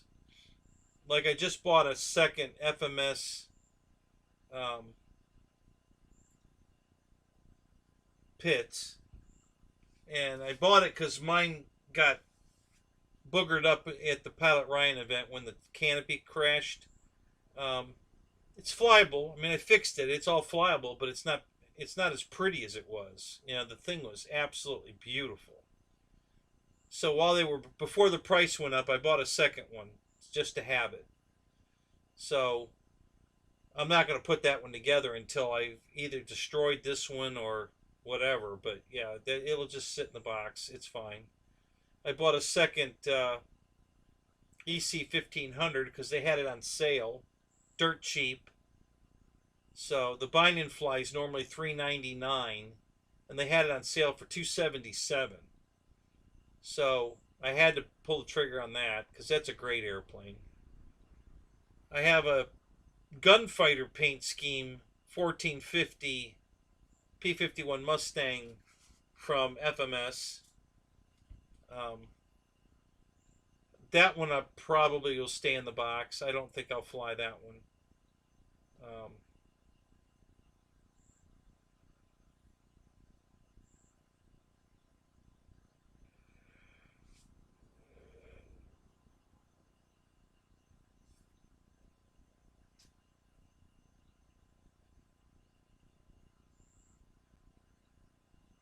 Let's see, what else have I got in the box?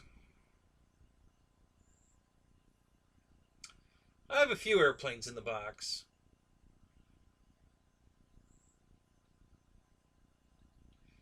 I have a 1450 ARC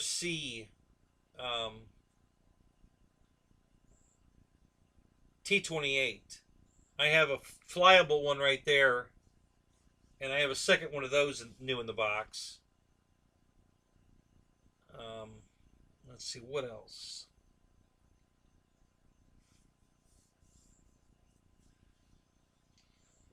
I have a second TTX Cessna from Hobby King. That's new in the box. I have a flying one. I have a second one new in the box. Jeff in Lower Alabama, what's up? Are you getting ready to post up a video? You like to do that at 3 o'clock in the morning. Every time I see you post a video, it's like 2 or 3 in the morning. I'm like, what the hell is he doing up at 2 or 3 in the morning?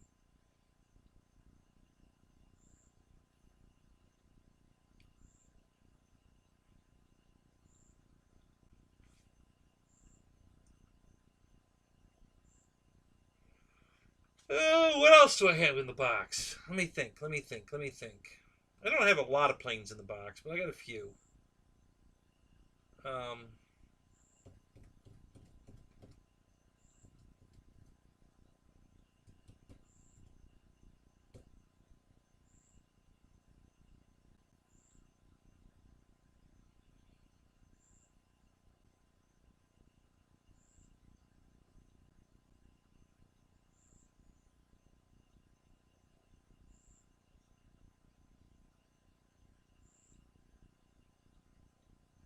Oh, I figured you did, Jeff. I figured you scheduled it to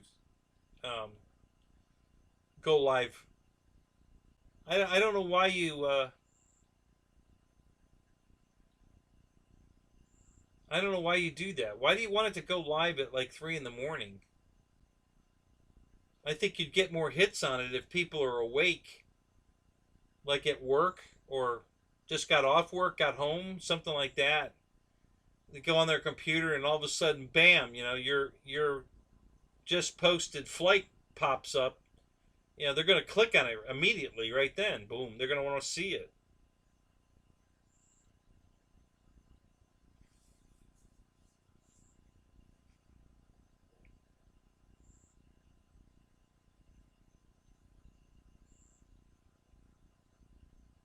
Oh, you do it for the UK guys. Oh, okay. Well, that kind of makes sense. Yeah.